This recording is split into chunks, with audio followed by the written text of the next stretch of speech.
The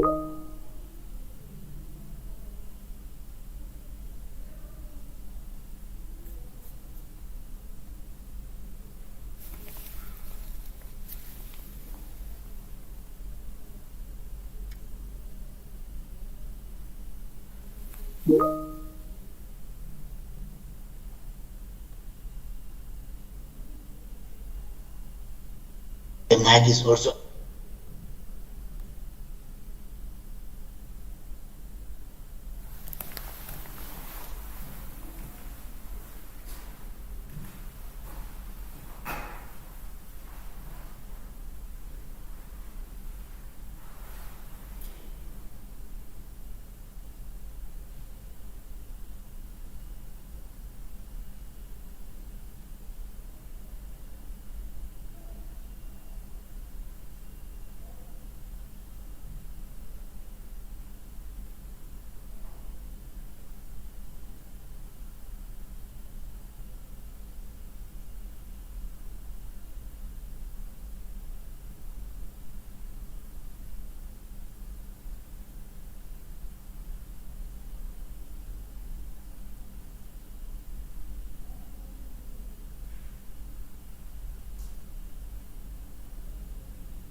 Good morning, good morning, good people.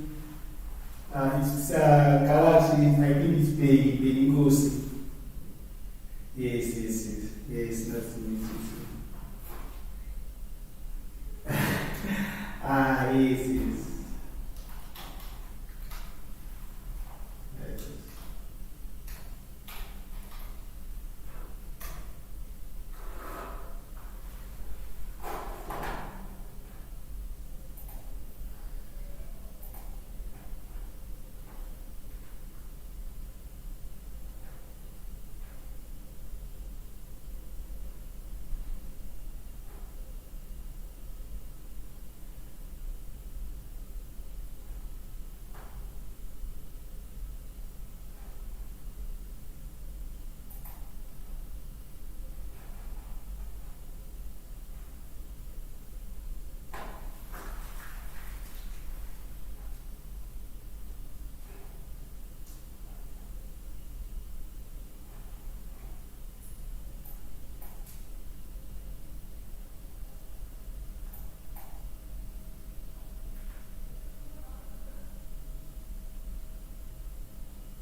Morning, Professor Otuligai Pro.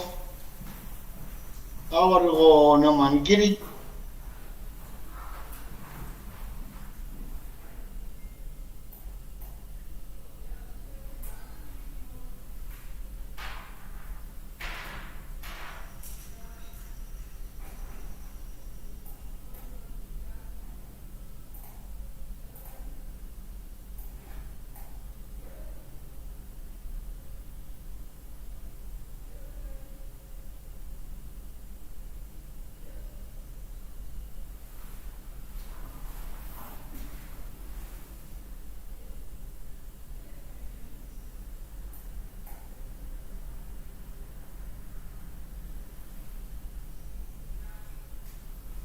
How many people have joined already?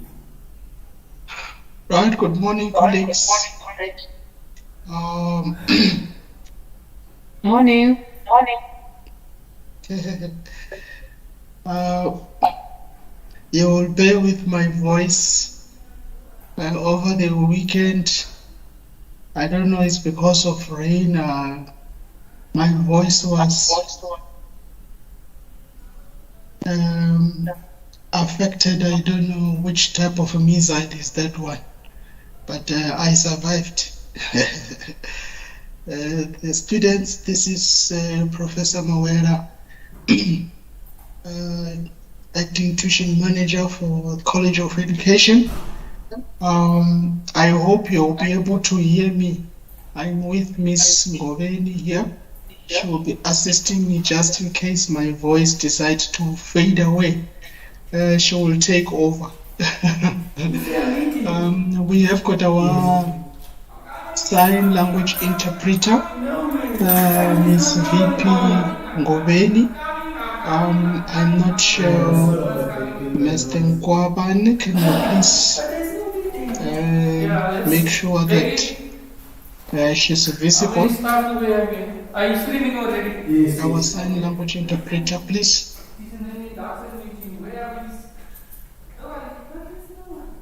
Miss Ngoveni? Okay. Oh, there she is.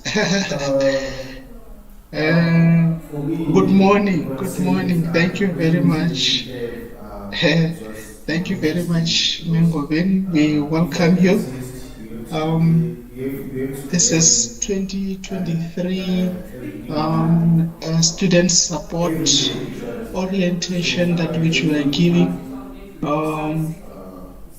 all the students who have registered for 2023, and today specifically we want to focus on the B.Ed, the PGCE, diploma in grade R, short learning programs, higher certificate, first year students.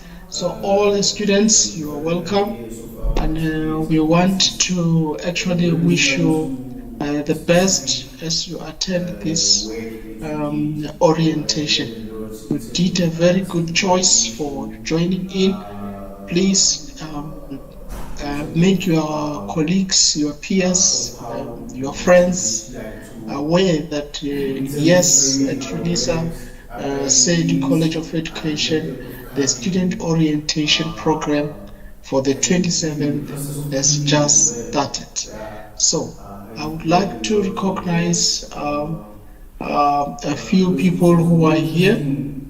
But before I do that, maybe let me just first check. I am aware that our executive dean, Professor Makwe, she is committed to carrying out some responsibilities of the college.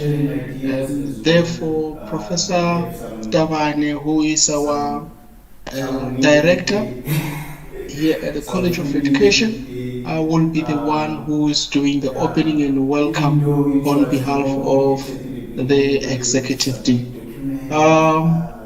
Prof. Davane, I believe you are here. I saw you a few seconds back. Prof. Davane, if you are ready, please can you start with the opening and welcoming of our students? Thank you. Thank you, Ndate Mawela. Prof, I would like to take this opportunity. I've been playing around with my camera to try to put my background because I'm very proud of this institution of ours that we are celebrating 150 years. So I'm trying to put it on, and technology being technology, it's doing technology on me. But be that as it may, I hope you all can see me with my blurry background. It was supposed to have been the University of South Africa behind me, because indeed the University of South Africa, it is indeed behind you all the way through your career and the job that you would finally land and contribute to the betterment and the development of our country, South Africa. As Ndate Mawela Prof has indicated, today's session is specifically focused on you. So please do focus your questions, your queries, any other itch that you might have, and you need any clarification or engagement on when they open up for engagement, please do engage with our colleagues. I would like to welcome you all as our esteemed guests, as our students, and also extend the greetings from our acting executive dean, Professor Mbine Makwe, unfortunately, who could not. And let me assure you, as Ndate Mawela will do that throughout the course. The reason for the dean not to come, it's unfortunate that it had to happen early this morning. She was looking forward to this engagement, and management does what management do. So she's going to do management.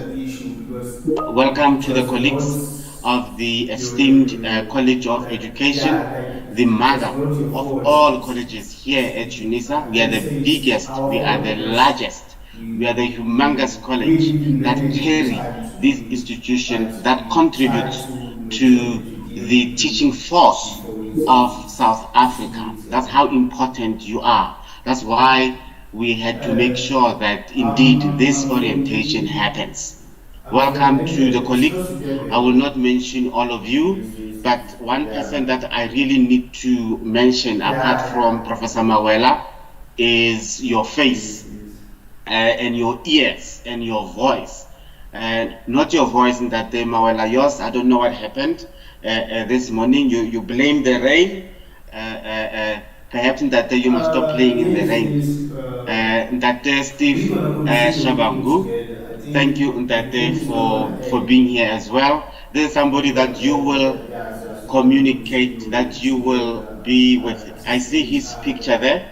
I'm sure he's going to say something at some point, but he has a team that he works with that always are there for you. Then comes us as academics. Then comes the management. So that office is very important. The office of Ndate Shabangu and Ndate Professor Mawela as well. So please, you have people in this meeting who have your interest at heart. At the end of the day, there will be Professor Seroto who will be giving a vote of thanks. He is the director of the School of Teacher Education, who is responsible for everything that is to do with teaching in teacher education. So he is here as well to indicate the importance and the high level of this engagement with you as our stakeholders, as our students. So welcome, please deliberate, please engage, please ask, please suggest There's a chat box. I'm sure they'll show you how to use Teams. Somebody will take you through it, where you can put in your comments and your suggestions, and you can simply say, hey, I don't understand that. What was said? What did you say by that? And then people will always go back to the chats and they will try to respond as far as possible, because of if everybody talks, unfortunately, in a Teams setup like this, there will be chaos in terms of voiceovers and all that. So the chats are there to also help us to engage. And you'll find somebody who is shy, who might have a best suggestion or opinion, simply because they are not vocal, and they will just put it down there in the chat. So please do use that chat and do engage with your colleagues. Each and every person who is here has your best interest, and they're interested in letting you know who we are, why we are here, and where we are going, and why we need you. Underline need. Why we need you, because we don't only need you as our students so that I can get paid at the end of the month. No. We are here because we have a plan, and our plan is simple: the emancipation of an South African child. And you as teachers, as you know, don't take it for granted when they say that you are in the mother of all professions. I know how to spell M. I know how to spell A and how to write it, how to differentiate between D and B, more especially you, the ECE educators, because of you. So you are very important. That's why we are here. There's a national development plan that pushes us, encourages us to ensure that we rid South Africa of illiteracy. We need to improve. We need you to finish these junior degrees, to come and do your masters with us, to come and register for your PhDs. We need you because of the emancipation of South Africa in terms of education. It's in your hands. Mawela, I will be that Mawela to another meeting, the Prof. Pasha on the other side. So if I do dodge, please remember that you are with the teachers. They are used to people dodging classes. Is that Mawela? Don't teach our students to dodge, bro.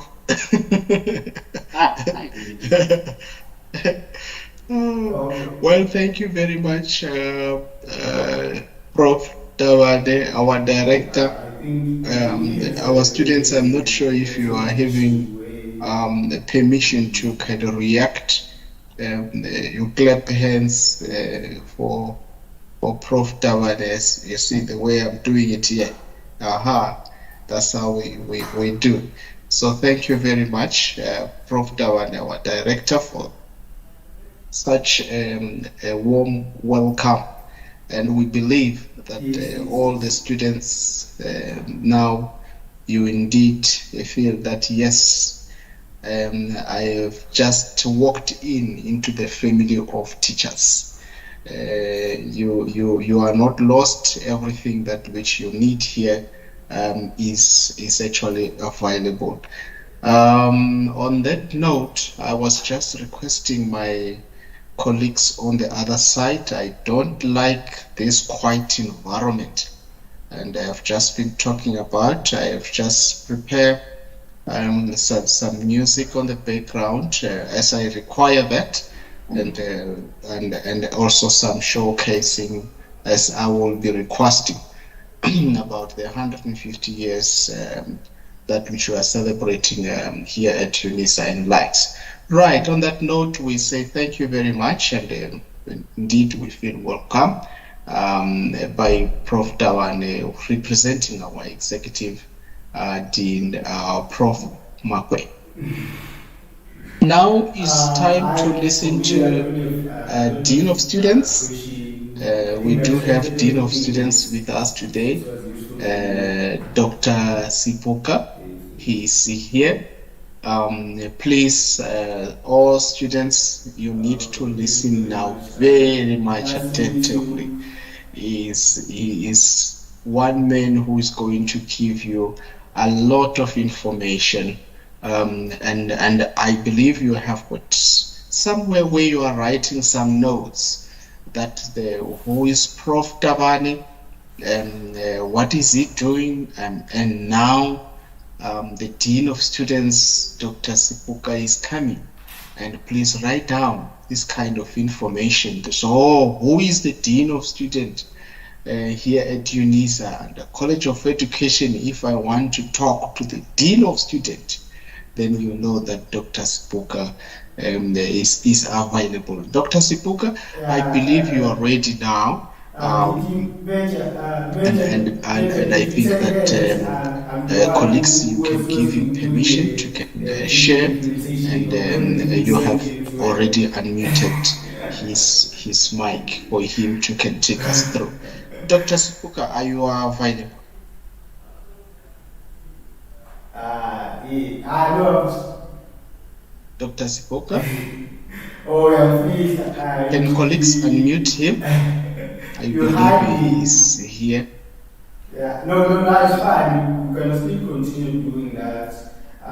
Yeah. All the students, just be patient. We are now waiting for Dr. Sipuka to our Dean of Students to come and address us. Yes, it is the day that which you who have registered, whether it's for grade R, you are welcomed. And it's important that you who are enrolling for the grade R diploma, you have that best understanding that you are forming the basis foundation of teaching and learning, and the love to love the learners at school. We can't run away from that, because teaching indeed is a calling. We need to love our learners at school. So grade R, you have had we have had our executive, Dr. Tabane, Prof. Tabane, who is our director, indicating that he knows now to differentiate between D and A and B. It started with a grade R. So diploma in grade R is very, very, very, very crucial. I think we not winning with the Dean of Students, we'll come back to the Dean of Students, and maybe we should just move to one person that which also is your friend, one person that which you must try to get her number, her email, try to be in her WhatsApp group, in her Facebook, in her Instagram. That is the National SRC General Secretary. You see now, you see? I was just giving you the tips. The what? The Secretary General of the what? Of the SRC. Nationally, she's one person that which don't even forget her name. And I'm introducing her. She's Miss Poshoko. She's coming to give us an address, and please listen attentively to her. I just told you, follow her on Instagram, on her Facebook, whether in the chat, wherever that which you can manage to follow her, so that you communicate, because really you will need her, so that you acclimatizing yourself very well with what is happening here at UNISA. SG, are you here?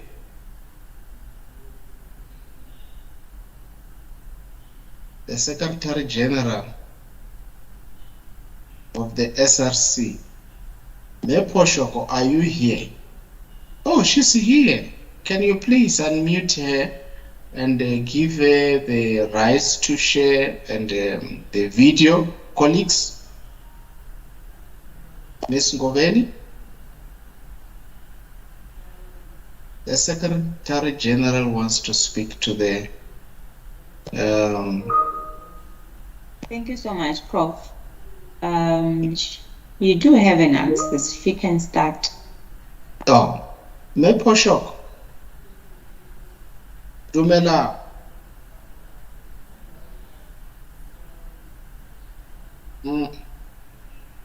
Unmute. I also want to see, where are you?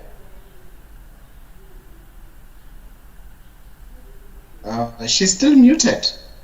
Can you please unmute her? Yes, the mic has been enabled. Oh, I can hear you now. Dumela. Dumelang, le kae? Re teng le kae lona? Le rona re gona. I'm just gonna ask if Ms. Maud can please share my presentation instead. I did send it because I realized I might have challenges with sharing it myself. Okay. Yes. Mango and the team, can you please share the presentation of the SG? Our students want to listen now. You can.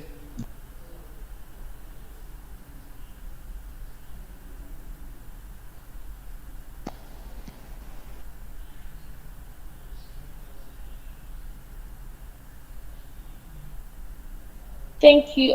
Thank you so much. And good morning to the students, to the college management, to the support staff, and the staff at large, and also to the Dean of Students, who I'm not sure if he's in the meeting, but if he's not here in absentia, and everyone who is currently in the meeting currently and is introduced. My name is Shatadi Poshoko. I am, of course, the Secretary General of the NSRC, presiding over the national structure of the SRC in entirety. So my presentation is largely just going to speak about what the NSRC is and the SRC at large is, and what we do, and how students can be able to access us, and just generally the services that we have to give to students as the representatives of the students in the university. So can we go to the next slide, please?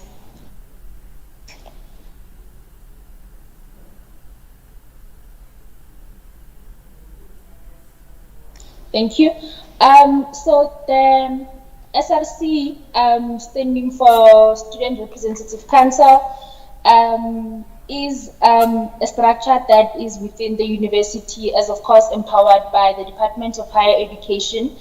And the duties of the SRC are that we are supposed to be participating in institutional decision-making structures, and the SRC through the national structure sits in committees such as Senate, in institutional forum, in disciplinary hearing committees of the university, in council, and also council committees and any other forums or committees where student issues are being presented or discussed. That's where the SRC sits in. And secondly, we also advise and support the delivery of effective and efficient student support services. And we are continuously engaged in discussions and any necessary action to effect service delivery to students by the management, be it at college level, at university management level, and so forth, and just also hold those that are accountable responsible.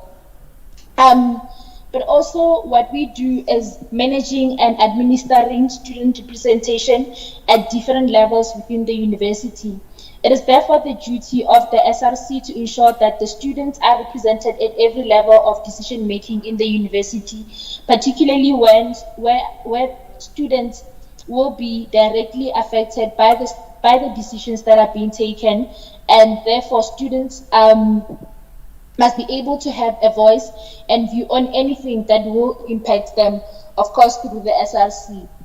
And fourthly, it's advising on the development of academic programs and student learning experiences.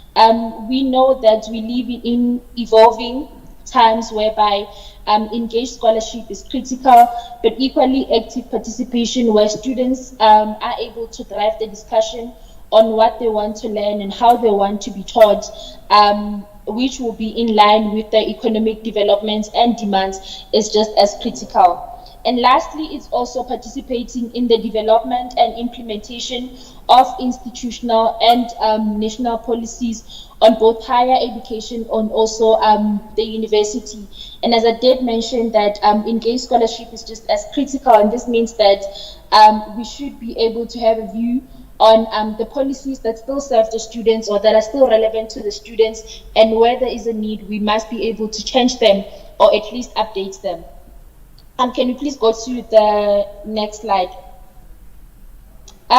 So we have the national and the regional SRC. I serve in the national SRC where there are 9 members, and then in the regional SRC there are also 9 members in each region. So the national SRC is the highest structure in matters of student governance and therefore holds the authority within its jurisdiction as an executive body of the SRC in entirety. The regional SRC exercises its authority and functions within a region as per the demarcations of the university. So we have regional SRC regions that are 8, which is Gauteng, Limpopo, Johannesburg, Mpumalanga, Eastern Cape, Western Cape, Midlands, and KwaZulu-Natal. And students, when they have challenges within their particular regions, will then have to go to those particular student representatives within their region, be it Gauteng, Limpopo, and so forth. And if it's issues that, of course, need to be escalated to the national level, they would have to come to the national SRC. The next slide.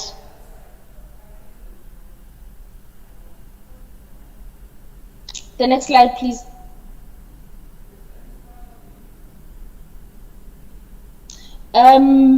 So for the 2023 academic year, because you understand, just as any other governance structure, we need to have areas in which we are focusing on. It's the wrong slide. We need to have areas in which we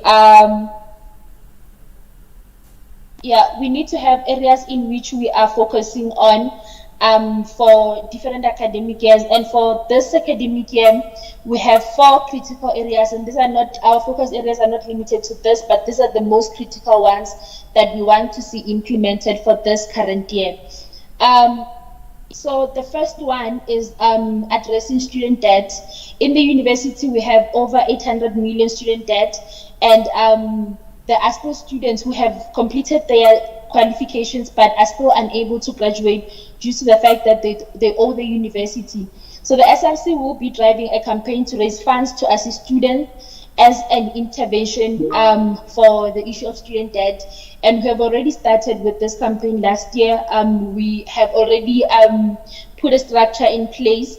If you go to my NISA, there is the Student Relief Fund campaign, whereby we ask for donations from as low as 70 Rand from both students, management, council, and even alumni, and anyone who is able to contribute, be it general society and so forth, to assist students who are owing the university, because these students who owe the university end up not being able to graduate, and therefore they cannot participate in the economy.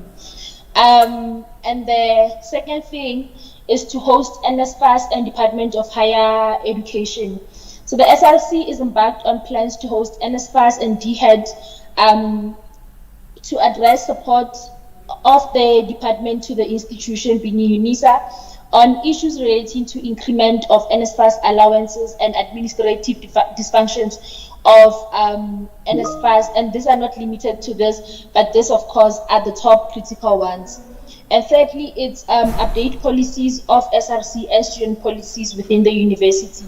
So the structure aims to have policy engagements to update policies, to keep up with the changing times and evolving pedagogies in the university, And examples of this also include the SRC constitution and policies on plagiarism, amongst others. We know that UNISA, in as much as has always been an order institution, but also there is a changing dynamic in terms of how education is generally being delivered, not just in UNISA alone, but nationally and globally. And therefore, the policies in the university need to also match this changing dynamics or this changing times within within the country and also globally. And hence, our plan for this year is to also address the policy so that students are not being disadvantaged by policies that are outdated and that are not relevant to the current times. And the last one is to address the plight of students living with disability. Students living with disability are often neglected and excluded in decision-making settings, and hence the SRC plans to redesign plans to address this and also service delivery to the same students together with their lack of participation in governance. And this is particularly important because when we look at some of our policies, be it SRC policies or even the university policies, there's little concern or there's little focus on students who are living with disability. So you'd have the student having updating how they are delivering education within the university, their ads, procuring ads, and so forth, which are exclusionary to students who are living with disability. But also, we're going to look at how students living with disability can be able to participate in governance. For example, in the SRC, you don't even have a single student who is living with disability, and therefore we sit in different committees and different settings, speaking on behalf of students living with disability when they are not there. And in as much as we do consult with them and try to understand their issues, but we have never lived with disability, and it is always critical that those who have first-hand experience of their challenges are able to speak for themselves, and that's part of the areas that we aim to address in this current academic year. Can you please move to the next slide?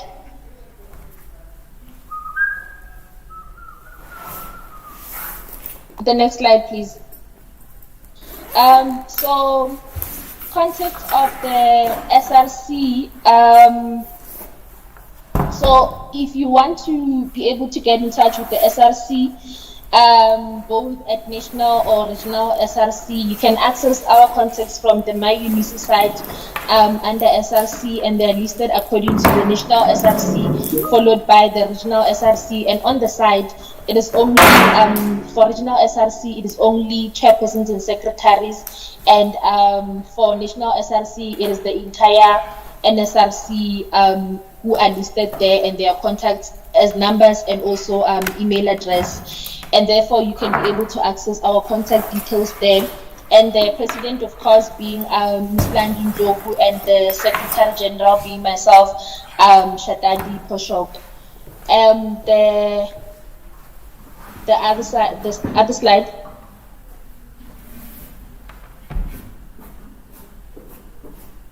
Can you please move to the next slide?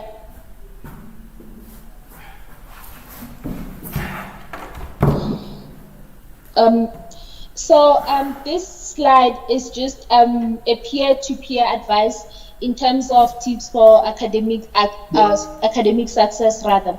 So the first thing is that you need to be able to know who is responsible for what within your college, but also within the university. This means that you need to contact the right people for your queries, and therefore you need to familiarize yourself with the right departments for your different queries, be it at a college level, but also at a university level.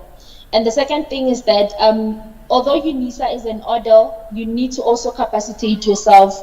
You should not limit your learning to only what is provided within your study material, but go an extra mile to be able to capacitate yourself, but also to ensure that by the time you graduate, you do not just graduate with theory, but you have the theory that you received within the university, but also you have additional knowledge on different areas of your studies that you had to go out and find yourself, so that you stand out for the different things that you'd want to do post receiving your qualification within the university. And the third thing is that you need to join online and physical communities. When I joined this meeting currently now, I saw one of the texts in the chat, someone already asking if people want to join their WhatsApp group, and therefore they should text her or him. And I think that's a good thing, for as long as there is promotion of ethical conduct within those very same groups, in that there is no exchange of answers and so forth, is a good thing. So you need to familiarize yourself with the social media groups of UNISA students that are ethical and also that discuss student-related matters. And also, if you're able to visit campus, you need to go there to meet students and organizations that are within your study area, so that you are able to just to be able to socialize with other students, but also so that you have a community that will be able to exchange knowledge and information where it's necessary. And the fourth thing is that you need to be an active student, partake in university events, in college programs, and volunteer where you can, be it within the university or even outside of the university. And the fifth thing is that you need to check online tutorials and any additional material for your convenience. So there will be classes and so forth that will be released by the university, and therefore you need to look for and engage with those online materials that are aimed at easing your studies academically and administratively. And the last thing is that you need to focus on your study goals and never neglect your studies for whatever reason. And that is the end of my presentation. The last slide is just the thank you for the invitation to the college and your studies. Thank you very much.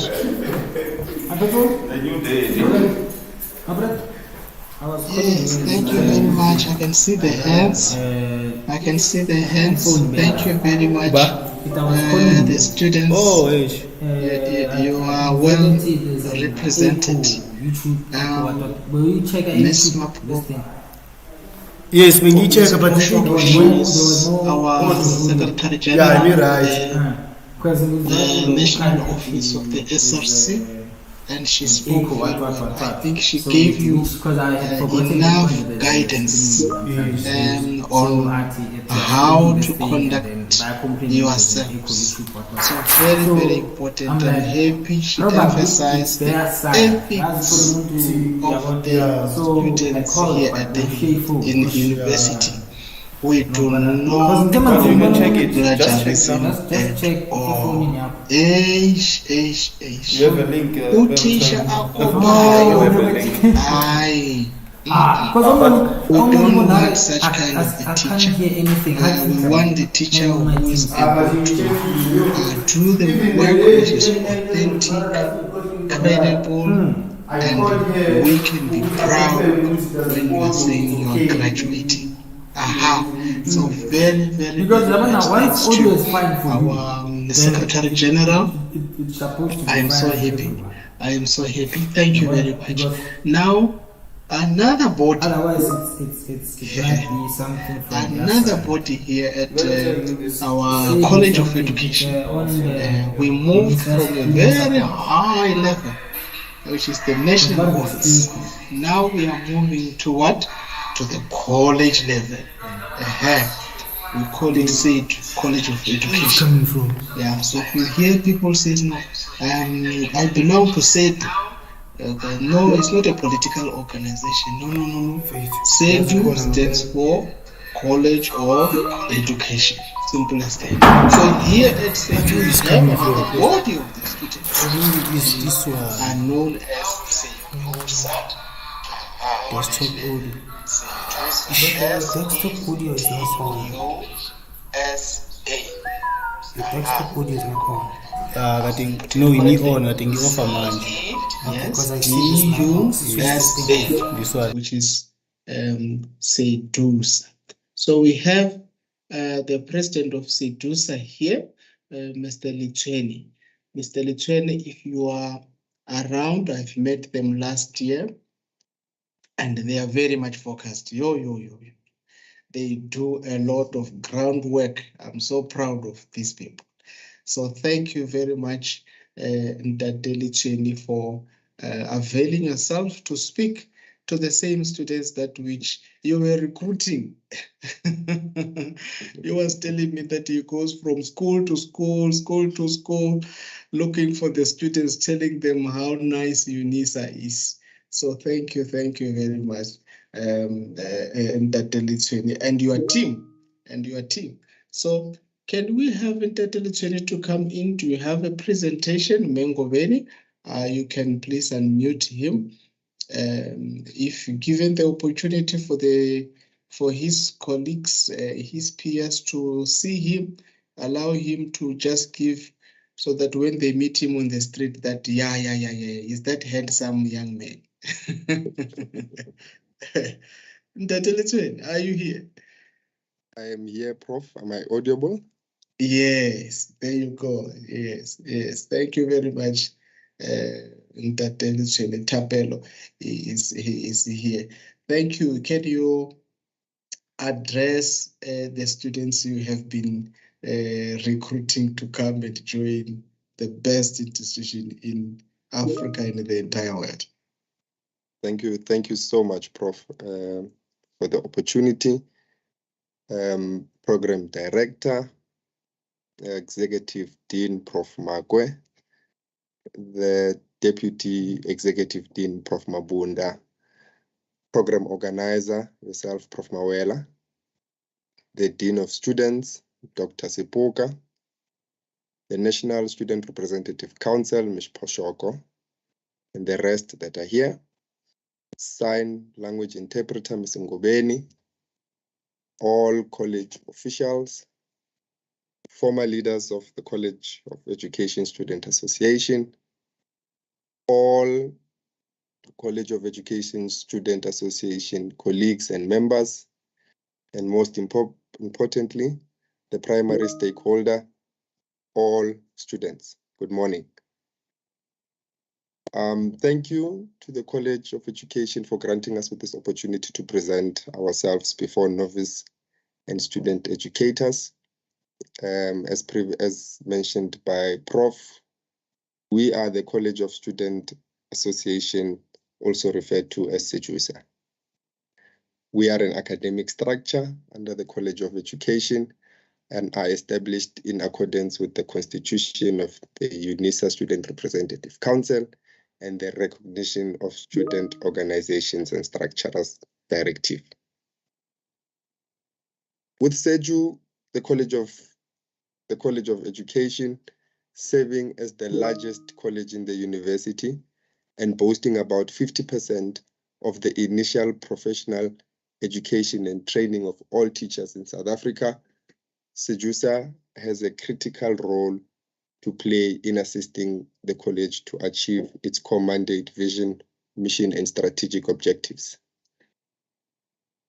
Now, our vision as a student body under the College of Education includes ensuring that students who form part of the College of Education are equipped to be able to navigate through the academic experience at the University of South Africa. The association, of course, forms part of a larger student body focused on ensuring that all students within the college are represented, just like there is an existence of similar bodies in other colleges. SEJUSA hopes to ensure that we see academic excellence and create a well-balanced campus environment of learning, fun, and achievement. So although we are an Odell institution, students are still able to come to campus and mingle and interact with other students. Taking note of the high unemployment rate, SEJUSA will advocate for endless opportunities within and beyond the UNISA community for the benefit of the student populace, as well as the institution at large. For those that might know, the University of Pretoria has a unit called Career Services within the institution. How do we emulate the same kind of department to UNISA? Sorry, I'm a bit nervous. To UNISA, so that we assist our students with employment opportunities. What are our objectives? Our objectives include the promotion of development of student affairs within UNISA, to provide guidance to students in the College of Education in relation to my UNISA online systems, especially in relation to deadlines and events.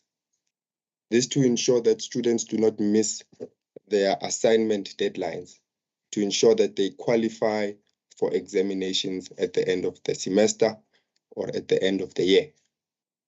How do we facilitate communication between the university, the college, the SRC, and the students in the college? We seek to serve as a buffer between all divisions and departments within the institution. We seek to facilitate relevant projects, programs, and workshops for education students, to provide assistance for education-related trade shows, exhibitions, lectures, and readings, to provide guidance for placements and internships for postgraduate acceptance and procedures, maintaining an associations of colleagues to support each other and network with post-graduation and professionally. Developing an organizational structure for students that reconciles with disadvantaged groups. How do we also ensure that the association remains an organ for civil society through inter-stakeholder relations, without an overt or covert loyalty to any political formation? As Prof has already mentioned, we are not a political formation. We are an organization and an association that represents all student educators and novice educators. The inter-stakeholder relations will include organizations such as your SACE, which is the South African Council for Educators, a professional council for educators that aims to enhance the status of the teaching profession through appropriate registration, management of the professional development, and inculcation of a code of ethics for all educators. So this is a for those that are doing first years or those that might not know, SACE is a council, the South African Council for Educators, and you cannot teach without having what is referred to as a SACE certificate. This is very important for students to know. Other bodies include the Education Labor Relations Council. This relates to teachers knowing their rights. Umalusi, Equal Educators, Equal Education. These are all teaching professional bodies that students must know about. Inter-stakeholder engagements includes engagements with other universities and institutions that offer education. I am in Pretoria. The obvious choice would be the Tshwane University of Technology or the University of Pretoria, but other regions as well with universities and institutions that offer education. We will foster those inter-stakeholder engagements.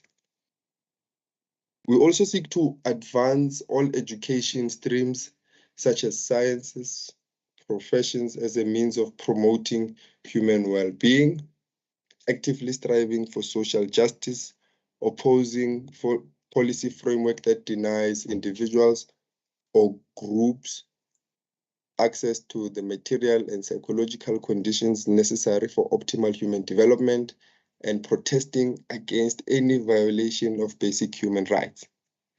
In this context, as SEJUSA, we also seek to institute working relations with the Mental Awareness Directorate for Counseling and Career Development, so that when students are overwhelmed by their personal and academic endeavors, they have options of relief at their disposal. This is the DCCD is a directorate that exists within the institution, available to all registered students. We also seek to establish and maintain the highest standard of ethics, as mentioned by the previous speaker, Ms. Poshok. Engaging in policy development processes that are relevant to the social enhancement and psychological practice in South Africa.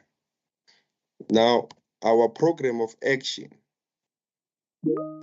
as I draw to a conclusion, Prof, our program of action includes the recruitment and outreach throughout all 7 regions.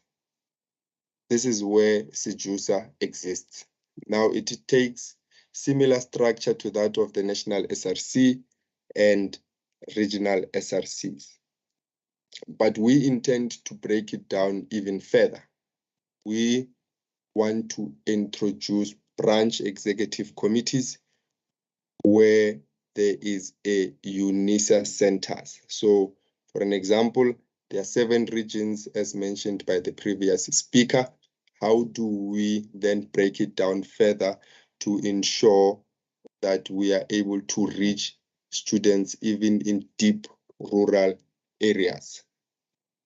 We also intend to plan and host programs, assist students with their academic aspirations, host inductions for the leadership of SEJUSA and students in general,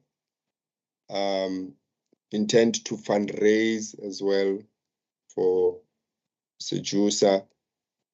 But another important point, and that forms part of our program of action, is understanding the structure of the curriculum.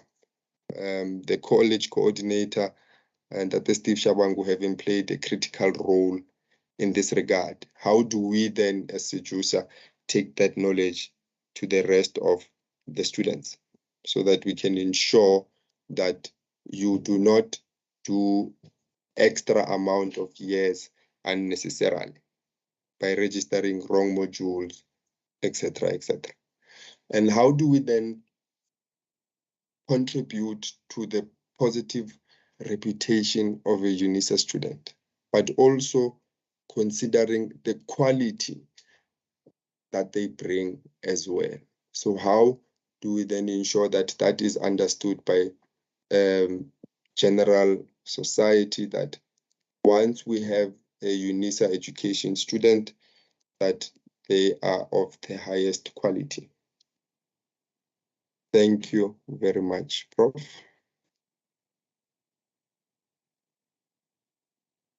Thank you so much, Ntate Tapelo. You have said a mouthful indeed. I'm so happy that the students now, they have a better understanding of SEJUSA, and your purpose here at the college is just to make sure that everyone who's coming in, we don't have a dropout. We have the graduation ceremony. So this is the aim. We do not want to lose one student on the way. on the basis of the fact that he was lacking knowledge, lacking understanding, lacking support. So this student body is here to support all the students and making sure that we retain every student who registered, and making sure that every support, whether it's a social, economical, you are there for the students. It's not only about when the students are doing well, even when they are doing bad or they are not performing well, we want to see the students from the national office, not only when the student has failed. No. What programs are there in place to make sure that every student is going to the centers? You have meetings at the centers to read, just like what you were doing at Matric. Overnight, burning the candle. Aha, we're burning the candle these days. Let us not talk about it because ESCOM, yeah. It's a story. It's a story and a half.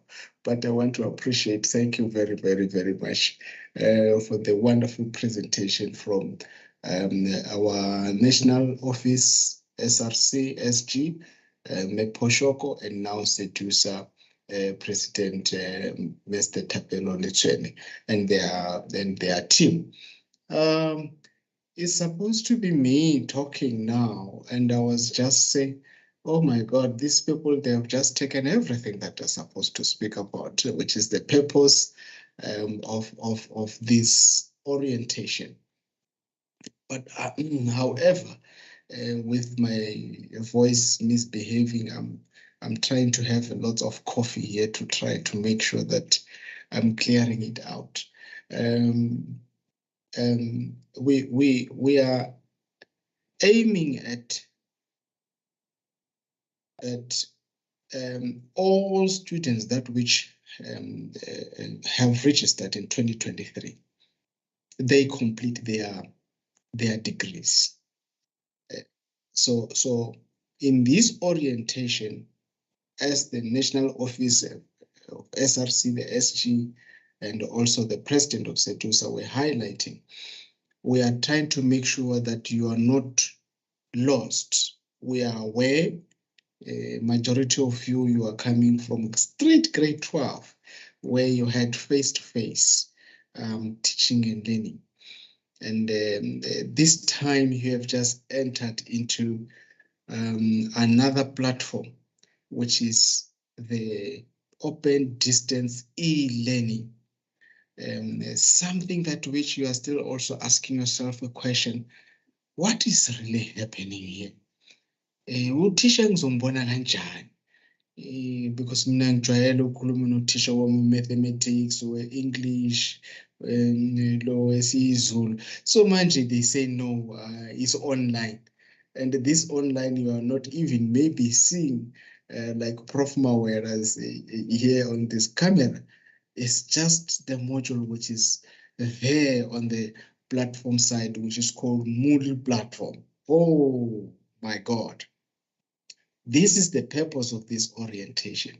So we are going to bring people that which are going to talk to you about, for example, the Odell acceleration and making sure that you understand that there are other supporting structures and other supporting activities that which we have, videos that which we record and post for you per module, making sure that you have got these centers that Ntate is coming to talk to us. Where is this?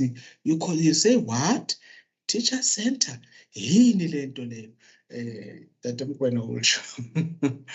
Will give you some guidance on that line. And the student support office is also here. The SRU,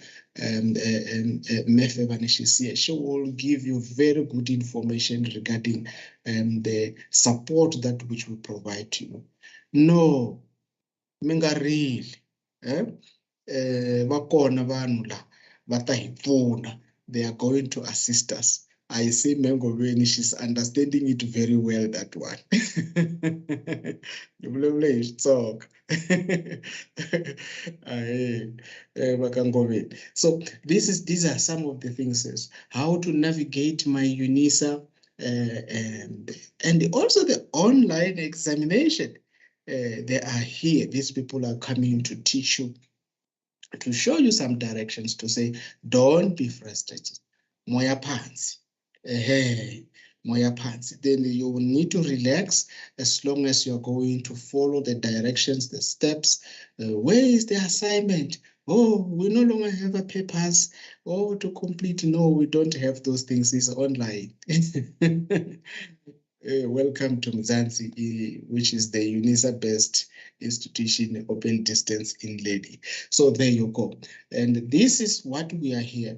The Dr. Hanaway, she's going to talk about the programs that which we have. I know that you have already chosen that I'm going to do this module, this module, this module, but she's going to give you some kind. Maybe you don't even know which NQF level that which you've registered. Is it 5? Is it 6? Is it 7? Oh, what's happening there? Support student, more especially with a disability, is something that which is at the core of the business at UNISA. You are not lost if you have any learning disability, or you have got a special need with regard to learning. You are welcome. You are at the right place. We have got someone who's going to come and show you how are you going to learn. So relax.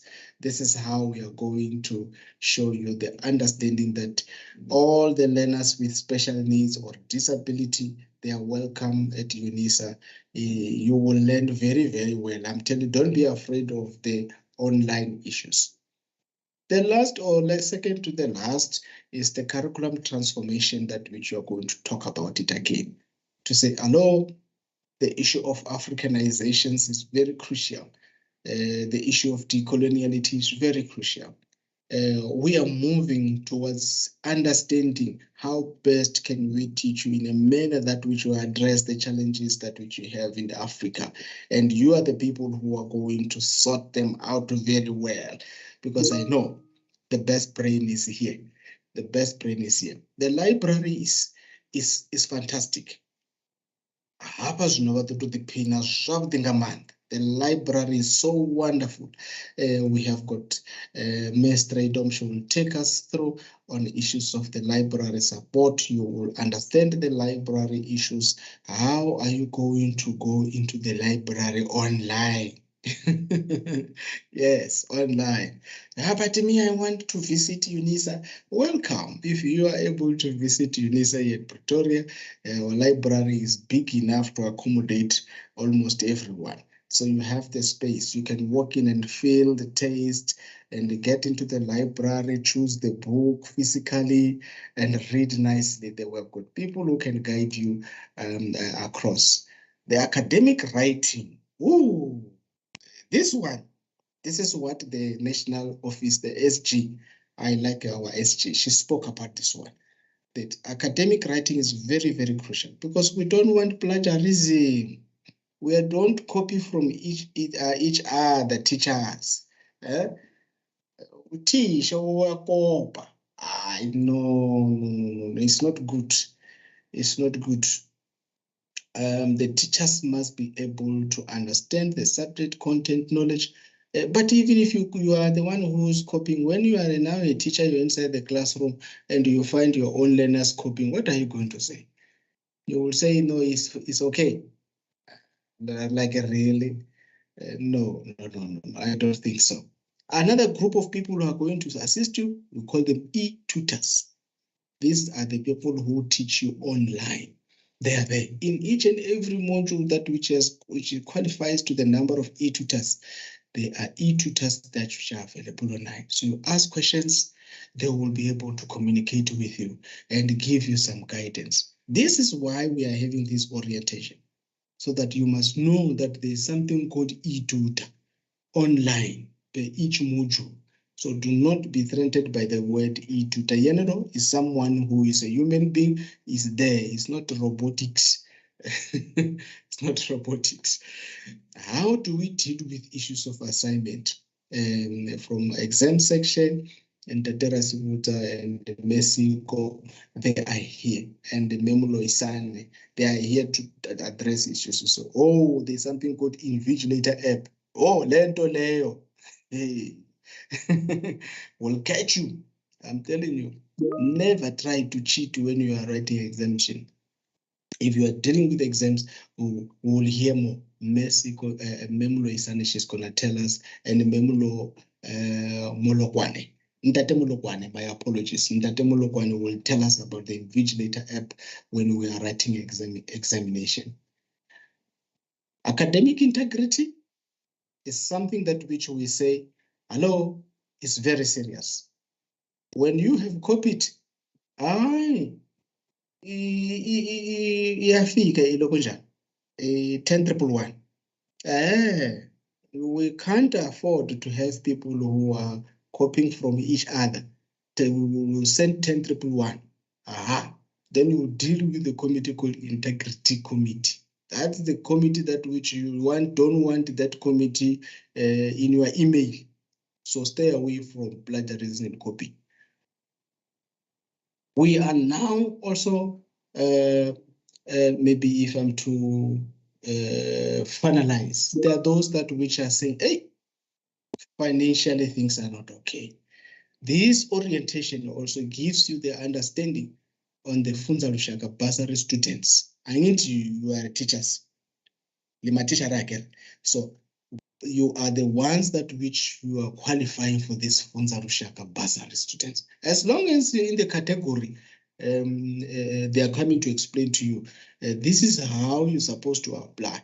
Do you qualify for the Funza Lushaka? If you qualify, bursary you are not going to drop out because of issues of finance, as long as you're going to pass, because it's not just receiving money and you go to McDonald's. No, this is for learning. We are here to learn. The regional support office is also here to give you the understanding of all the regional support office that which we have, and the last one, that which is counseling and academic literacy. We are here. We'll give you also the counseling. If you have got some challenges, don't shy away. Don't say it is my own problem alone. No, don't keep quiet. Like the seducer, they are there. The SRC, they are there. And also in the academic here, we also have people who can provide you proper counseling, that which you will complete your studies with the full support. So, in short, this is how and the orientation is going to be run. And the most important part is we want you to write down those important aspects so that you say, during the orientation, Professor Mawela, you said we are going to have the seducer people to support us. They are nowhere to be found, this group of people. And I will talk to Tate Tapel, who are young, but what I was young. He's not going to do that in Tata Tapela. I trust him very well. I'm just giving the example of that one. I've given you that highlight, and I think now you have the understanding of the purpose of this. So you have your own coffee on your side. I also want to have another cup of coffee. I've spoken too much. My voice is gathering strength. It's gathering strength. Let me not waste time. Ntate Mukwena, come and talk about this accelerated Odell unit and tell these students, what is TP tube? Yini le nto le? Re betsa into ena ba re ke TP tube. E etsa eng? Ke bo mang re ba bonang ko television ya TP tube? Ntate Mukwena.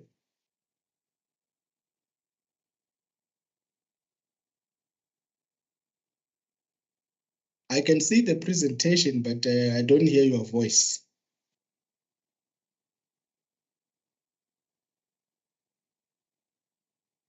No, thank you very much, Prof. Mawela. it is Mr. Sobotoma who's going to be presenting on behalf of Tate Sebotoma. Yes. Welcome. Yes, take us through. Welcome. Thank you. Okay, thank you. Thank you very much, Prof. Mawela. And good morning, colleagues. Let me give my greetings to the SG of the National SRC, Mayor Pashoko, also to the leadership collective of the Student of Education, College of Education, to your colleagues. You're speaking to Mr. Sobotoma.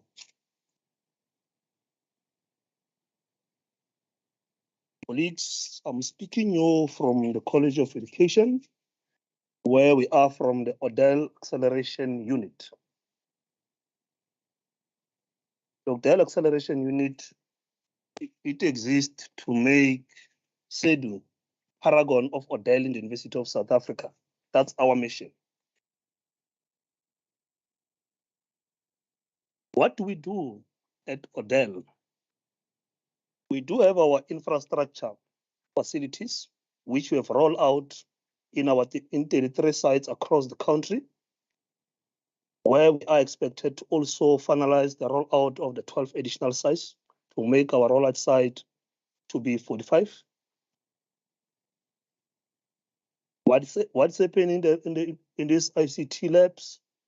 We have ensured that the labs are equipped with your laptops, connectivity, smart board, and it is a classroom size where you have a UNISA student admin who will be assisting you as you engage in your day-to-day activities at the e-learning lab. At Odell Acceleration Unit, we do have our video and audio-based learning, which under the video and audio-based learning, we do have our TP tube, we have our TP books, we have our TP podcast, and we do have our conversations. These are materials that we develop, which are which are audio-visual. We develop them to assist students so that they can be able to interact with their educator, with their lecturers through this model we are using, and also to ensure that students have got access to revisions as and when they want to review some certain aspect of the work that they were given by their lecturers. And also this particular platform, it exists to ensure that when you are going to be doing your exams, you're going to be able to access your assignment revision through this particular platform, through the help of your academics. We do have our applied tech innovations, where we have the mechanism of a WhatsApp, we have a mechanism of streams. These mechanisms, we use them to ensure that we give access to students in an impromptu way, and they're able to get the best assistance they want, and they're able to access our audio-based learning through streams.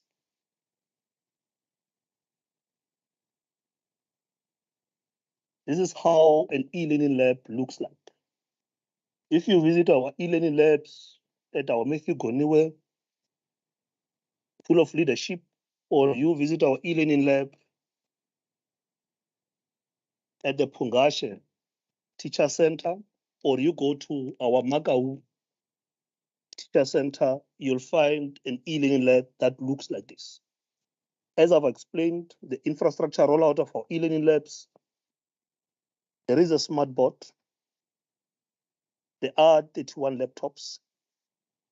There is furniture, tables and chairs so that you can sit comfortably. There is the access to video conferencing, where lecturers can organize a video conferencing class with your colleagues, and you can access them through our e-learning site. There is uncapped Wi-Fi where students can come with their own laptop if they want to do some work which is related to the university. They can be able to come and submit the assignment at the lab through the Wi-Fi. And also, as you can see, there is a person assisting the gentleman. That's our administrator of the lab, whom she is employed by the University of South Africa to ensure that she facilitates the operations at the e-learning lab. These are the list of our sites at the e-learning labs at teacher centers. They exist in Gauteng, where we have 2 in Gauteng, the Matthew Goniwe and the Kokosi e-learning lab. We'll have your KwaZulu-Natal, which consists of our most e-learning labs spread across the different regions of KZN. We'll have others in Amajuba, the Newcastle side. We'll have others in the Jozini side. We'll have others in the CBD around your Chatsworth and Phoenix. And we'll have others spread across the Emaushini side, Umzimkhulu side. We have e-learning labs in Mpumalanga, which also they are spread across the different regions of Mpumalanga, the Mhlabela region in Tanzania. And also we have e-learning labs that are existing in the Northwest province. And also they are existing in different parts of the province.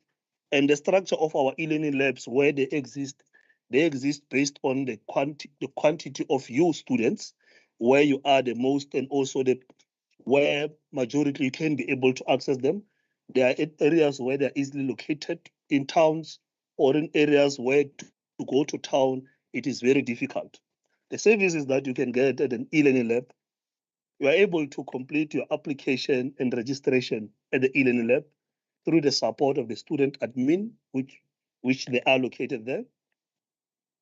You can be able to use the e-learning lab to study, and you can use the e-learning lab to access other e-resources which are existing in the university. Your e-reserves, you can be able to access them through the e-learning labs. We use the e-learning labs for teacher development, where we enroll certain programs that are aimed at capacitating an educator and our student educator to ensure that the University of South Africa, it produces a tech-savvy educator. You can be able to access our video-based learning resources, which are existing on streams in our TP tube. The Wi-Fi that is there and the laptop that are there, you are able to use them to access the audio-based learning resources. As the Odell Acceleration Unit, we have developed what we call WhatsApp businesses. The WhatsApp business is to fast-track any other inquiries you might need that relates to SEDU, that relates to your participation at the e-learning labs. The numbers are appearing on the screen of the WhatsApp business of the Odell Acceleration Unit. Students are encouraged to use this WhatsApp number if they need any other lab assistance. There is community engagement and research that is embarked on in the e-learning labs, where we are bringing closer the community through this particular e-learning labs. We are aiming at ensuring that there is no gap between the university and the communities where our education students exist. We are ensuring that we use these community engagements to foster relations and ensure that we build a community of educators everywhere our e-learning labs do exist. These are the list of the shortlisted sites where we are going to be expanding our reach at, so that we are able to reach all the 9 provinces of the country, as currently we are existing in the 4 provinces.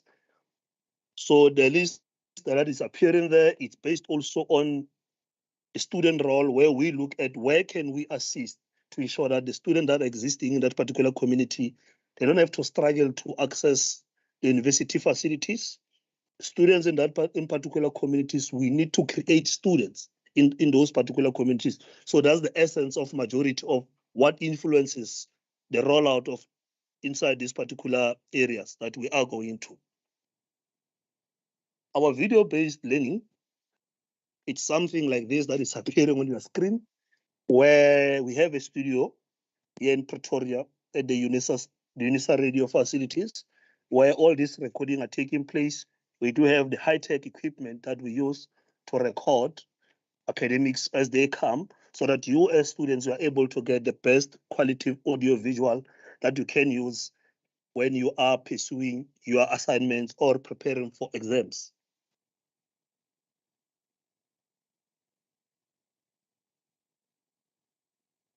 These were the future interventions and the stakeholders that we are working on. And with that, my short presentation is to thank you, colleagues, And to also encourage the students and all sundry to say, the centers will be fully opened in April. We are just close now due to some infrastructure renovations and upgrades that are going on. And also to encourage the student community to apply for the internships that were advertised online. They're appearing on the UNISA career site, career portal. We are encouraging the students who are majoring in science and technology to apply for these particular internships. The internships are for colleagues to be placed in various e-learning labs where they will be facilitating the use of the e-learning labs and also the teacher development that also take place there. We have created this opportunity for you, student educators, in mind that student educators, when they are still studying, there are no opportunities for them to embark on internships. They are only focused on going to the classroom when they have completed, but in the process that they are still studying, they are not finding expression in such internships. So we've created these opportunities to say to you, student educators, we as UNISA at the Odell Acceleration Unit, we are thinking of you and we want to capacitate you. With that being said, Professor Mawela would like to thank you for giving us this particular opportunity and also to the student community for listening to us. Thank you very much. Yes, thank you very much, and Dr. Tom, very well. I was just chatting with Mr. Mukwena on the side here. He was telling me that the centers indeed are ready, and those that which are working in the centers also, they are waiting for the students, teachers to come. Please, in numbers, you need to visit these centers and make use of them.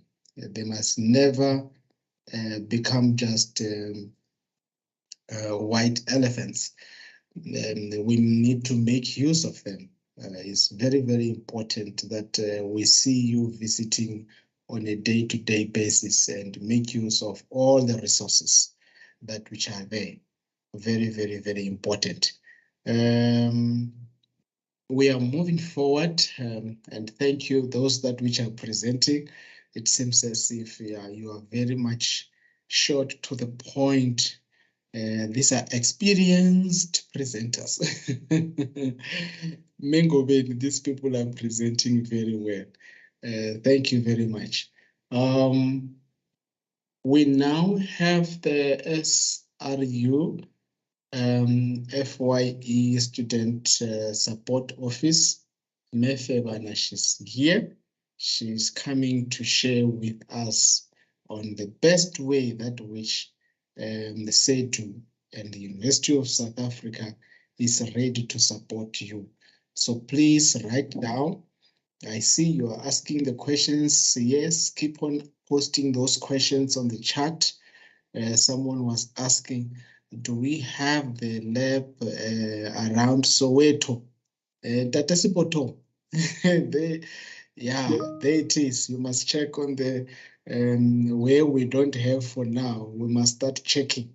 Soweto is calling to say, hello, Midlands is looking for a lab. There you go. Mefeban, student support from your office. I know the students now, they must take pen, papers. Those who are typing, please. It's very, very important that you listen to Mefeban. Please, if you are ready, you can indicate to me. Good morning, Prof. Can you hear me?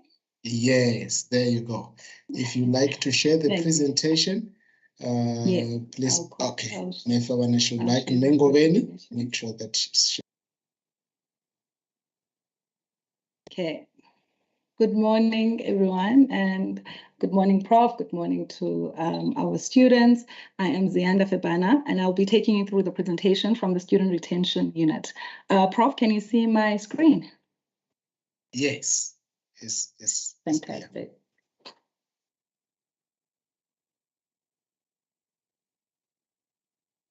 As I said, my name is Zianda Fabana, and I am from the Student Retention Unit.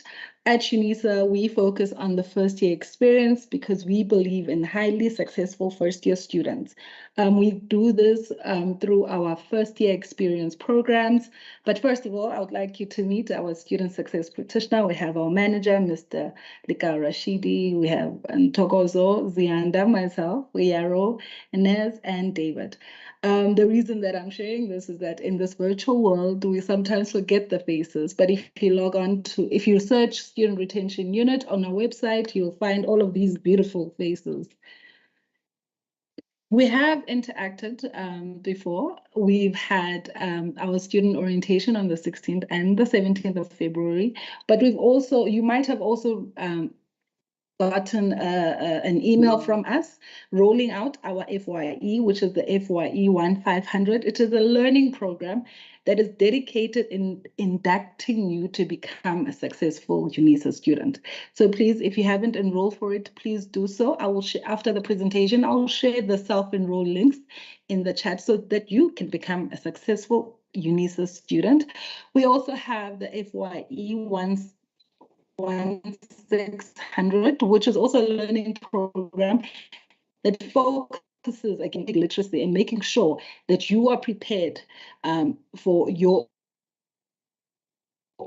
studies at UNISA and making sure that you are competent and confident.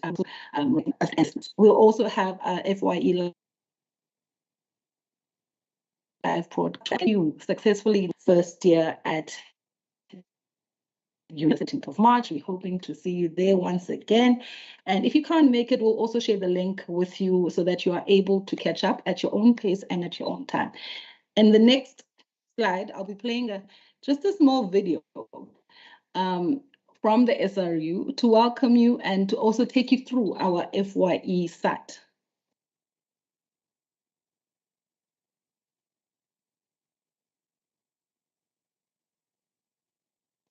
Thank you for inviting. I would like to say thank you to our first year students for choosing UNISA, Africa's largest e-learning institution. I am Zian, a student assistant at the student position. And today we'll be taking you resources that we have to ensure that you have this first year experience. How do our resources do this? First year experience program, FYE. SRU aims to extend support to students entering UNISA. Our initiative, which is crucial to the student journey. Let me show you exactly how you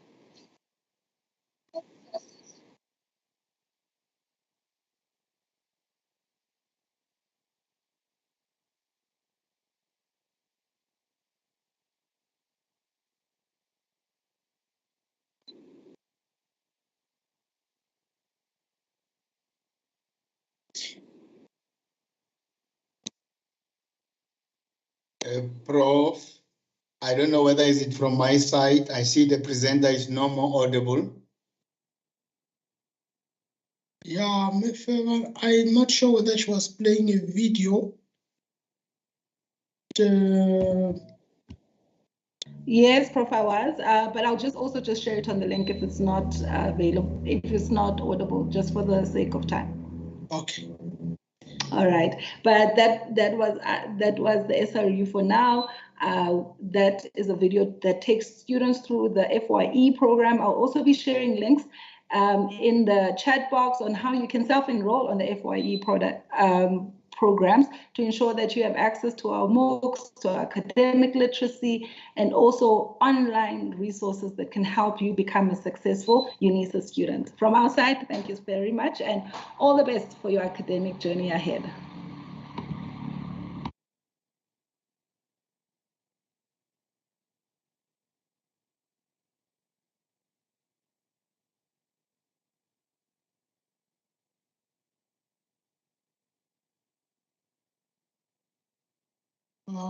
Is Merfaman still with us?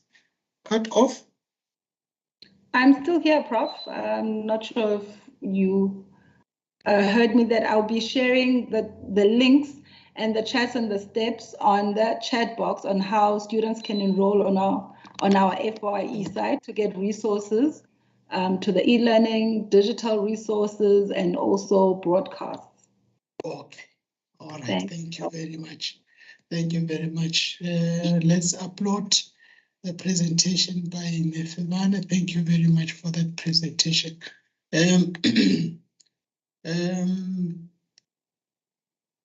Navigating my UNISA and online exam. Dr. Mahato Kuno. I saw Dr. Mpahlele, she's here. She joined very much early, I'm telling you. She's she's the teacher. Dr. Mpahlele is the teacher. Dr. Mahato Kuno, Dr. Mpahlele, I think we need to know better. Yeah, our student teachers, how best can they navigate this My UNISA and online exam learning management systems? I am not sure who will be presenting, but that's why I'm indicating that it's either Dr.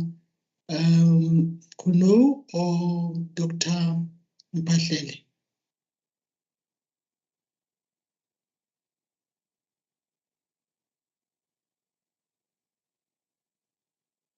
Good morning, Prof. Good morning, everyone, students, colleagues. Thank you so much. It's Mpahlele who will be presenting.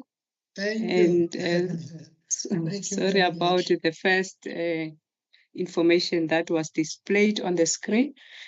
Colleagues and students, good morning once more. I am Ramashego Shila Mpahlele. I am with the ADOV project. It is in full academic development, open virtual hub. Currently, we are collaborating with Microsoft, Gijima Higher Education and Training, UCDP, to facilitate digital literacy skills to students and academics. But our focus this week and next week is on students. As I'm talking to you now, my other colleagues are at Sunnyside campus. We are doing digital literacy skills for 365, Microsoft 365, which I'm going to just touch on it in this presentation, although this presentation is focusing on navigating My UNISA and online exam learning management system. My slides are too many. I must warn and ask that the timekeeper please alert me when my time is about to be up, so that I maybe try to wrap up quickly.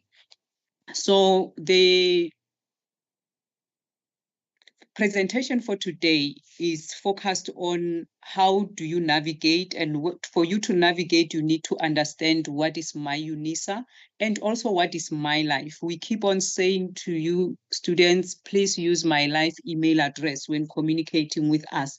So today I want to unpack the differences between the two. We have My UNISA, we have My Life. My UNISA is our official portal for study-related information. If you were registered at VETS or UJ or any other contact university, you would wake up every morning to go to class at a certain times, maybe at 11, at 9, you have classes. Here at UNISA, our classrooms are My UNISA. So when you get into My UNISA, it's like you are walking to the university. And when you get into My modules, that's where now you select your different classes to get in. And that is why it's important. Let not the day pass without you getting into your class, without you visiting your university. By logging onto My UNISA, you are coming to the university. By getting into specific module, you are getting into your class. My Life is our official email address. Students, if you do not claim My Life email address, and then you are going to complain that when you send emails are not answered, because when you send with your Gmail, your Hotmail, your Yahoo, your email gets blocked. It doesn't reach your lecturer. It doesn't reach any UNISA official. Sometimes they reach us by chance, but most of the time they get blocked. If I still have time towards the end of the presentation, I'll show you how your email is showing to us when you send with your personal email. That is why we are unable to respond to your email. So now the question is, how do you access this MyUnisa? I know most of you who are here today, you were able to access MyUnisa, but there could be some of you who did not, especially our first year students whom Ms. Febana was referring to earlier. You need to make sure that you get contact with SRU, but also this presentation will help you today. So when you log into our website, which is www.unisa.ac.za, which you see there, you visit this website, and then you will see MyUnisa, there's register, there's apply. When you are applying, you first click on apply. So this time you have applied, you have registered, then you click on MyUnisa. So when you click on MyUnisa, you are going to see where you are supposed to put your username, which is your student number and your password. But at that time, when you are claiming MyUnisa, you don't have a password. All you have is a student number.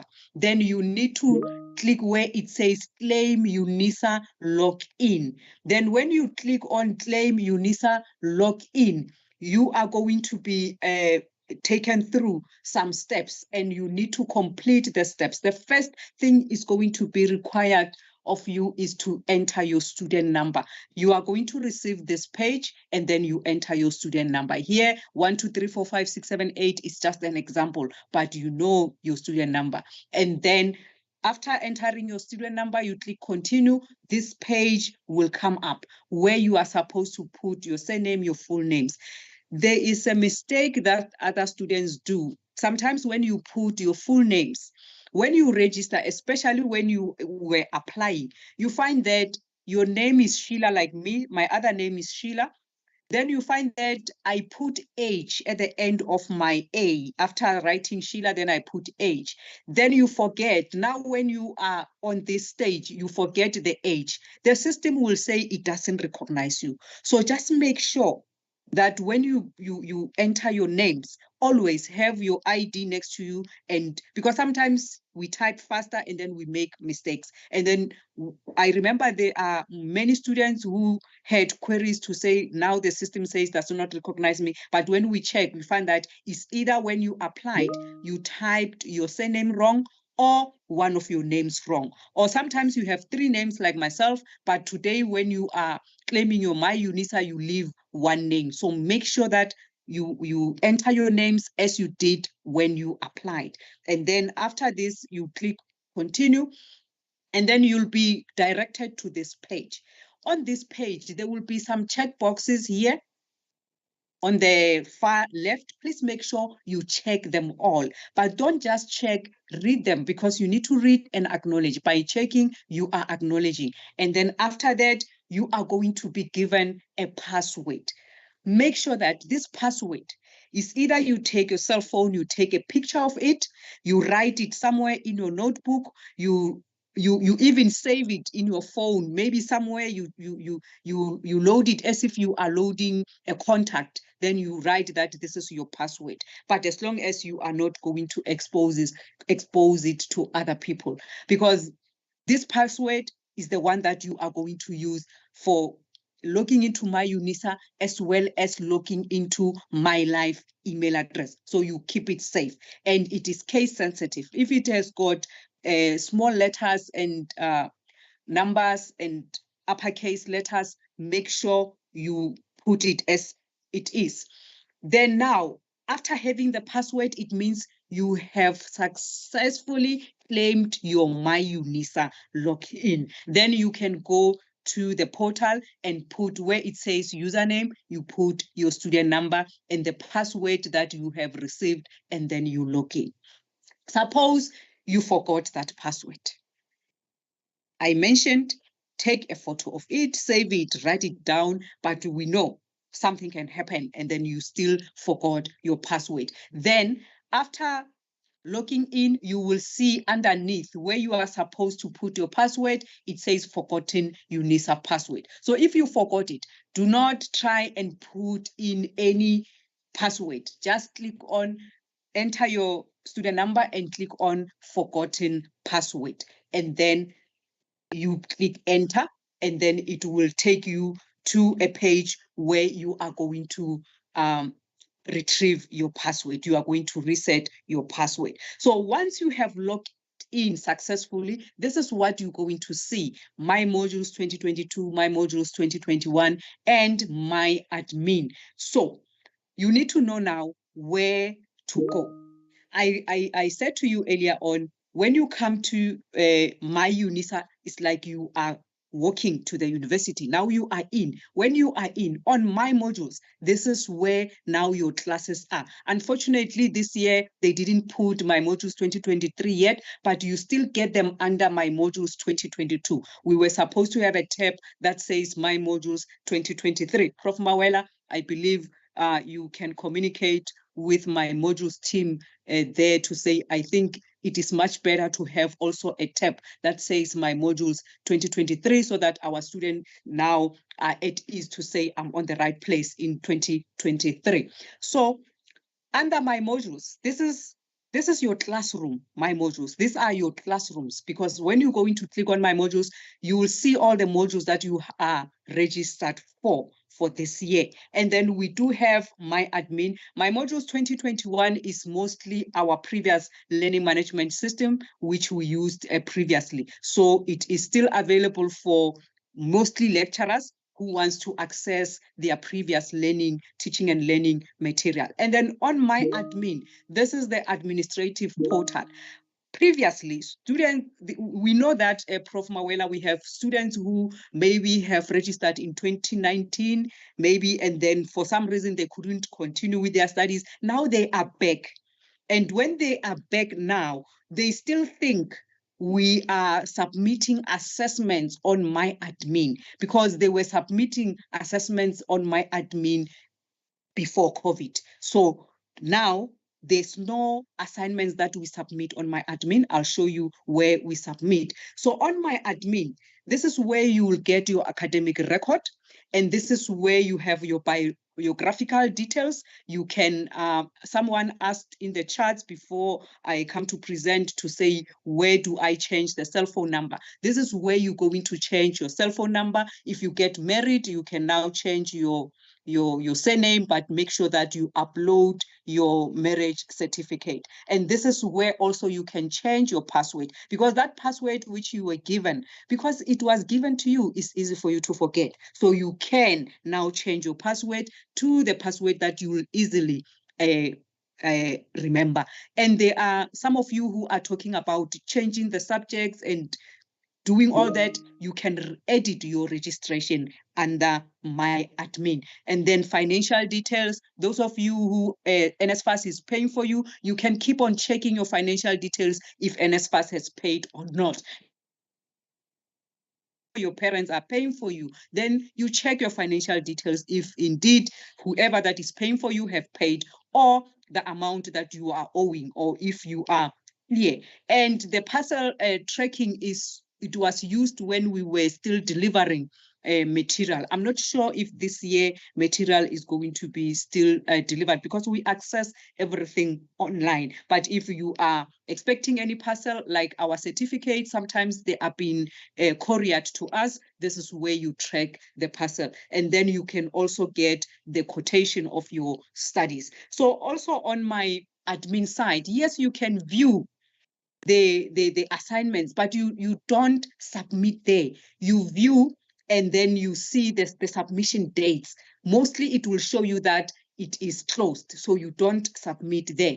And then you can view your exam results and also your examination timetable. It's important towards your exams. Please go to my admin, click on examination timetable, and then the timetable will be emailed to your MyLife email address.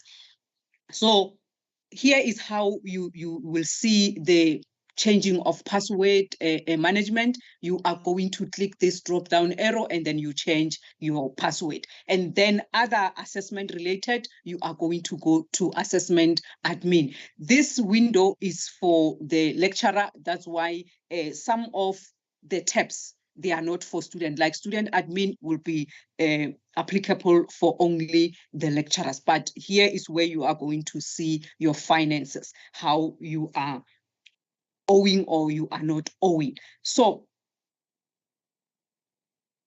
now we're getting into my modules. You know how to get your password and also how to change your password. My modules, as I said, it is our classroom, but this is where also you are going to get your official site. When we say official site, is the module site where your lecturer is posting assessments, activities, announcements, and all that. There are modules that are with e-tutors. Not every module has e-tutor. So if your modules have got e-tutors, you will see that in your module sites, when you click under my modules, you will see that if, for example, you have a module called MFP 1501, it will end with S. If it's a semester 1 module, it will have S1, but it will have letter A or B or E or whatever letter at the end to show that you have an e-tutor site. But if you don't have e-tutor site, you will only have the main module site. And then we do have group sites as well. The groups are for certain modules as well, especially signature modules. That is where you'll get assistant teachers. So if you hear students talking about groups, especially on the chats when we are in this kind of a gathering, you might get confused and you might also think, why am I not group in my module? So you should know that not all modules have got group sites and not all modules have got e-tutor site. While I'm still on this issue of groups, and I want to also talk to the issue of WhatsApps, where you are making use of this platform, we are here to support you as the university and you being our students.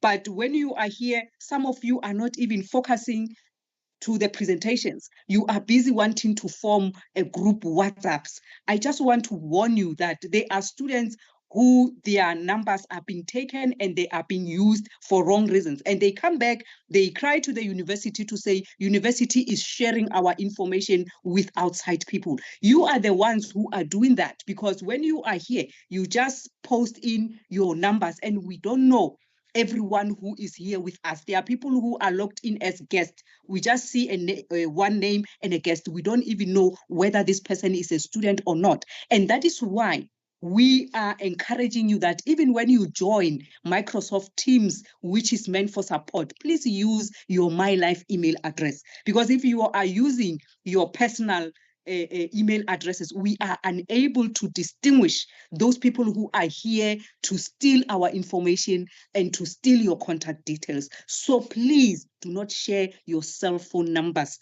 in these sessions, with due respect. So we have a MOOC.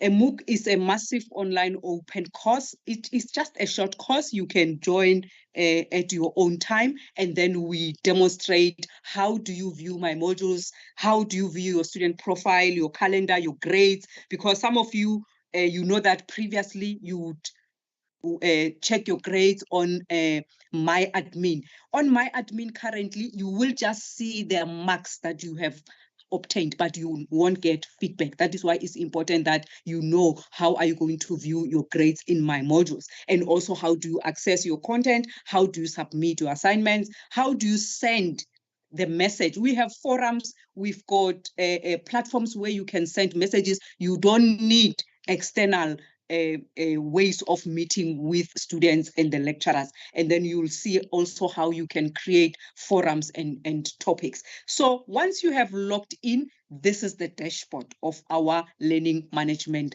platform.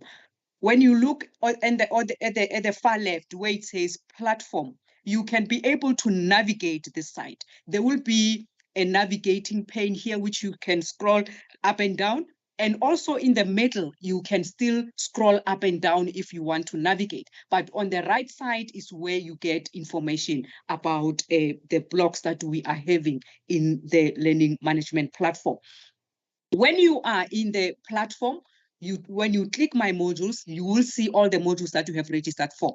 That is when now you enter the class that you want to get in for the day. Then you can click on the module. By clicking on the module, it means you are getting in the class. The most important part in the dashboard is your profile when you are getting in for the first time. When we look on the far right here, you will see profile.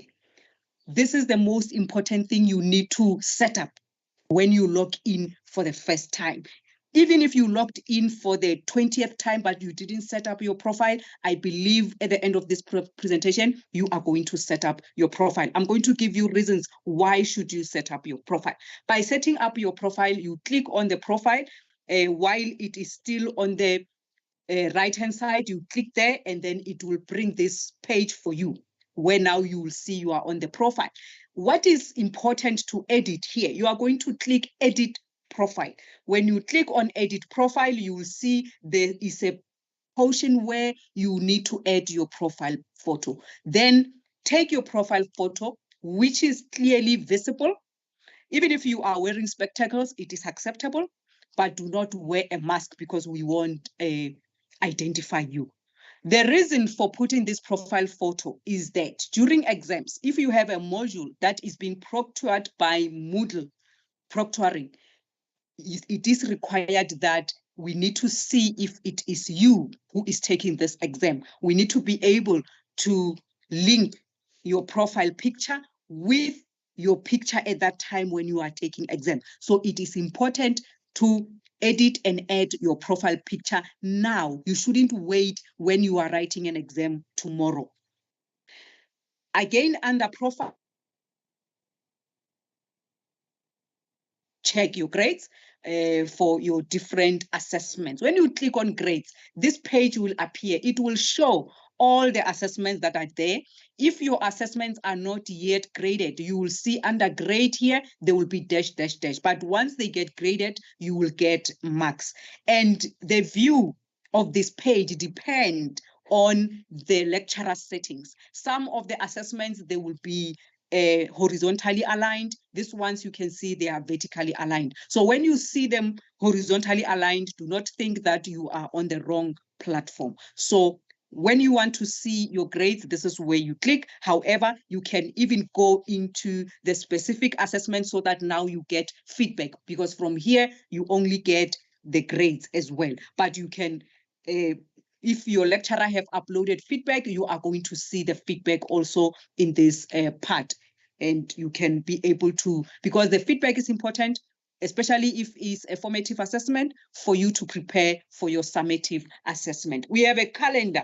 On the calendar, you will get the closing dates of your assessments. Unfortunately, this one we did in 2022, but if it was in 2023, you will see, and it assists you because every time you check your calendar, and you can be able to link this calendar with your email calendar. And this is what we are teaching in the Microsoft Digital Literacy Skills, to say how now you link all your calendars, and you can have them also on your cell phone so that they remind you a day before or even 30 minutes before to say you are supposed to be in a meeting or you are supposed to submit an assignment. So I'm back on the My Modules course layout. If you look on the right-hand side, you will see the calendar, and then it will have some shades on other days. Those shades, when you hover your mouse on the shaded date, you will see that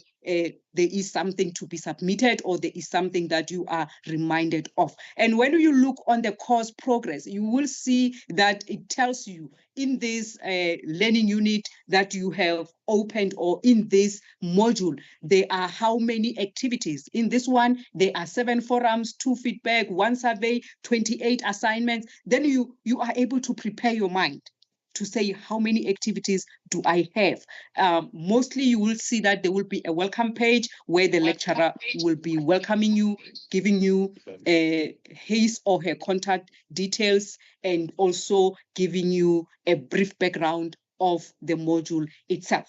When we look on the left-hand side, where I said it's another navigation pane, you are able to see the content, to say, week 1, this is what we are doing. If you are doing this module of coronavirus, week 2, and also even if you want to check the assessments, you are able to scroll on this navigation pane. Sorry about that. So some of the module sites look like that. You will see your welcome message there. I just said when you scroll on the left, you will see assessment 1, assessment 2. The reason why I'm emphasizing assessments is because majority of students think that at UNISA there is no teaching and learning, it's only assessments. You find a person registering today, tomorrow is asking about the assessment and the assessment due dates. Gone are the days where you just come to UNISA to do assessments. That's why I said my modules, those are our classrooms. You get in, you are going to have activities, and then you need to do those activities before you do your assessments. And then we have this activities section in most modules. Just know that this activity section, it contains mostly announcements, tutorial letters, additional resources, as well as formal assessments. Mostly you'll get activities underneath this activity section. And then some students, they always want to get prescribed material. Sometimes other modules do not have prescribed material. And then if when you click on your module, it says consult your tutorial letter, or there are no list of prescribed textbooks, do not panic, because it means the module you have registered for maybe have a study guide instead of prescribed material. And then some study guides we find under official study material. If you don't get them, don't panic, because we still have what? Additional study material. That's where you're going to get other official study material. So it depends on the lecturers, where do they want to publish the study materials. So study materials are no longer found in the post office, but here on the platform under either prescribed material, official study materials, or additional study materials. We do have announcements. Please make sure that you time and again check the announcements, because in the announcements, your lecturers will announce if there are any changes in the assessment dates, if there are any changes in the exams, if there are any other important information you will find in the announcements. So you'll find some students not reading announcements and keeping on sending everyone at the university an email asking for something that is there in the announcements. So make sure that you check the announcements before you ask any question, because it might be answered there. We do have assessments, formative assessments that could be in the form of online assessments and quiz activities. How do you identify that this is a quiz? A quiz has got this icon, which has got some lines in the middle. You know that is a quiz. What I just want you to know today is that this quiz, it doesn't mean it contains only multiple choice questions. Some lecturers will make sure that they are also true or false questions. They are drag and drop. They are fill in type. They are matching columns. Even essay types you can get in the quiz. So be prepared. You shouldn't assume that in the quiz you'll only get multiple choice questions. But yes, there are multiple choice questions and other questions in the quiz. So we do have the one that we upload.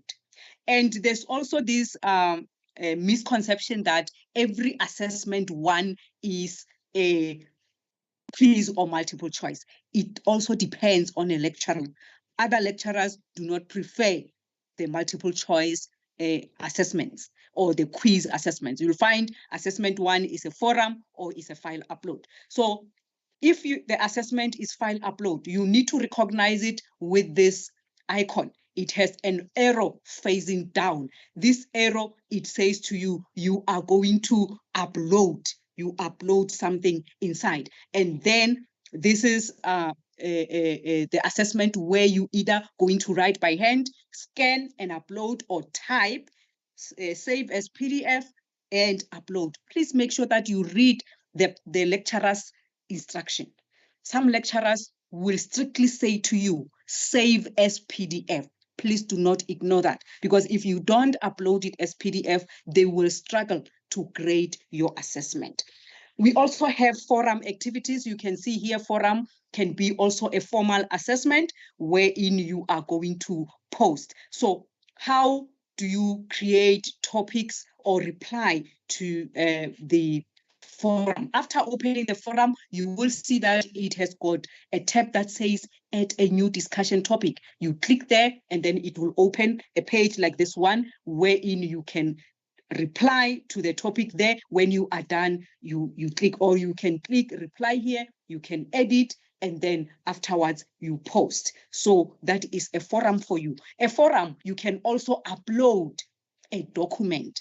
So if you want to upload a document, you will see the tab advance underneath where you are supposed to post, just aligned with where you are supposed to post. You look to your far right, you see advance if you want to upload something. Also, if you want to, maybe you took a screenshot, you are querying something to your lecturer and you want to show him or her a screenshot, and then maybe you are on the forum and then you want to show your lecturer that this is what I'm seeing on my side, I can't maybe do something that was required, then you need to click advance first in order to post a screenshot. For you to post a picture in a forum, you need to enable the posting of a picture by clicking advance. Advance is not only to upload, but it is also for you to be able to post a picture. Because if you don't do that, you will try to right click and paste, it will not paste. So this was about the dashboard. I just explained the dashboard. In the Adolf, we have this MOOC. I'm going to share these links on the platform, on the charts when I finish this presentation. Once you use this link, you are going to get this short MOOC wherein you get orientated. Then you are shown how to log on to my UNISA, how to view my modules, how, if your module has badges, how do you view your badge, your calendar activities, everything is there that you need before you even ask the lecturer, how do I see the courses that I do? You just come here, you click. How do I access the content? You click. How do I submit my assignment? It has got everything. So I'm going to share this link with you. And when this presentation is shared with you, you can even use your phone to scan this QR code. It will take you straight to this MOOC. It's a short MOOC. Another thing, students, you are able to have My Modules app on your phone.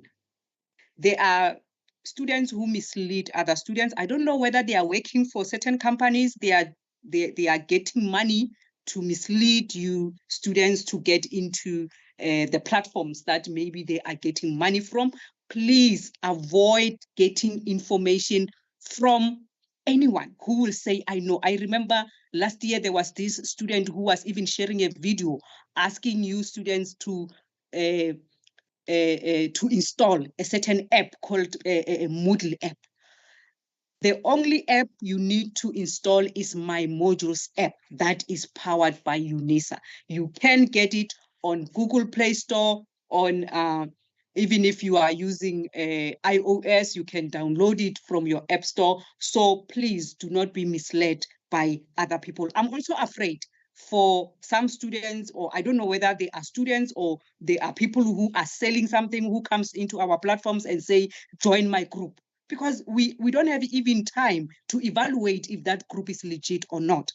I'm sorry, if you are a legit student, it's fine. But with due respect, we don't know whether this person who is saying join my group is a student or not. What if he's not a student? When you get there, you are told, pay 50 rands, I'm going to do your assignment. So please beware of these things. Now we're coming to My Life. You are able to log into My UNISA now.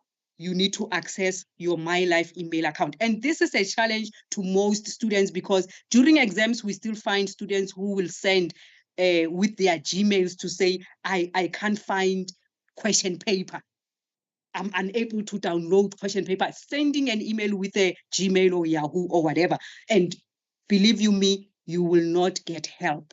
because your email will be blocked, and that day you want to write an exam. It's important to start accessing your My Life email now, so that when you experience challenges, we are able to assist you.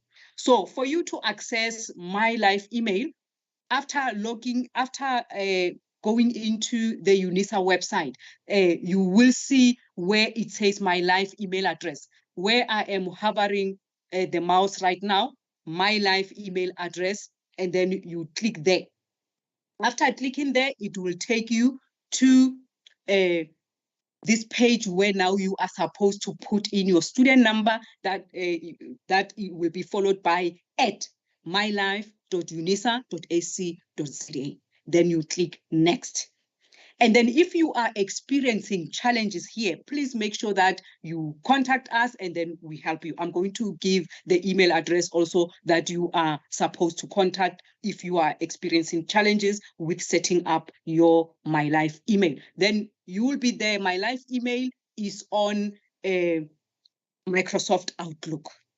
If already you are using Outlook, maybe for your work or for any other purpose, you can add your My Life email account as the additional account so that you have two of them, and then you'll have two mailboxes in your Outlook.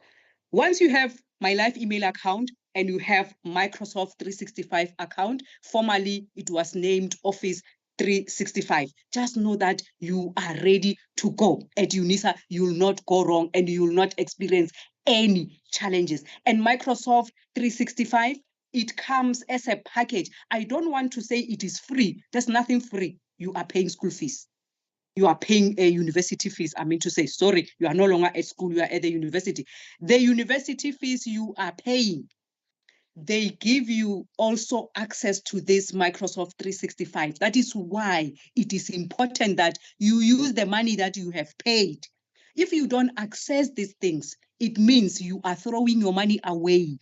So I don't want to say it is for free. It's not for free.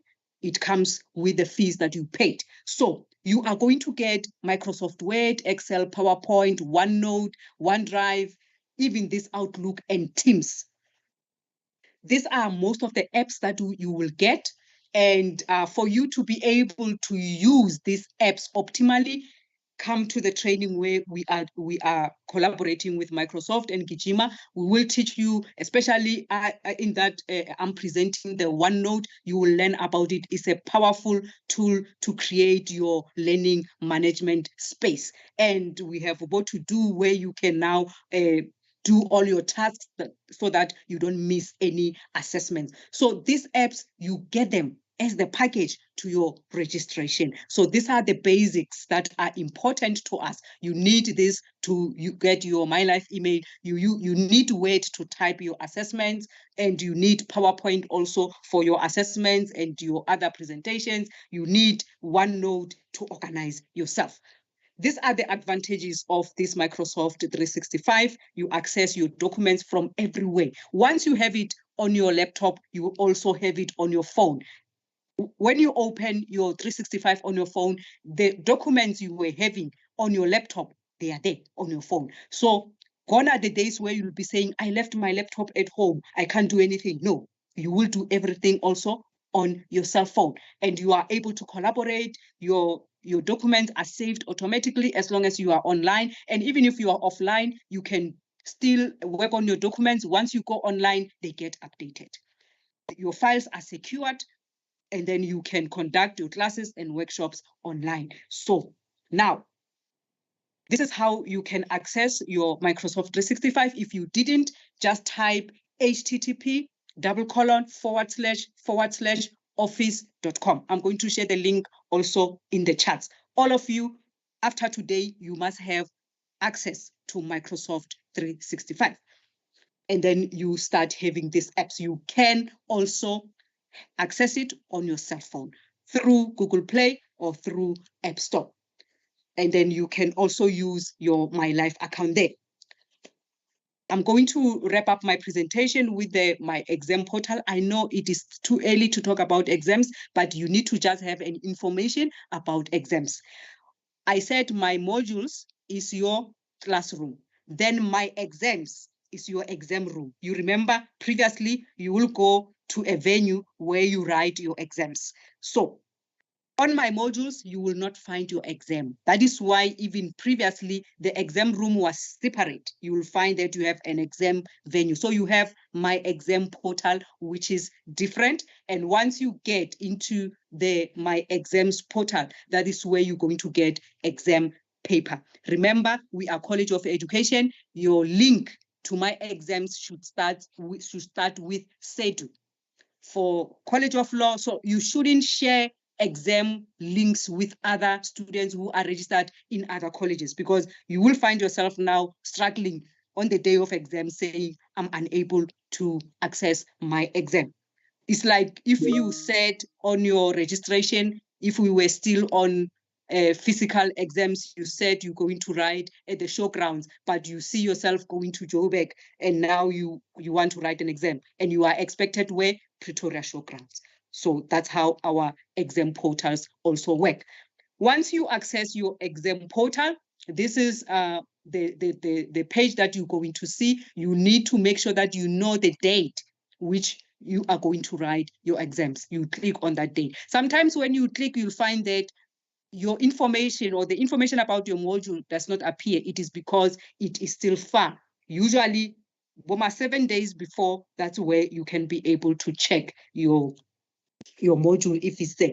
I saw on the chat someone said some modules are having portfolio, but you are not allowed to replace. There's something you need to understand, student. Portfolio is also an exam. However, we call it alternative exam. Some modules will have this kind of exam, while other modules will have alternative exam, which is a portfolio. It doesn't make it any less important. Portfolio is as important as the exam that you can write in one day. So they are equally important. Don't be mistaken. So once you have access to your exam portal, it looks the same as my modules. So it's important before you get to exams, familiarize yourself with my modules. Once you know my modules, it will be easy for you to navigate my exams, because when you get at my exams, remember on my modules, this tab here will be my modules. Then when you click the drop-down arrow, you'll find the modules which you are going to write the exams for. And then it's still having announcements, additional resources, and the exam platform that you are going to write. So it is similar to my modules. So for you, you need to know whether you are going to write a MCQ exam or take-home exam. If it's MCQ, we are going to see it with this icon of a quiz. If it's a take-home, the icon of an assignment activity. But the most important thing in the exam, you need to know about proctoring tools. We've got Moodle proctoring, Invigilator app, and Iris Invigilation. You need to know your timetable will show you whether this is MCQ or take home. Once that is done, once it is MCQ, you know it is Moodle proctoring. And if it's Moodle proctoring, you should ask yourself if you have added a picture to your profile. That is what is going to be needed. With the Invigilator app, you are going to be required to install the Invigilator app on your cell phone. Invigilator app does not work on the laptop. You don't download it on the laptop, but on the cell phone. And then we also have Iris Invigilation, which was used by HCERT, and I heard now also the College of Accounting, they are going to use it. At our college, we're not using Iris yet. So this is what is going to be invigilating you when you are writing exams. But closer to the exams, I think, Prof. Mawela, if I'm not wrong, there will be also a training of this nature where we are going to take you through each and every proctoring tool, where you are going to understand it. And also you can attend the ADOV sessions, because we do have sessions in the evenings from 6 to 8, as well as Saturdays for exam support. So with Moodle proctoring, I said you need to have your profile picture there, because it's going to be needed. And you need to make sure that your computer's camera is working. You shouldn't wait for the last minute to say, my computer camera is not working. You need to report that prior so that we solve your problem. You need your webcam on your device. The Invigilator app, this is the icon for you to identify Invigilator app, but you shouldn't worry at the moment. For you now is to have knowledge about these things and prepare yourself that, by the way, I need to know about Invigilator app more and I need to download it in my cell phone. It runs on your smartphone and then it will take pictures at random times.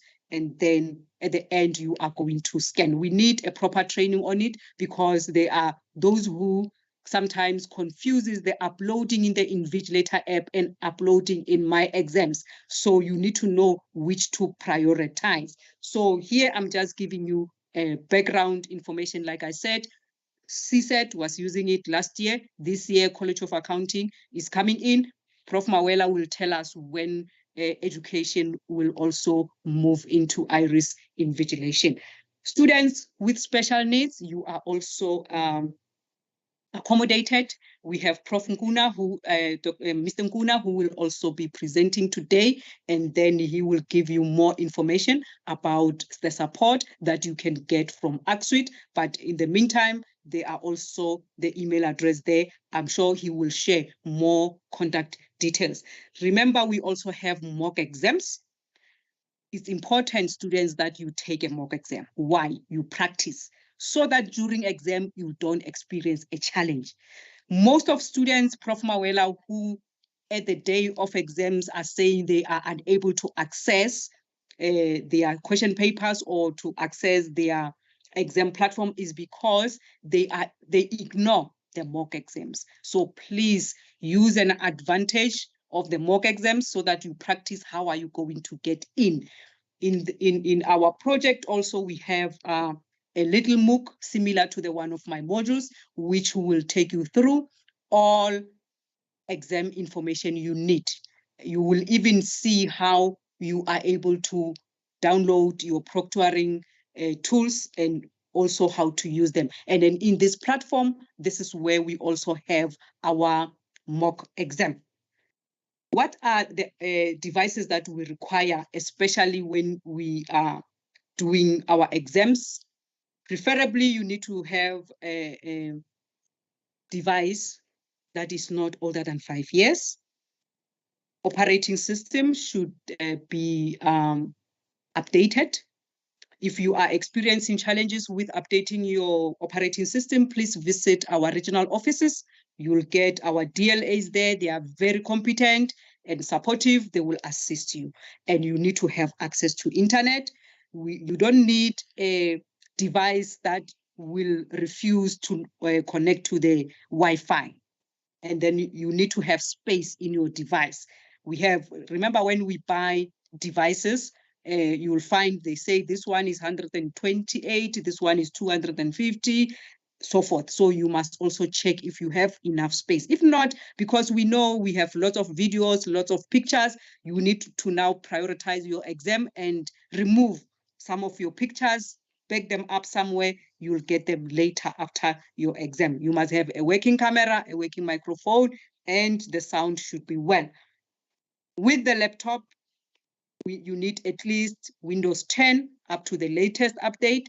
It should be able to access the internet, and then it should be able to run productivity apps such as Microsoft Office, and then be able to run modern web browsers, because we do have Chrome, we have Edge. You'll find your device is still want to run a Microsoft Internet Explorer. It is no longer supported. Also, your laptop should have a webcam, microphone not working. Microphone that is working, we do not accept headsets during exams. The sound should be clear and it should be able to access Wi-Fi. We do have regional support services. They are training. At ADOV also, we are collaborating with the regional center personnel. And then I'm going to share this link with you on the chat. There are so many links that I'm going to share today, and then you will be able to get the courses that will assist you. The regional offices, this link I'm going to also share if you need any help from the regional offices. And also if you are struggling with getting Office 365 on your device, the regional office service, they are going to help you. You need these trainings, you need these skills, you need this knowledge. Our students, this I'm going to share. And lastly, I just want to share the digital access centers that we are having. I'm not sure if Mr. Sebutuma had shared this information. If he did, it's okay, because there are 22 digital access centers around the country that you need to access. You will be also assisted. You find that maybe you need to do your assessments, especially the formal assessments during the course of the year, and where you're staying, you don't have a good connectivity, visit these digital centers. They've got addresses there. Someone was asking if there is something in Soweto. There at Sinawane, you'll get a digital access center. And this presentation will be shared with you. All 22 access centers, you will see the physical addresses. You can navigate there. Even in Limpopo, Mulomowatau, we have. Colleagues, from me, thank you. Thank you very much, Dr. Patel. I know that you are a teacher. The teacher was teaching. So thank you very much. The information indeed to our students, I believe, is so sufficient, and most of the students here, I can see you nodding, saying, yeah. That was my problem. Yeah, so the problem is sorted. So follow all of those links that which was talking about. He's gonna share here on the platform. Make sure that you follow all the links and get the information. Mingobeni, yo, mkarele manjeni, hey, ikhale pe. She's so tired. She has been, I think, let us give one item.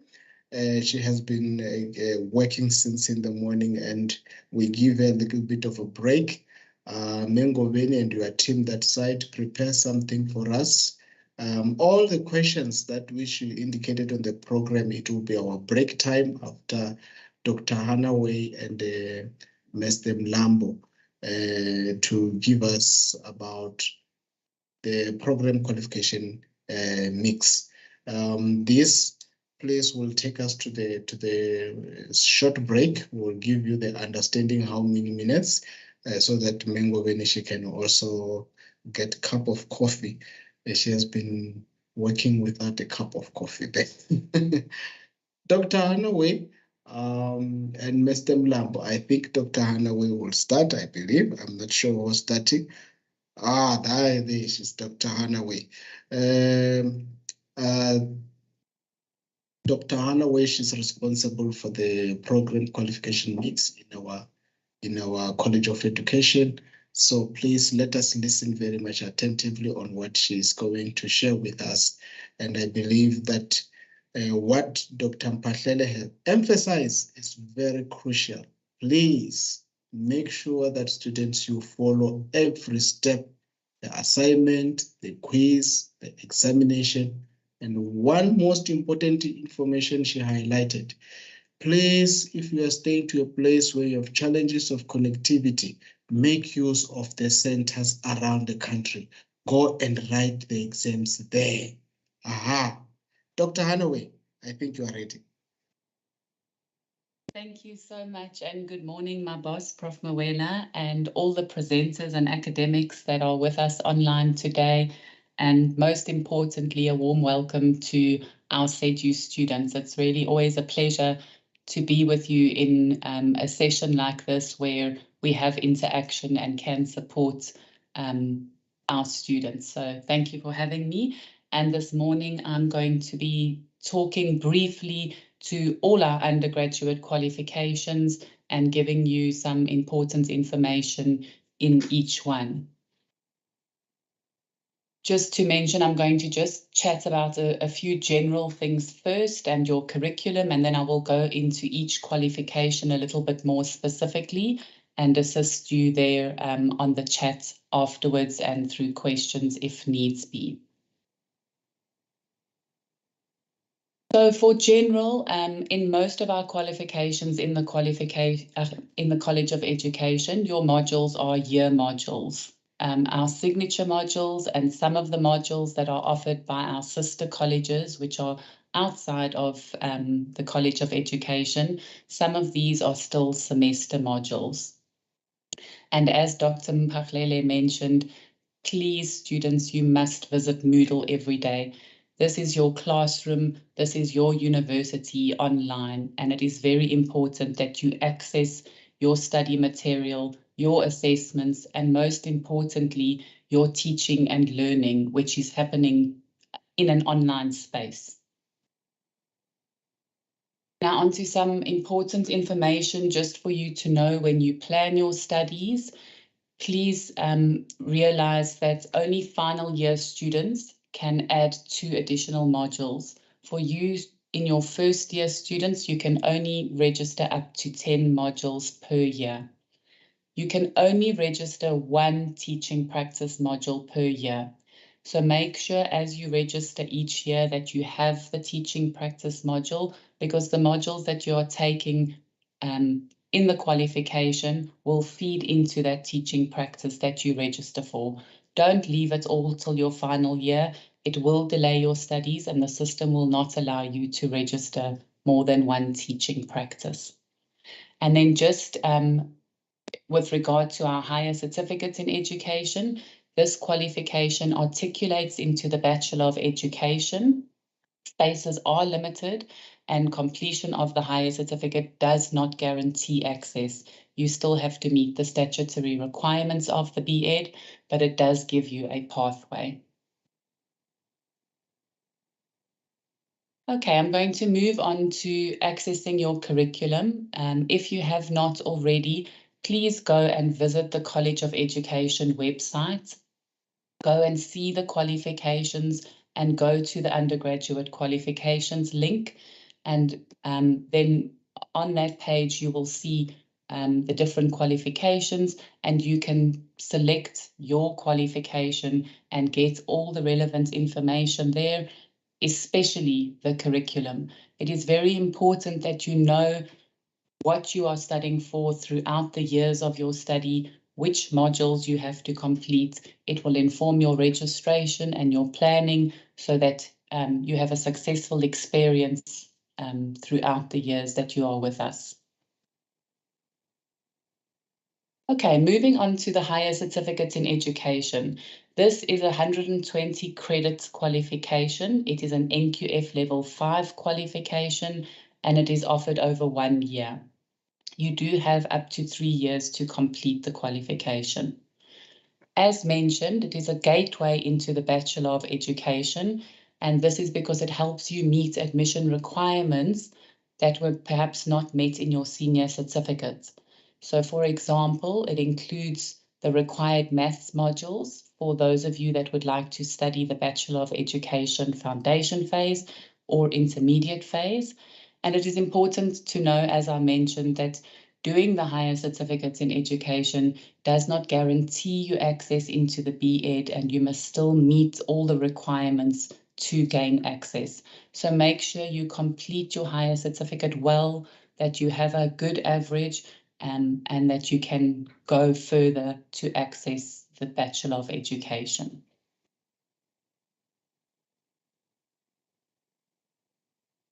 In 2023, this year, our higher certificates, all modules are year modules except for BPT 1501, AFL 1501, EUP 1501, and INS 1501.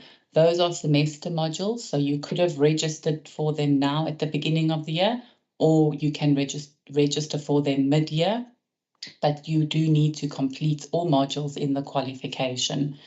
And then MTE 1501 is a compulsory module, which is in the foundation phase and intermediate phase stream. and this is for you to meet the admission requirements with regards to mathematics.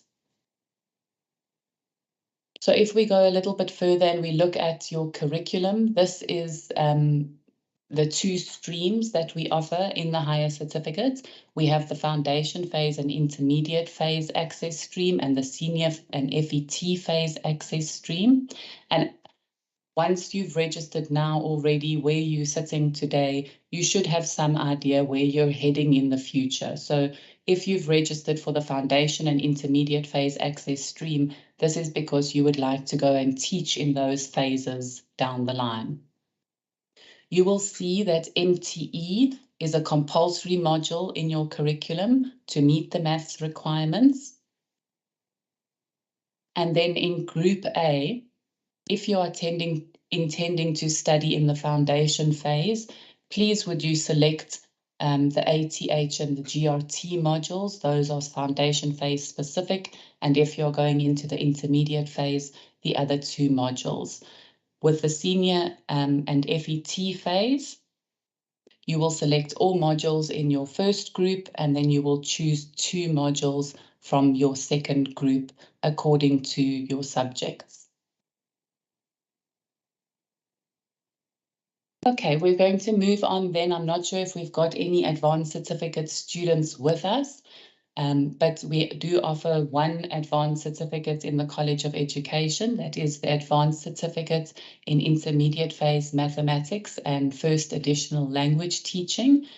This certificate is 120 credit qualification. It is at an NQF level 6. And it is also a 1-year qualification where you have 3 years to complete.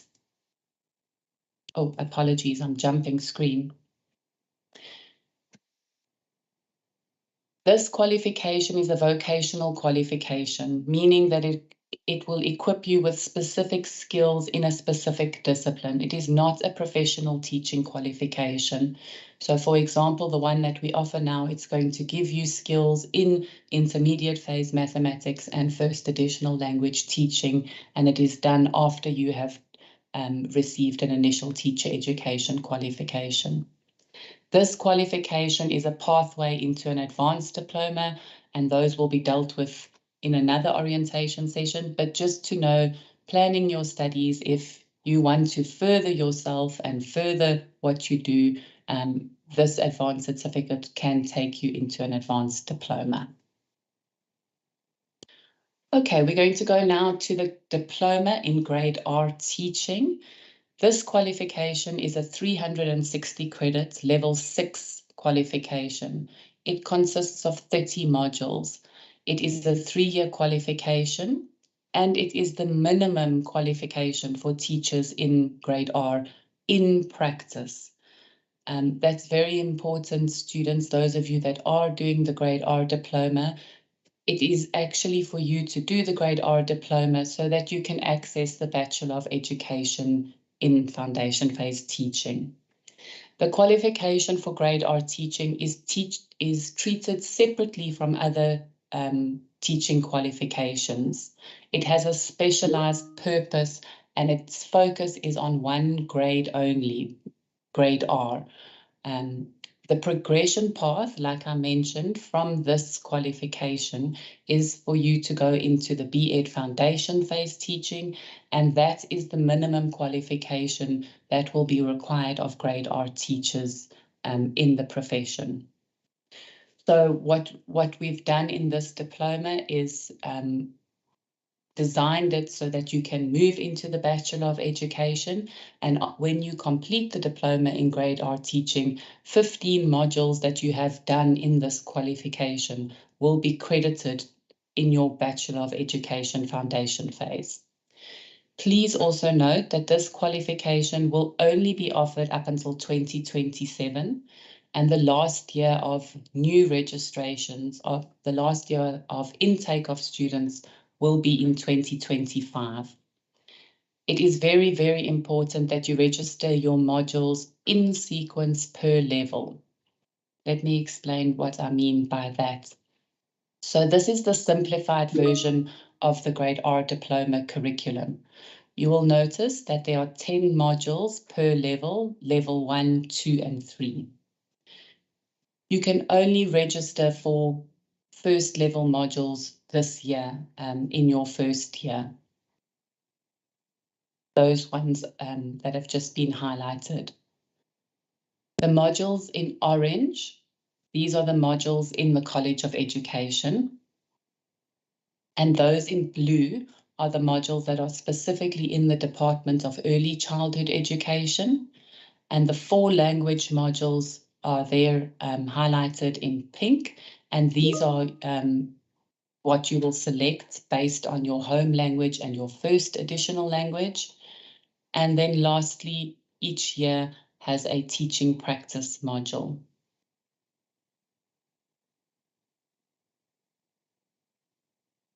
Okay, I'm going to move on now to the next qualification, which is the Bachelor of Education Foundation Phase Teaching. This is a 480 credit NQF Level 7 qualification. It is a 4-year qualification and you have a maximum of 7 years to complete it. It is a fixed curriculum, meaning that all modules are compulsory. The only selection that you will make is for your language modules. And I know this confuses a lot of students and I'll talk about it in a bit more detail later on in the presentation. Again, it is very important that you register for your modules in sequence per level. Please, like I mentioned, go visit the College of Education website, access your curriculum and register according to each year.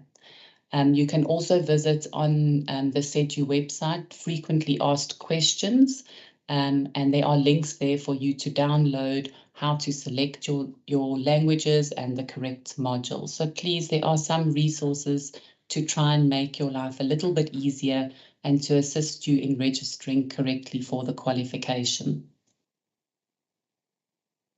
So this is the simplified version of the Bachelor of Education Foundation Phase curriculum. You will notice, like the previous one, that there are 10 modules per level, and it is recommended that you register for these modules in order per level. The modules in green, again, are the modules that are in the College of Education. Those in purple are in the Department of Early Childhood Education. And then the language modules in pink are the ones which you need to select depending on your home language, your first additional language, and the module that you will select as your communicative competence. Each year ends with a teaching practice module. Those are highlighted in blue. And as I mentioned, you can only register for 1 teaching practice module per year. So please plan accordingly with your registration. Make sure that you do register your teaching practice because all those modules in level 1 that you are seeing, the green, the purple, the pink, those feed into your blue teaching practice module. So the qualification is designed so that the information, the knowledge, the skills that you are learning in your modules will assist you in your teaching practice. If you are, pardon me, I think I've also been dancing too much in the rain, Prof. Moela. If you are going to register out of order, the qualification is not going to be meaningful and beneficial to you. Then lastly, in this qualification, there's also a reading module in the foundation phase. These are offered in various languages, and you will also be able to select which language you take that module in based on your home language. Okay, we're going to move to the next Bachelor of Education.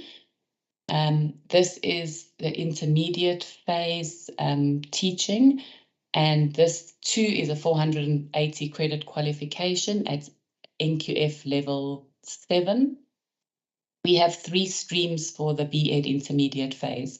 There's a maths and life skills stream, there's a maths and natural science and technology stream, and there's a maths and social science stream. You would have registered for one of them, and the modules in each stream will relate to those subjects that you have chosen for the stream.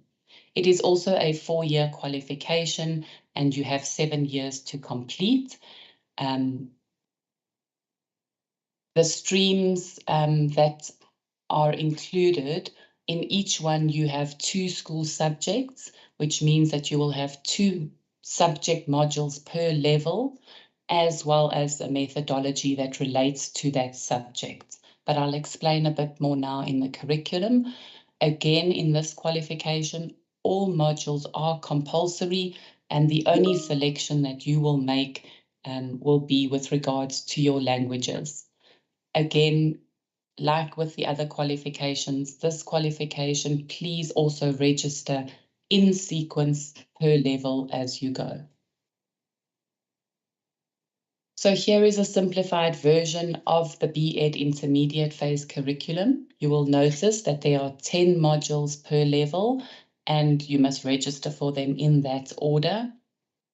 The modules in purple, these modules are in the College of Education. The ones in green are your language choices. And then you have your school subjects in orange, as well as the related methodology in yellow. Each year ends with your teaching practice, and that is the module where you can only register 1 per level. And like with the other curriculum, it feeds the modules that you've done in your first level, feed into the teaching practice. Okay, now I want the Bachelor of Education foundation phase and intermediate phase students to please listen carefully. This is important information for your electives, for your language modules. So how you choose your language options in your qualification, you will decide these depending on your home language on your matric certificate. You must continue with that home language as it is on your matric certificate. The first additional language option, it will be English if English is not your home language. If English is your home language, you can then choose an African language or Afrikaans as your first additional language. And then your second additional language, number 3 there, your conversational competence is then from a different group to the selection you made in group 1 and group 2. Let me explain a little bit more because that sounds very confusing when you just look at it like that, and I'll give you a few examples. Okay, here is a table which will help you to select your language modules. This is available on the frequently asked questions on the College of Education website, so you can visit that and download it. I will also make my presentation available so that you have this resource to help you register correctly. So for example, if you have isiXhosa as your home language on your matric certificate, that's where you are there. Then you must select all the XHO modules as your home language in your degree. You will then have English, which will be compulsory as your first additional language, and you can then go and choose any African language, not from the Nguni group, because now you've taken isiXhosa as your home language, so you can choose one of the Pedis or the other African languages as your communicative competence, or you can choose Afrikaans.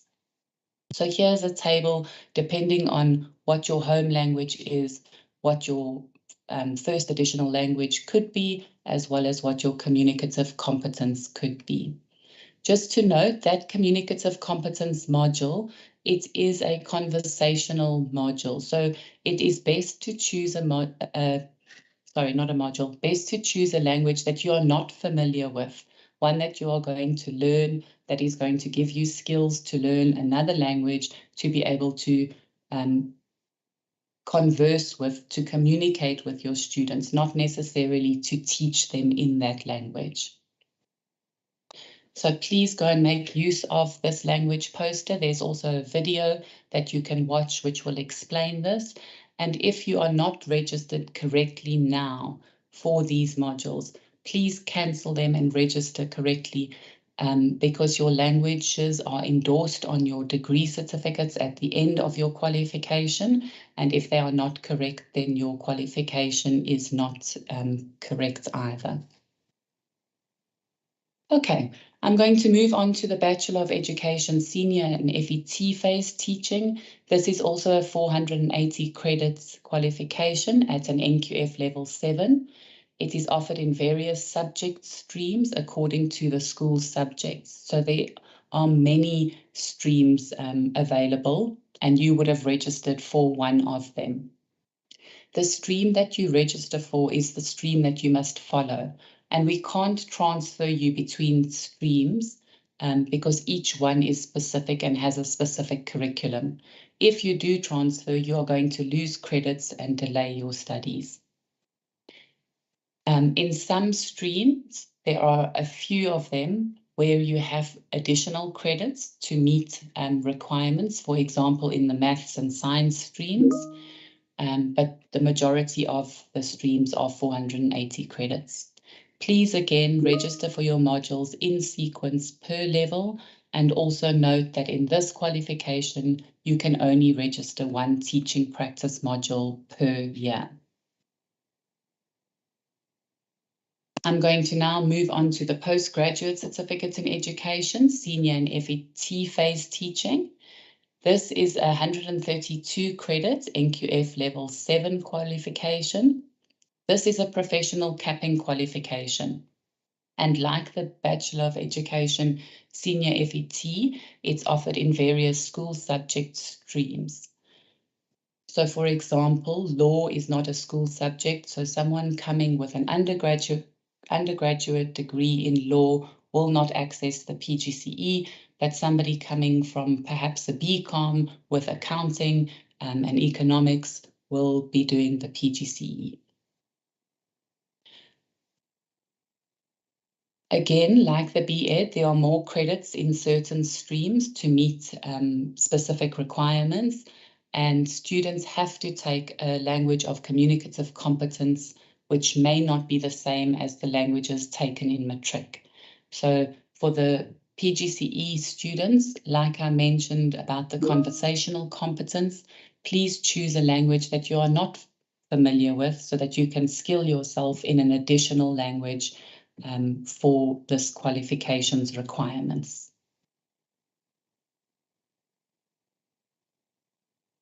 And that's it from me with regard to the qualifications.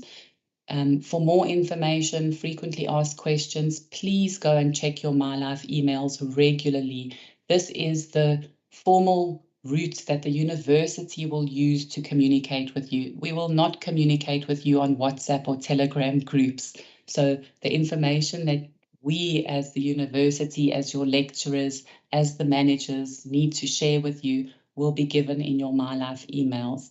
So claim your MyLife email account like you were shown in the previous presentation and use this account to communicate. And I say there in brackets, professionally with the university. You are teachers, you are going to be shaping and changing the next generation. So when you send an email, please address it to the relevant person, include your student number so that we can assist you as best we can. And then also read the announcements that are posted on the college website and your module sites because they will help you as you go. If there's anything that changes, if there's any important information, it will be communicated to you.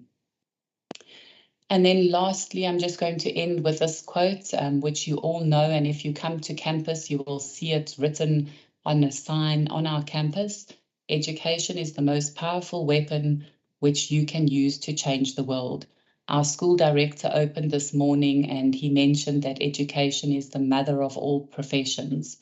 So the future president, aeronautical engineer, the future Elon Musk will be taught by you.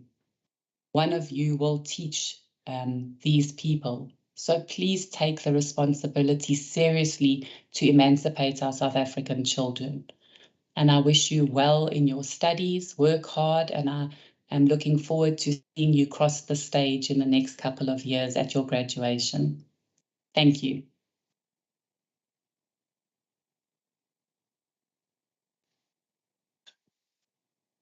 Right, thank you so much, Dr. Hanaway, and I can see the hands.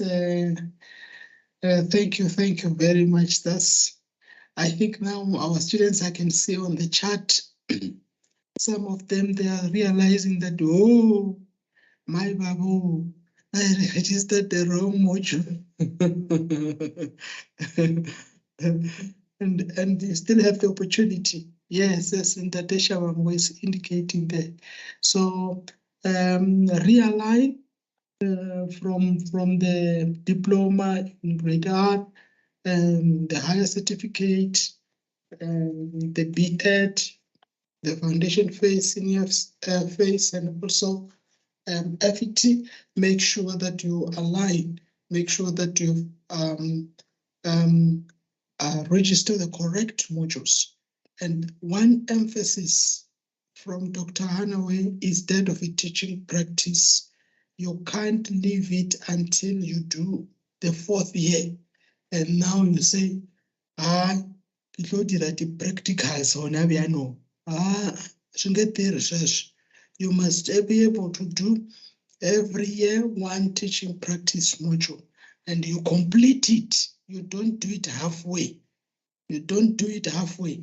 You must be able to complete and have, and please, it's very crucial. We're going to talk about that tomorrow when we're dealing with the teaching practice, because issues of portfolio, where you are taking it from your elder sister who has already graduated, it's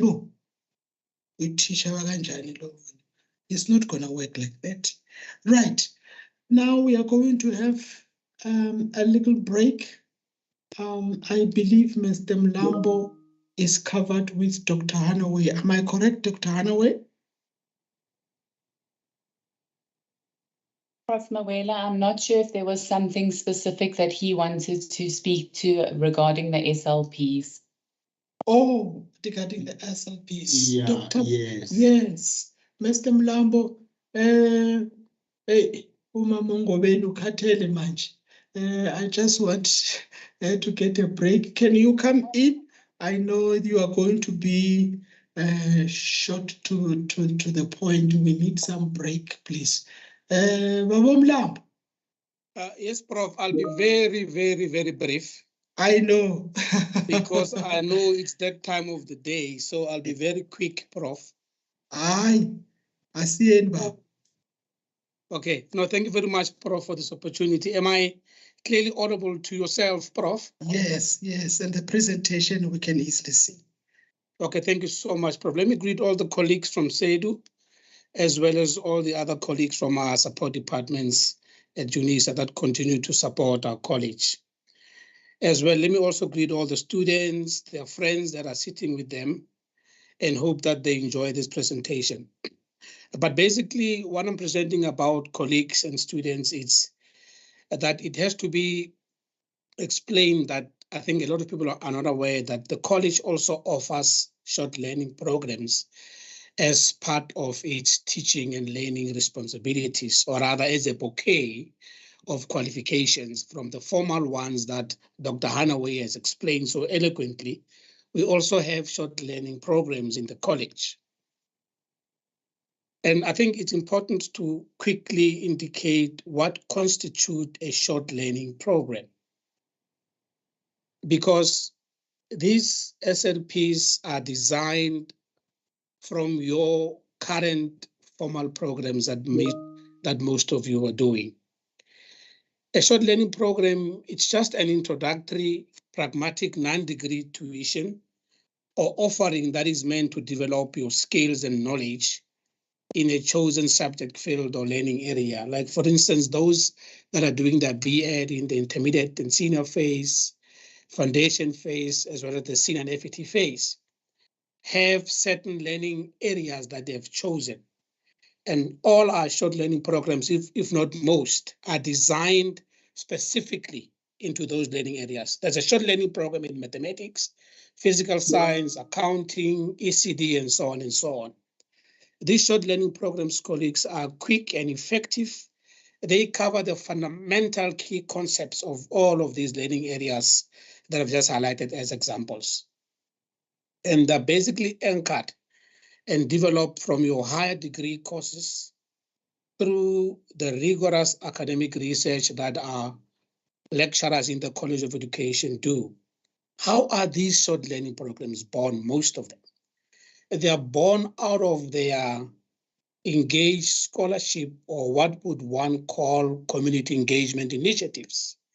After the lecturers have gone to different communities to assist them in one or any other intervention, on their return as part of their research, they would rigorously or rather aggressively then design a short learning program that talks to that academic or rather engaged scholarship project that they were involved in.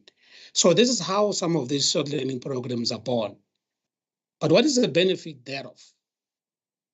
The benefit is just to update or broaden your skill and knowledge in a particular field. I think I should also hasten to say, students, that you can also register for a short learning program simultaneously, or rather at the same time that you are doing your B.Ed, or you are doing your honors, or you're doing your PGCE, or you're doing your master's or doctoral degree in the College of Education.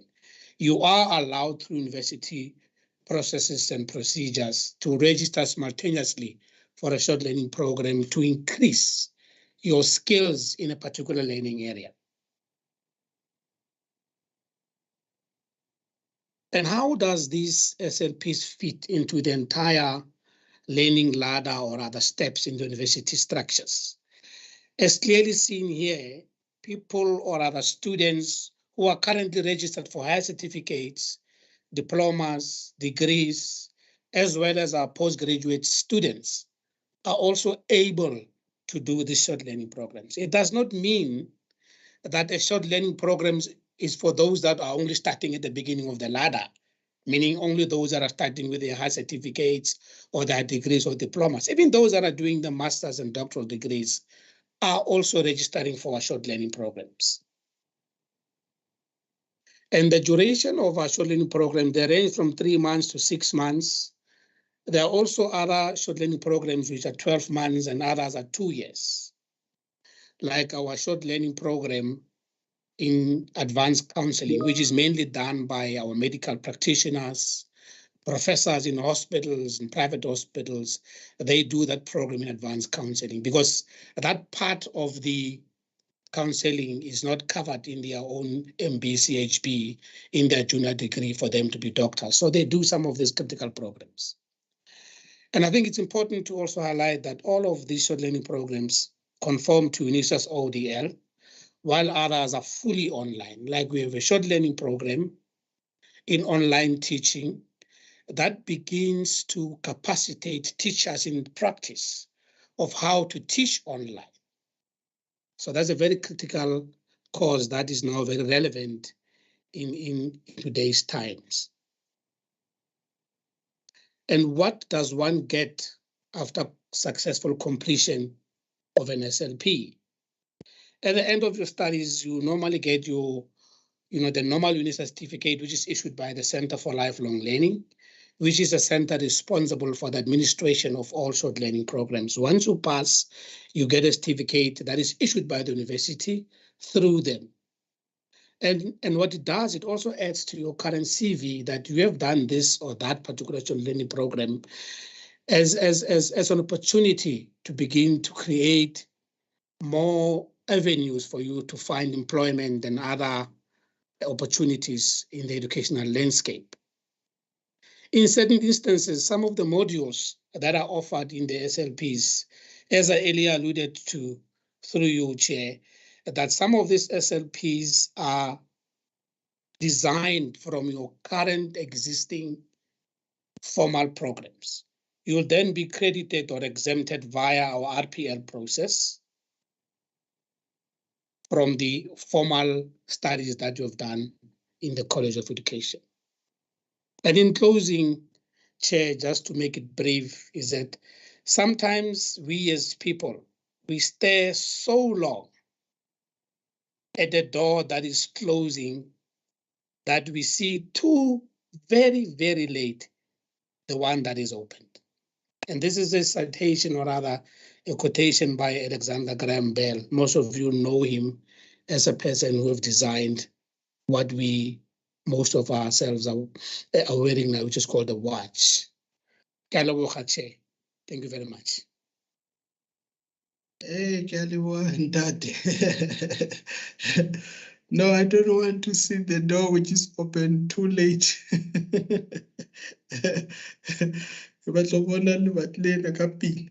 Thank you very much, Ntate Mlambo. Short learning programs are very crucial here at the College of Education, and indeed, those students who are interested, please, you need to maybe provide Ntate Mlambo where can they access the short learning programs, which website should they visit.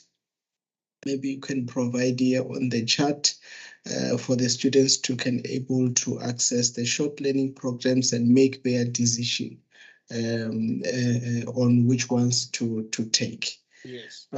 Thank you. Thank you, Chair. All our short learning programs are also part of the College of Education website. When they go on the CEDU website, they'll also see there's also a space for short learning programs as well, but I'll provide the direct link on the chat. Thank you, Chair. Thank you. Thank you. Colleagues, my student teachers here, I think we need to have a short break. I've been calling for the short break for a long time, 15 minutes or so, which means now is 12 o'clock. Can we be maybe back at 12:15, so that we can have some refreshments and easy ourselves. So 15 minutes, the colleagues responsible for the running of the program here, they can give us some short highlights or even some music. But colleagues, let's quickly have some eats for 15 minutes. Thank you very much.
we are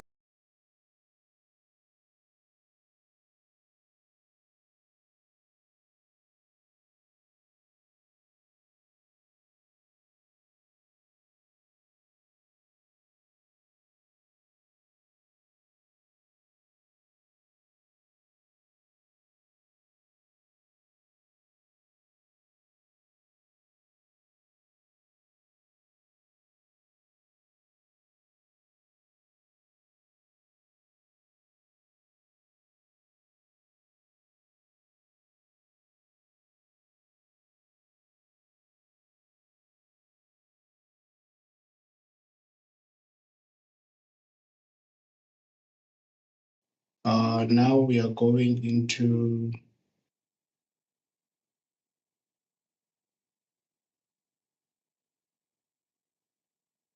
the question, the session of the questions is the one that which we actually used for our short break. I'm believing that students, teachers, you were posting the questions, and I have seen so many questions being answered.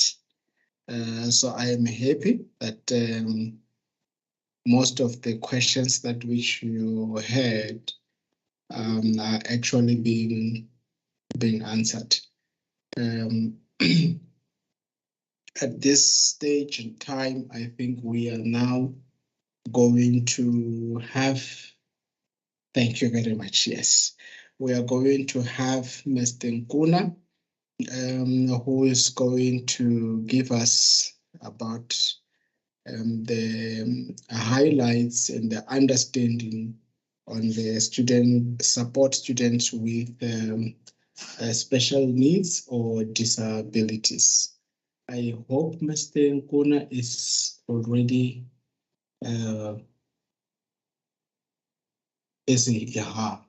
seemingly is about to share. There, Mr. PJ Nkuna, please, you can take us through Mr. Nkuna.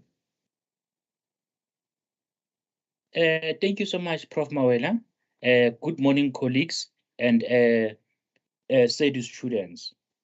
As mentioned, my name is Pinchas Nkuna. I'm from the Advocacy and Resource Center for Students with Disabilities. Ladies and gentlemen, the Advocacy and Resource Center for Students with Disabilities was established just for the purpose of providing reasonable accommodation to the diverse needs of students with disabilities. And it is situated within the Office of the Dean of Students. It's also called Student Affairs. As actually we provide quite a number of services to students. We assist students with disabilities in terms of the completion and of the application and registration, and we also advise them to complete special assistance form. And as a new student, you may ask, what is this special assistance form?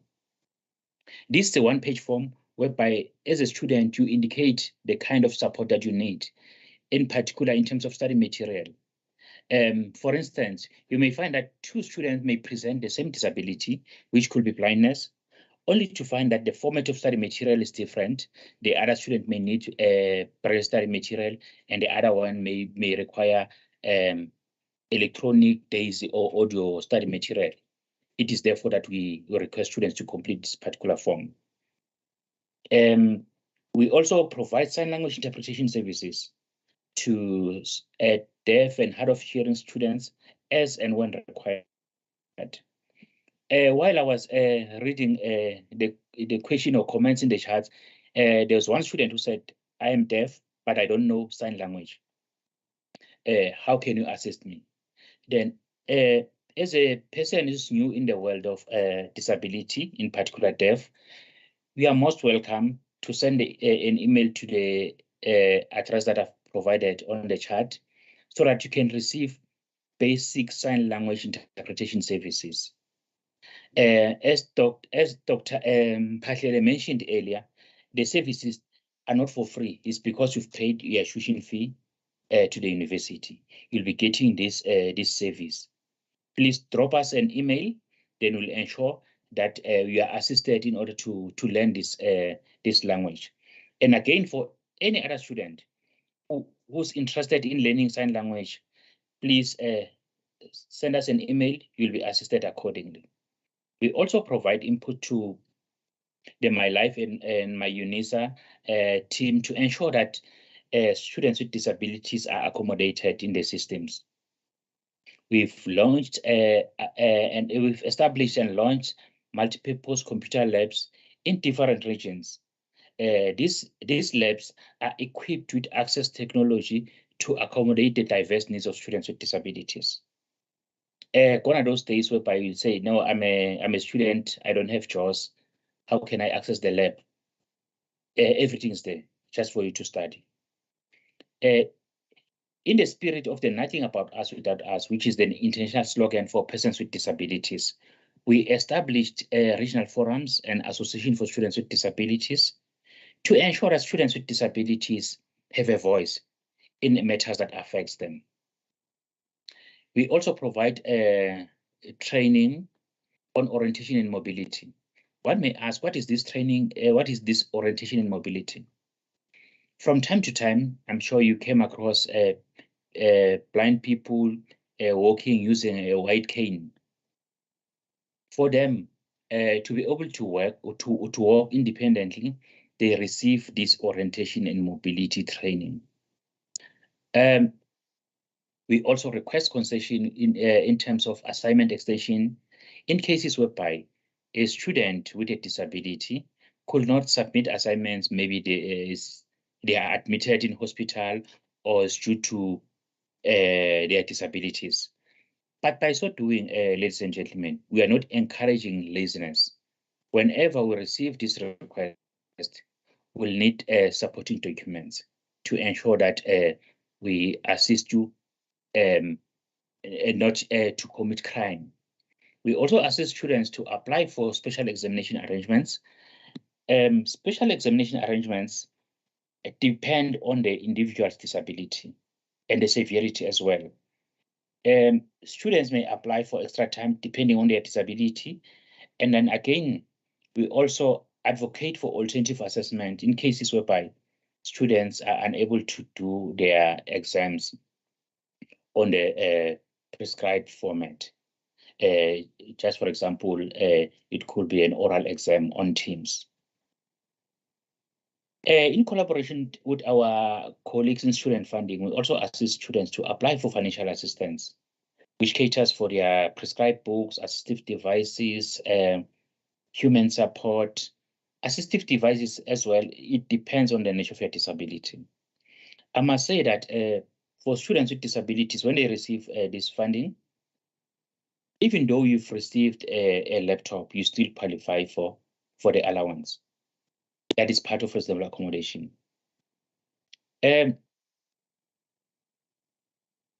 may ask, what is this human support? From time to time, students with disabilities, they need assistance. Like, for example, sign language interpretation services. When you procure the service of a sign language interpreter, that falls under human support as well. And there's also an allocation for a medical assessment. The reason for this is because in order for you to receive like special examination arrangements and assistive devices from the bursar, we'll need a proof, which is a medical certificate. By so doing, we are not taking you back to the medical model where persons with disabilities were seen as sick. It's because we are in a comprehensive open distance e-learning institution. We don't see our students face to face. Therefore, we should have a proof of the disability. We also work with publishers, both locally and internationally, to ensure that students with print disabilities are able to receive electronic copies of prescribed books. One may ask, what is this print disability? This includes students with learning disabilities, students who are blind, partially sighted, students who are quadriplegic, who cannot study using the cited format of study material. And again, we also support because our services throughout the student work. It starts from application and registration up to graduations. Then when you complete your qualification, we'll also be there to assist you to ensure that you have accessible parking space closer to the venue. The program it's available in the format of your choice, so that when you are blind, you don't graduate without being able to read the program on your own. And when you are deaf, you are able to hear when they call your name. Ladies and gentlemen, I urge all of you, whether you have you are a student with a disability or not, to join hands against the prejudice that constitute the biggest barrier against our students with disabilities. And ladies and gentlemen, as HCERT, we encourage students not to conceal their disabilities. Because while we respect your right to disclose or not to disclose your disability, students who does not disclose their disabilities may not receive or demand reasonable accommodation from the institution because we won't be aware of your individual needs, because we don't have the one-size-fits-all approach. Disabilities, ladies and gentlemen, can be visible or invisible. Whether you have invisible disability, please disclose so that we can reasonably accommodate you. We have two forms of persons with disabilities, those who are born with and those who acquire disabilities. Then students, if you acquire a disability during your studies, please do disclose so that you can also be reasonably accommodated. I felt that I must include this in my presentation, that HCERT staff members comprises of persons who are born with disabilities and those who acquire disabilities in their lifetime. The reason for including this in my presentation is to ensure that students, you understand that in HCERT, we have people who have a first-hand experience of disabilities, who live with a disability. And we are also aware that there are students who are reluctant to disclose their status, their disability status, due to the fear of stigma and victimization. I must say that when you disclose your disability, no one will victimize you or stigmatize you. The service that we provide to you as a student with a disability is not a favor. That is in the Constitution of the Republic of South Africa. There are a number of pieces of legislations that protect your rights as a student with a disability. Ladies and gentlemen, in terms of the etiquette and the terminology, I'd like to say, students, whenever you come across a student with a disability, you must always see the person first. Don't say a disabled student. That is a student with a disability. You see, that's the person before the disability. Because if you say that is a disabled student, when do you enable the student? Because if you have an alarm system at home, if it's disabled, you are not safe. You see now the difference, not disabled student, but student with a disability. And let us refrain from calling our fellow students that the person is wheelchair bound. No, the student is a wheelchair user and not wheelchair bound. Because if the person is bound on a wheelchair, which means they sleep on the wheelchair, they bath on the wheelchair, they do everything on a wheelchair.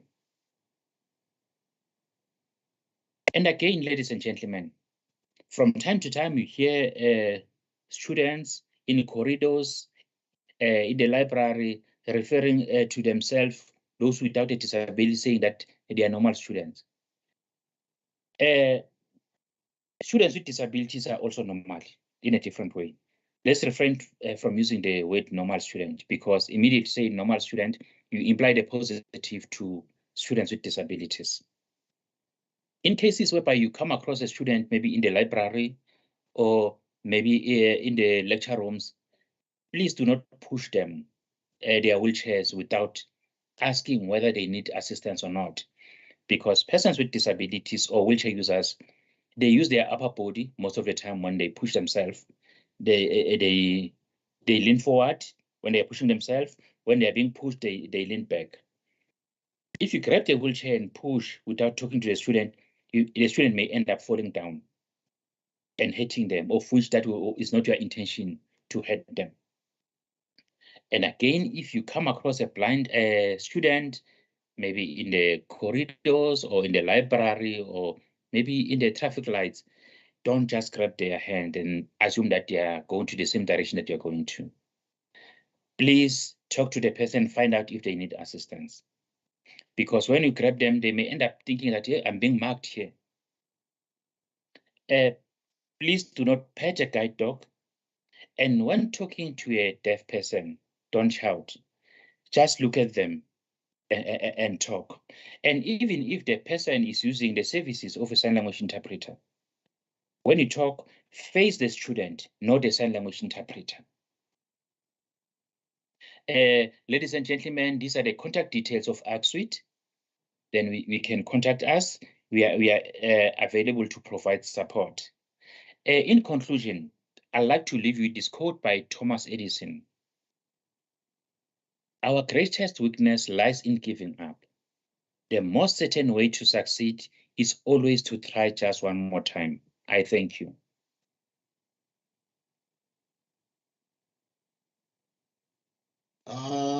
Thank you so much. Tatanankulu, movha mi endla na hi Xichangana hi ta kota ku vulavula ku sign language ya Xichangana yi famba njhani.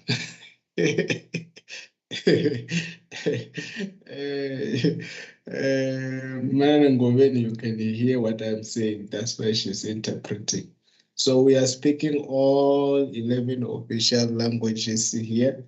Colleagues, thank you very much. We had a very good presentation, and I think this is one of the best in ensuring that there is no student which is left behind on the basis of any learning need that the student has. So thank you very much for that information. You can see Bagankun. We now move to curriculum transformation. I think Mr. Ngubane, I'm no longer sure whether he's here or not, but he submitted his presentation. Let us hear what is he saying regarding the 5 pillars of curriculum transformation and the 9 objectives of curriculum transformation to ensure that all our students, they are aware of issues related to curriculum transformation.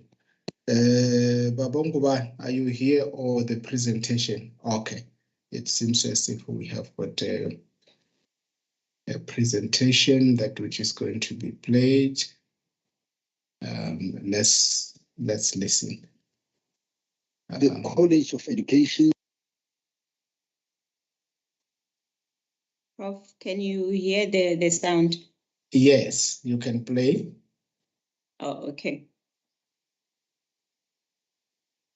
First year, student experience, massive, open online course. My name is Debohongo Ngubane. Let me start by acknowledging those who came before me, those who are with me, and those who are going to be with me. My ancestors.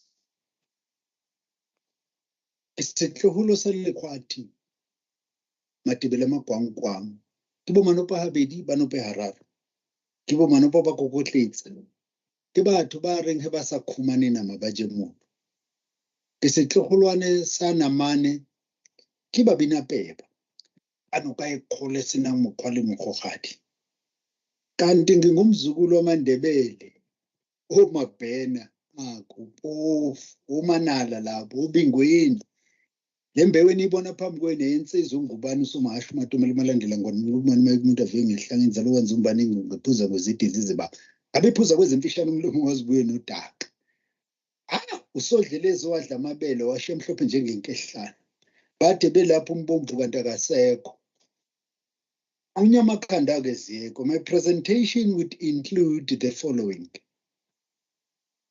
Going to give you a background and aim of the curriculum transformation course for students.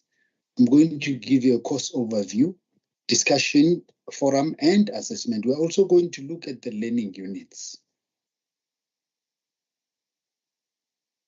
This course was developed and designed in response to students' calls for transformed and quality curriculum.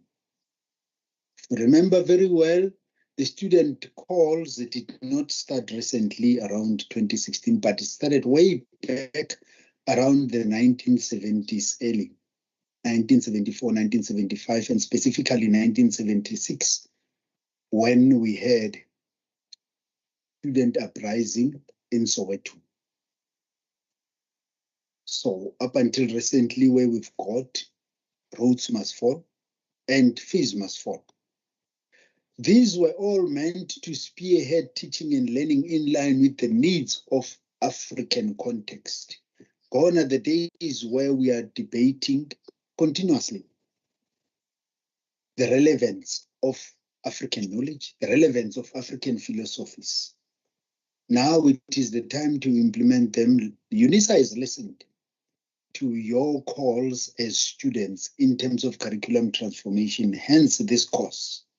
This course has been rolled out last year in October, and this is the second phase of this course, where we are still going to look for your opinion and your perspectives in terms of curriculum transformation.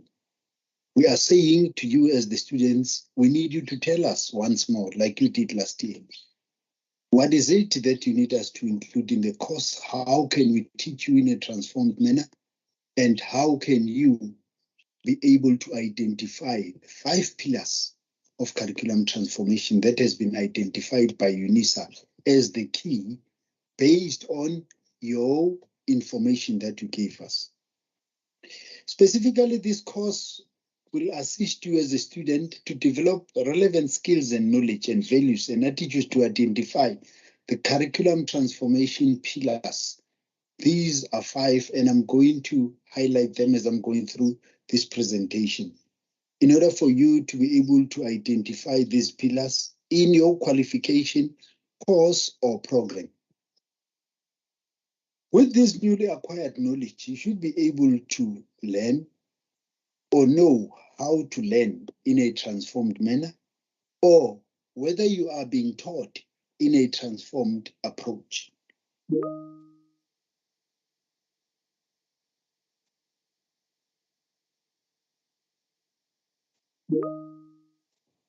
You are going to access your qualification or your course or your program's material, so that when you go to your course or your qualification or program material, you should know exactly what to look for in terms of these pillars and how are they going to inform your teaching and learning in a transformed manner. Like I've indicated, the course has been rolled out since from last year. This year we are going to have the course reviews, which are beginning on beginning on the 28th, which is the following day, and we are going to have those up until the 2nd of March, where we are including all your 2022 inputs as a UNISA student in terms of curriculum transformation. We are going to launch this course on the 28th of April 2023, and the course will be open to all of you as UNISA students once more on the 1st of May 2023 for you to engage with the course once more. And the link will be sent to you as soon as we launch the course.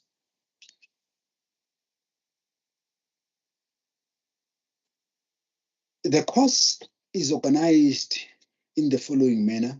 It consists of 5 learning units. The first learning unit is the introduction of curriculum transformation. The second one is inclusivity, equity, and diversity in teaching and learning. The third one is a transformed assessment.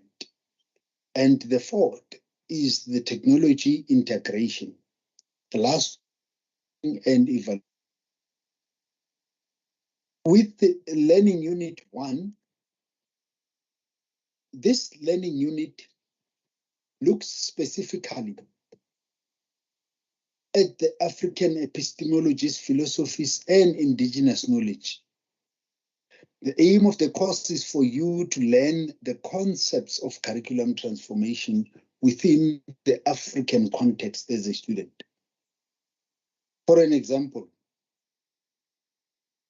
epistemic freedom is one of the concepts, decoloniality, and African knowledge or systems, just to mention a few. So, introduction of the curriculum transformation, firstly, you'd learn the curriculum concepts, which are very important to inform your knowledge and skills going forward. Learning unit 2, which is inclusivity in teaching and learning. The aim of this unit is to discuss and apply the principles of diversity, equity, and inclusion in curriculum transformation and learning. This unit would deal with the conceptualization of diversity, equity, and inclusion. It will also assist you to understand the need for curriculum to respond to diversity and equity. Thirdly, it will allow you to express your own views despite of how diverse you are as a student, because we are equal and we need to be inclusive in our teaching and learning. Last one, it will assist you as a student to engage with others despite once more how diverse you are.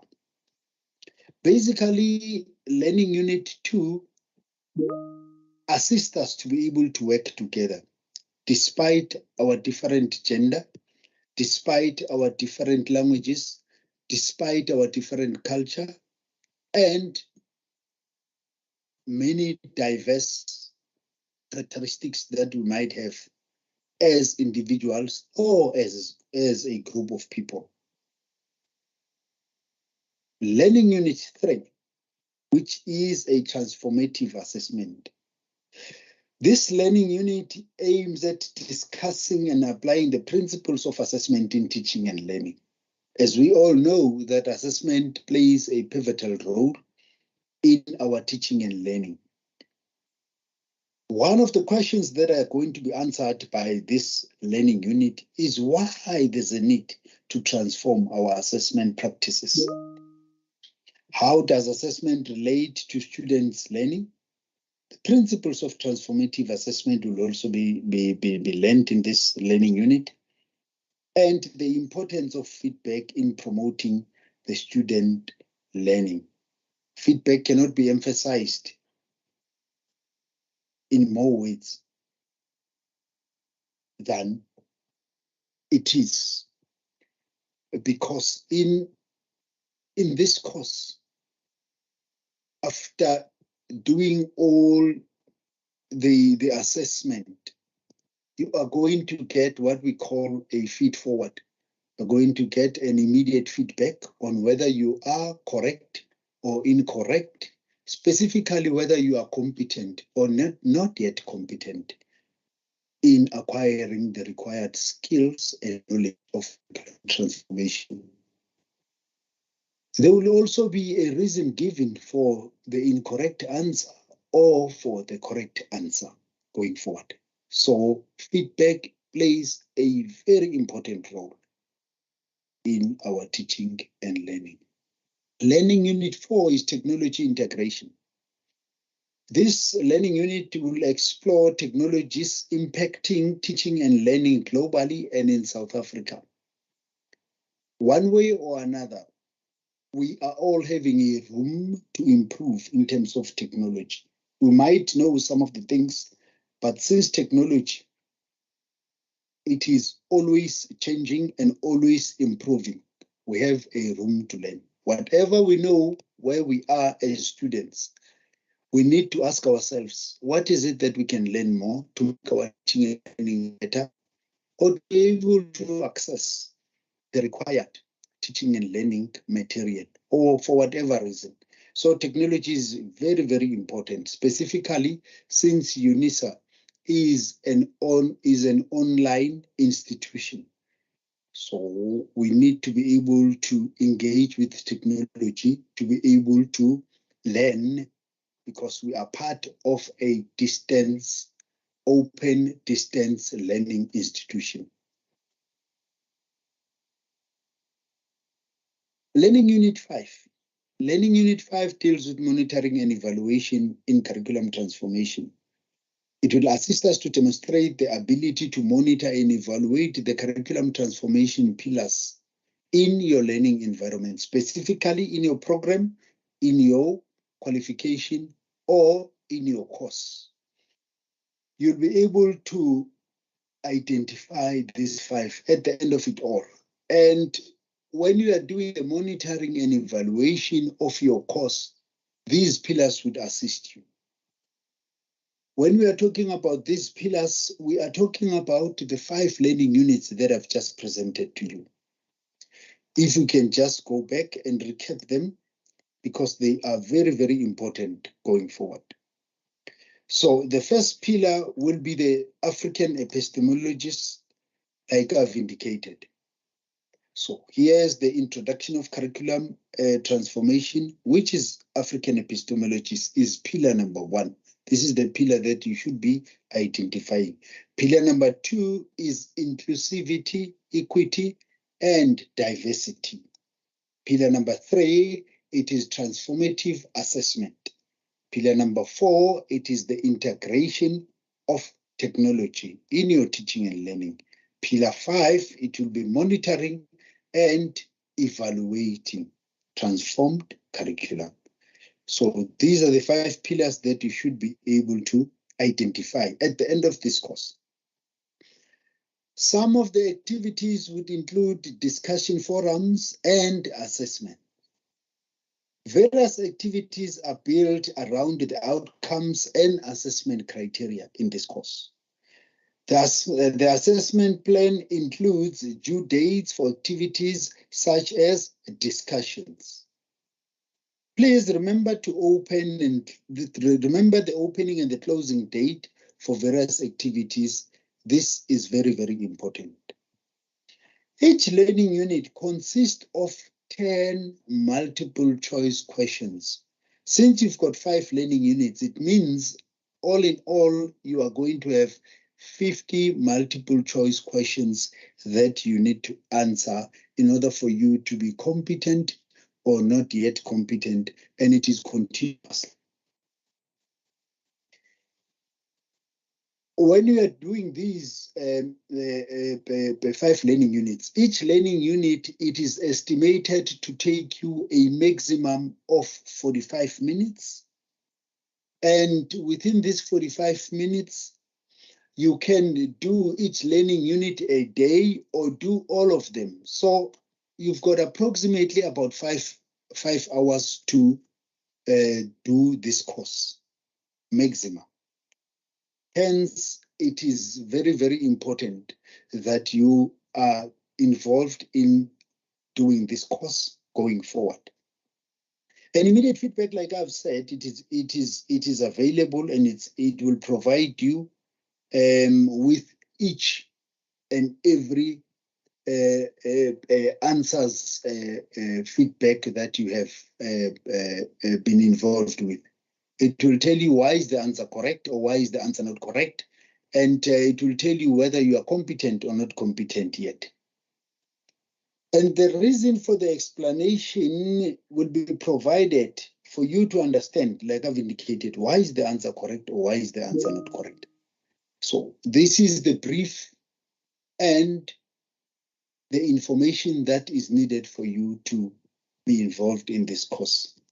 So please engage with us going forward, because it is very, very important. In conclusion, you are always personally involved when learning, and therefore it is important that you are self-aware and knowledgeable. As Madadza said, it is high time to walk the talk, because debating the relevance of African epistemologies in teaching and learning at universities in South Africa cannot take place indefinitely. UNISA has listened, and this is the platform for you as a student to be involved in influencing our curriculum going forward, because African epistemologies and knowledges are relevant in our teaching and learning. Thank you, ladies and gentlemen, and bye-bye. This is the time for question and answers.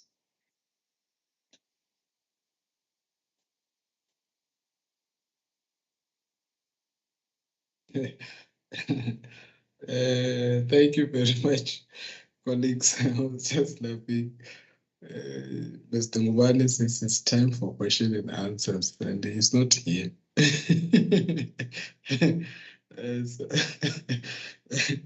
So let's post questions for Mr. Ngubane. Definitely you will attend to these questions and come back to you, my student teachers. This is curriculum transformation, and he did unpack the 5 pillars of curriculum transformation, that which you should be observing in each and every module, that which you will be learning from this particular year. Now we need to understand, are we able to go to the library? Yes or no? Which books should we get from the library? How can I get the library online if I'm in Umhlaba Uyalingana? These are the questions that which maybe you might be having. The relevancy of the textbook or other resources that which are relevant to the module. How can I get hold of all these learning resources? Mrs. Straydom has got the answers. Mrs. Straydom, thank you very much for availing yourself, and thank you for giving us some knowledge and understanding on issues of the utilization of our library at University of South Africa. Mrs. Straydom, please go ahead. Thank you very much, Prof. I'm just going to share my presentation with you. The moment you asked the first question, can we go to the library? I wanted to shout, yes, yes, yes, you can. So 1 second, I'll be with you now.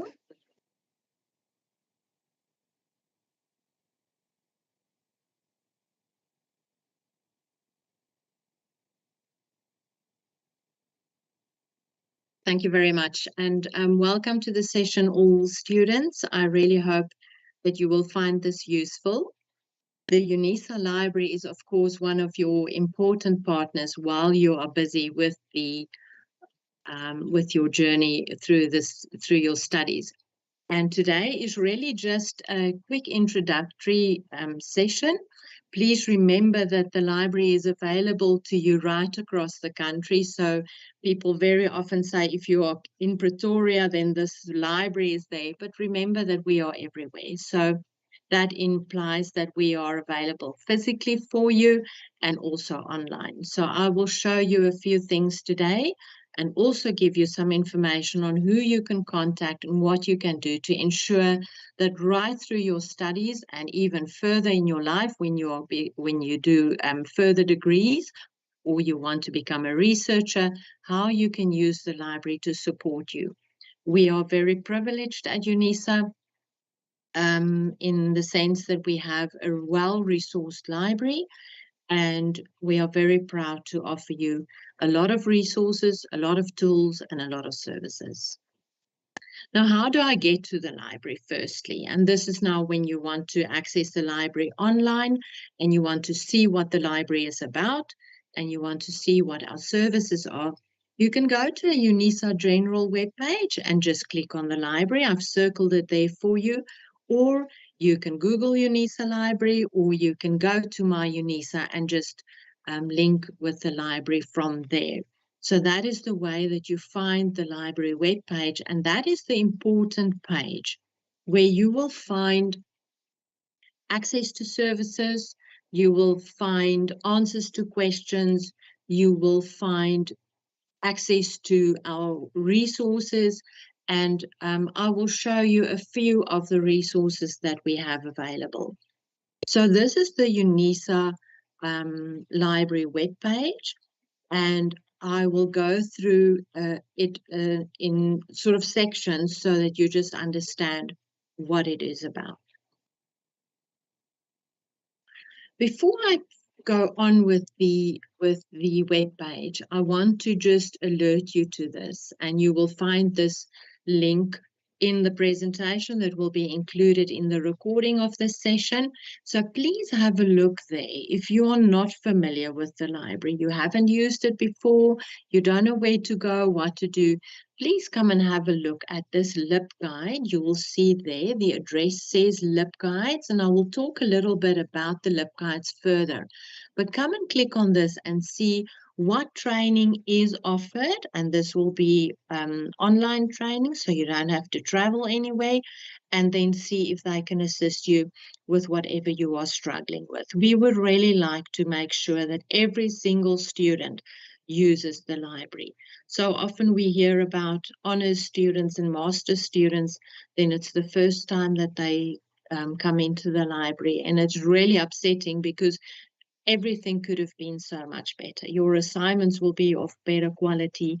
The information that you are using will be of better quality, because unfortunately, the information that's out there on the general internet and on Google and all kinds of Wikipedias is not good quality information, not always. So we can really offer you proper information that can make sure that the quality of everything you do is just increased and improved. Okay, so we are back still on the library webpage, and here is the library guides that I was talking about. This is just at the bottom of that webpage. There you can see library guides is a button on which you can click, and these library guides are like, I want to call it introductory or introduction manuals that was written by the library staff to help you navigate all of the resources and services and procedures. There's a lot of information coming from the library, and we realize that. And that is why we did these, so that you can go there and then look for the specific item that you are struggling with to see if there is a manual or a guide on this, how to do it. So once you click on that button, you will see you land up on a page that looks like this. And these guides are now listed in alphabetical order. So you can look and see if your topic or subject is listed there. But if you don't see it straight away, then you can always come to this search box, and you can then click here and see what you the item that you want to use.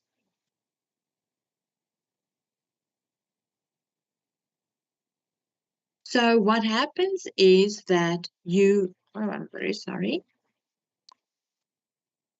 Okay, so for example, if you are not familiar with ebooks, then you can type in ebooks and search. So that means you didn't find it here, or you couldn't see it straight away. Then you say, okay, I'm coming to ebook. I'm looking for information on ebooks, how to use it, what it is about, how do I access it, can I access it? Then you say ebooks and you search. So once you click on that, you will find LibGuides covering that topic. And you can click on the LibGuide, and you will then be able to see how to go about using ebooks. Because unfortunately, I think some students still think that you've got to drive to a branch and you've got to travel somewhere, or you've got to make courier arrangements to pick up something. Of course, if the item is not available electronically, and that does happen, not every single thing is digitized, then of course a physical visit is necessary. But we have got so much online that it really is a useful thing to learn how to do it. So that is the LibGuides. And then I would like to also show you on this page, you have got different categories. We've got services for new students. We've got services for undergraduate students, services for postgraduate students, and services for students with special needs. which means you can actually click on your specific category and then you will be able to see all the things relevant to you. So if I, for example, now click on services for undergraduate students, then there's a whole list of items that you can look at. Questions you might have about how to contact the library. We're getting to e-reserves still, which is very important in your case. But I want to highlight, for example, the branches. Please remember that we have got branches all across the country. It would be good to just contact them and make sure of their opening hours. We used to have extended hours, but some of the branches have now stopped that. But please have a look and see if there's not maybe a branch close to you.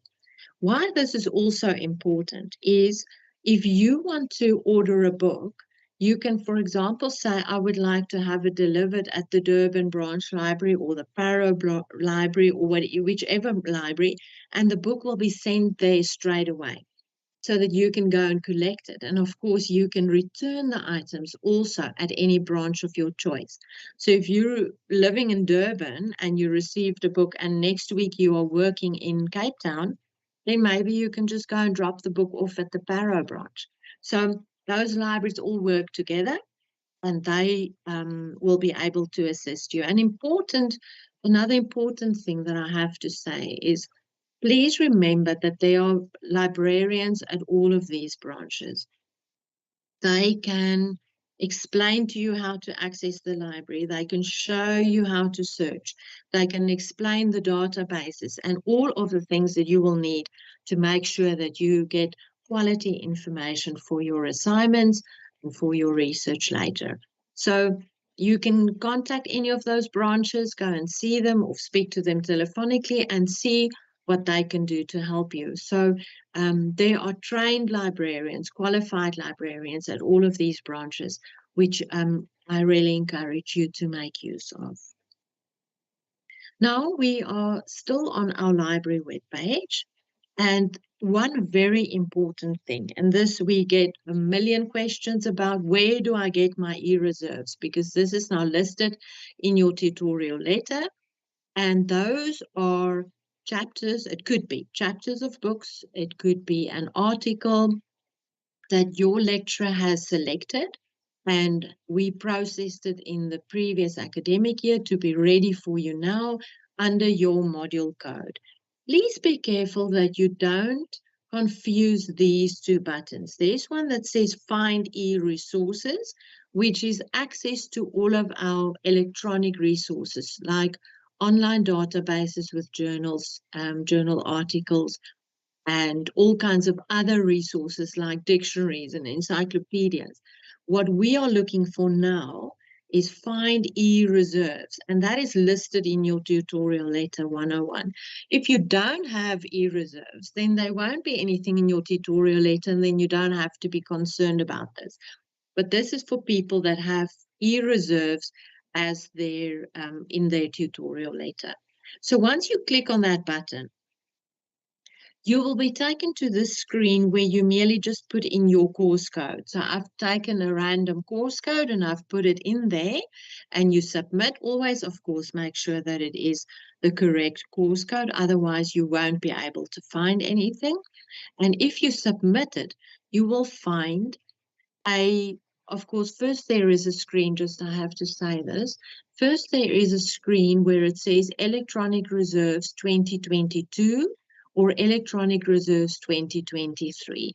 We do keep the previous year on the system because there are still students that have to either complete an exam or have to resubmit an assignment or something from the previous academic year. So just make sure if you are a 2023 student that you then indeed click on the electronic reserves for your year.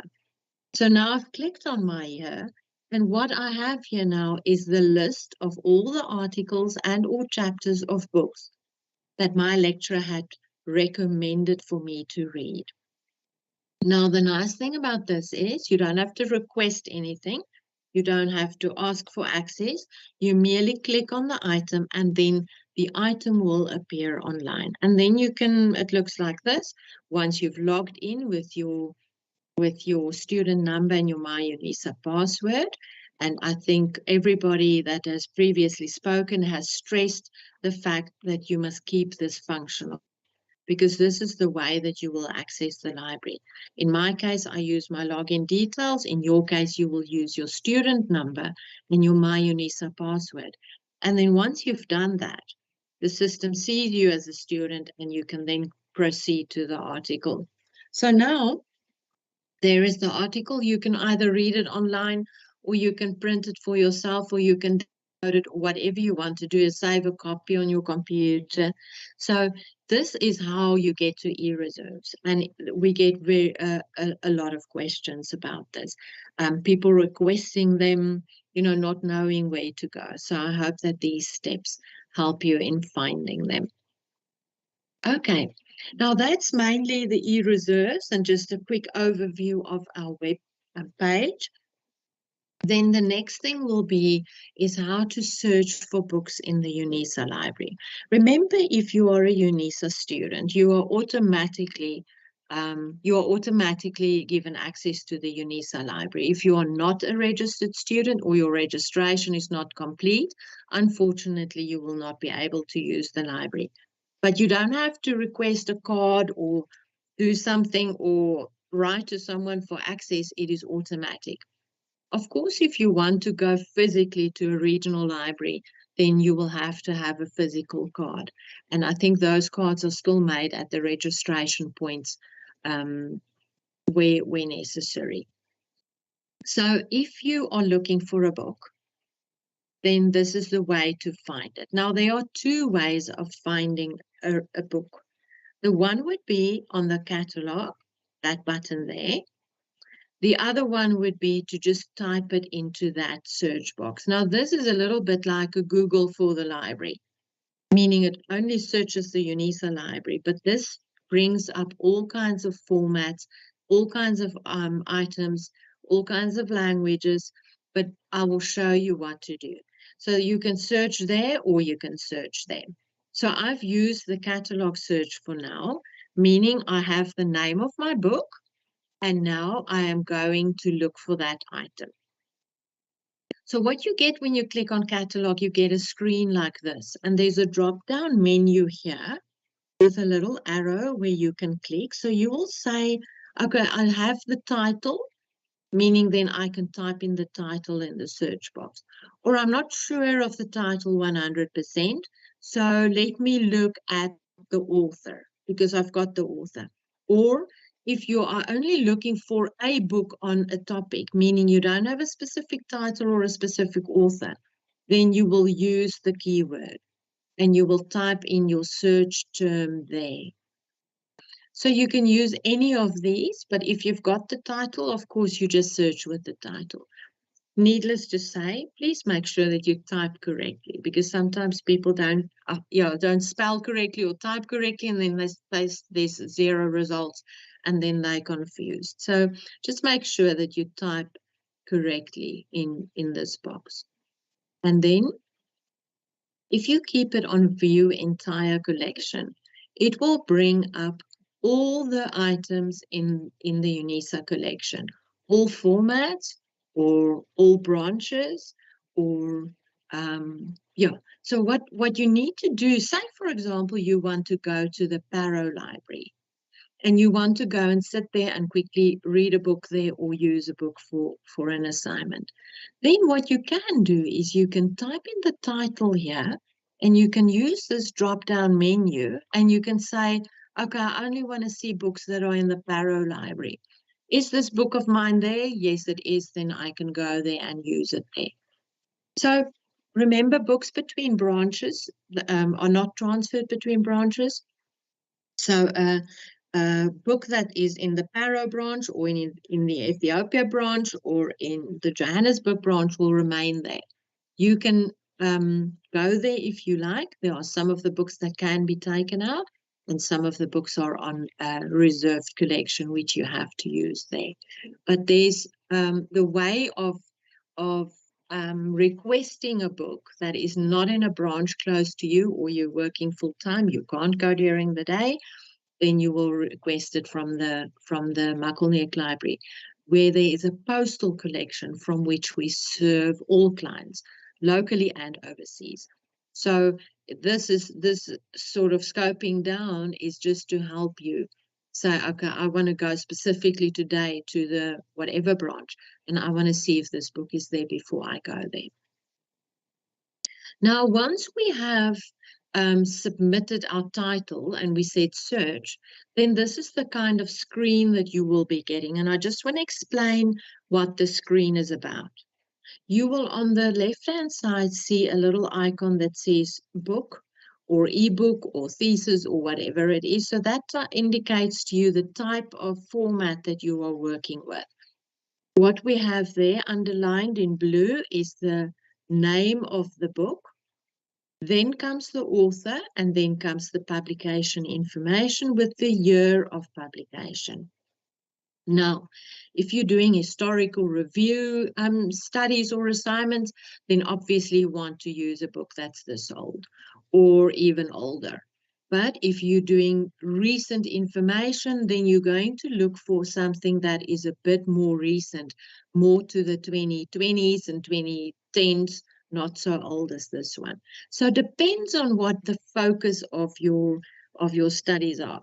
Because remember, a lot of supervisors complain, or lecturers complain that students use old information, and this is where you can determine this book is now, for my purposes, this is an old book, or for my purposes, this is still one that I can use. Now, every item that is listed on our catalog has got a location to tell you where it is exactly. It has a shelf number and the status of that item. So it tells you it is in transit, meaning it was handed in at another library and it's back on its way to us. This one was, for example, never returned, and now the person has been given an account. This is too old, it was withdrawn, this is available, and so forth and so forth. So that status indicates to you what is going on with the book. This is the actual shelf number. If you were in that library, then you can go to that shelf and the book will be there. And this is the location. Now, this is the collection that I was talking about earlier, the postal collection request only. This is located in Pretoria, in the Makelniek campus, the main campus, but unfortunately, this is closed because this is used to serve all students across the country. So if you see that that book is available, you know that any of those books will be able to be sent to you. Remember what I said about branches? If you see that the book is only available in a branch, then that book will not be able to be sent to you. We can't send it. It remains in that branch. So this postal collection request and Pretoria Open Collection, these are the collections that you can request. So even if the item says currently out or due back at the end of March, you can still request that item. If you request on that button there, remember you've now checked, this is indeed the right title with the right author that I wanted and the date of publication suits me. That's good. Now I want to request the item. If you request it, then a screen will come up that will ask you for your student number and my UNISA password, and you will submit it. And then if you have a special request, for example, you don't want to at the moment, we try and courier material to students straight away because of the problems with the postal service. Normally, we would have posted it to you. But say you want to collect it at a specific library. So you don't want it to be sent to your home address in Polokwane. You want it to be sent to Durban because you are going on a project and you're going to work there for the next 6 months. Then you can actually say, courier Durban, please, or collect Durban.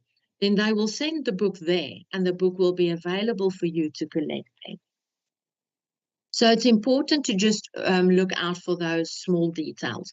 just to make sure. Don't send a book to a place that you're not going to be there in the next 3, 4, 5 weeks, because if the library is very busy, then it takes a few days before your request is processed. And if you request, you go into a queue, and those requests are processed as they are being received. Now, this is the example of what that little screen will look like. You will be logged in as yourself, as your student name and number, and then you can say, okay, I would like it to be couriered to Durban, please, and then you submit. And then they will send the book to the Durban Regional Library. Now, just a quick one, Prof, I won't be long still. Then the next thing that we want to look at is ebooks. Remember what we were just looking at are physical print books.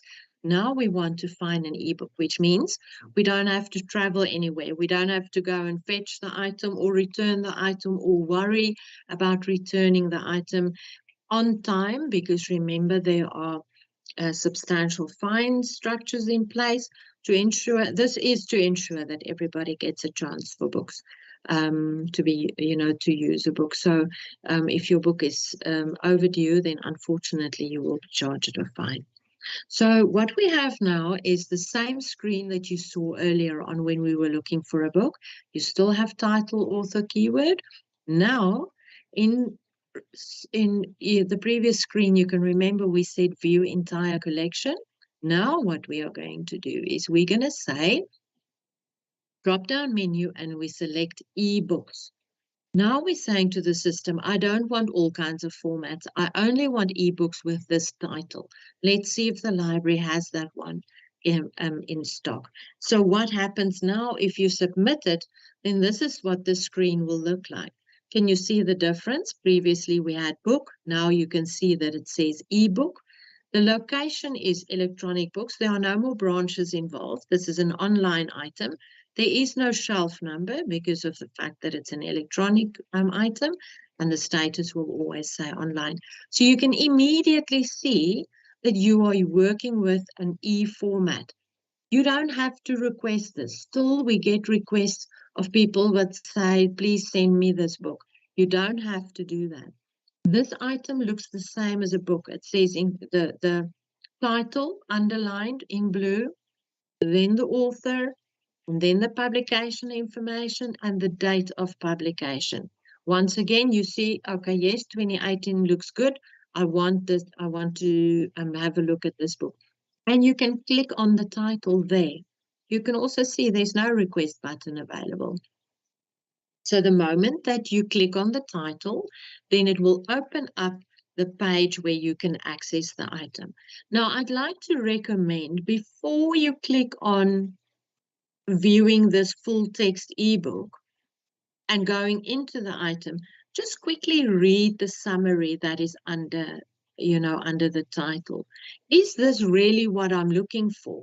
So that you make sure before you now start accessing it and trying to download or looking for information, first just read the summary and see if this is exactly relevant for you. Then once you click on that item, it will take you into the book, and you will be able to, according to the license agreements, but you will easily see what is going to happen. Sometimes you can download the entire book for use, for your use only, of course. You can sometimes download a chapter. Sometimes you've got to read it online. Sometimes it is available to you for 3 or 4 or 5 days thereafter the access is retracted. And that is all based on the specific license agreement that we have with the supplier. Sometimes we buy one license for a book, or sometimes we buy multiple licenses. So I can use the book, the next person can use the book, and the next person can use the book. But you will be able to see. It will tell you this book is in use. You will be the next user. But so it's not a difficult distinction to make. And of course, then you can download the chapter, or you can read it online, or you can You can view the book or see what it is about or quickly look up what you wanted to look up. They are really a pleasure to use because you can search inside the book. You can look in the index just like you would do in a normal book, like the contents pages. You can look up a word. Really such a pleasure to use ebooks. And sometimes we find that students are still a little bit skeptical or a bit scared of ebooks. But really, once you started using it, I don't think you'll turn back. Okay, let's go quickly to this one. I've spoken about the fines and returning material on time. So we want to make sure that everybody gets a chance. If you request a book and it is out, you will go onto a waiting list. And that means that person number 1, 2, 3, 4 on that has that book out need to return that book on time so that person 5, 6, 7 can start using the item. And that is why this is important. Always keep good records of what is due when, so that you are able to return these items on time. So if you want to extend the loan period on the books of the books on your name, you don't have to phone anybody or email anybody. You can do it yourself. So back on our library webpage, you go to My Library Account. And you click on that. And then once again, you log in with your details. And then you get your own loan record. This is now my loan record with all the books that I currently have out. And what you can then do is you can say, okay, I want to renew this book. You can click on it and then say renew selected. Or you can say, I want to renew all the items that I have out. But please, before you do this, make sure that you have all those items in your possession. Then once you have clicked on it to say renew, the system will automatically and immediately give you a new date, which will then tell you when is the date to return that item. And that is your new date by which you must return. If, for example, the item is on a waiting list and you can't renew it, there will be a red warning here to say not able to renew, which then means that your current return date is the date. Then it must be returned. Then I quickly want to just show you this. Reading history means that those are all the books that I have ever taken out, meaning it will be on your name. It will be on your name and you can go back to it.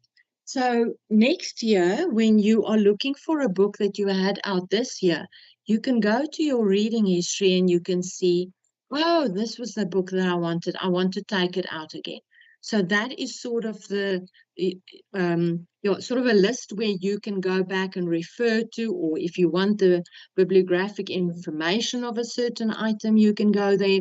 Or if you want to loan it again, then you can do that.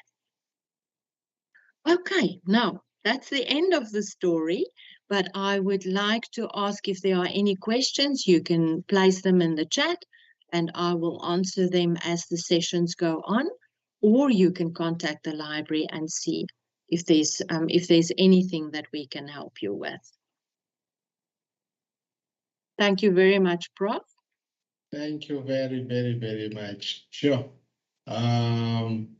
A lot of information indeed regarding the library.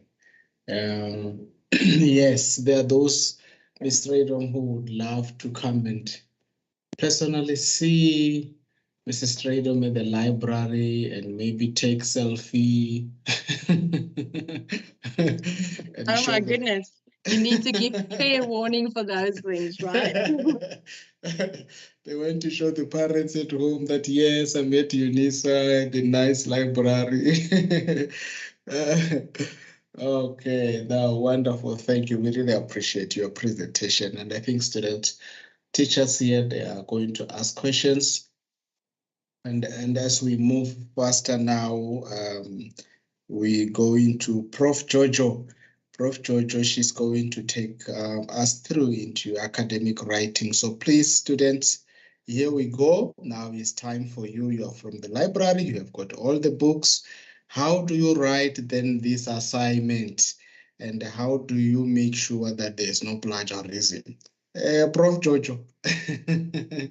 Thank you for your Good availability. afternoon, Prof. Good afternoon. Thank you so Good much for your afternoon, Prof. Good availability. afternoon, colleagues. Good afternoon, students.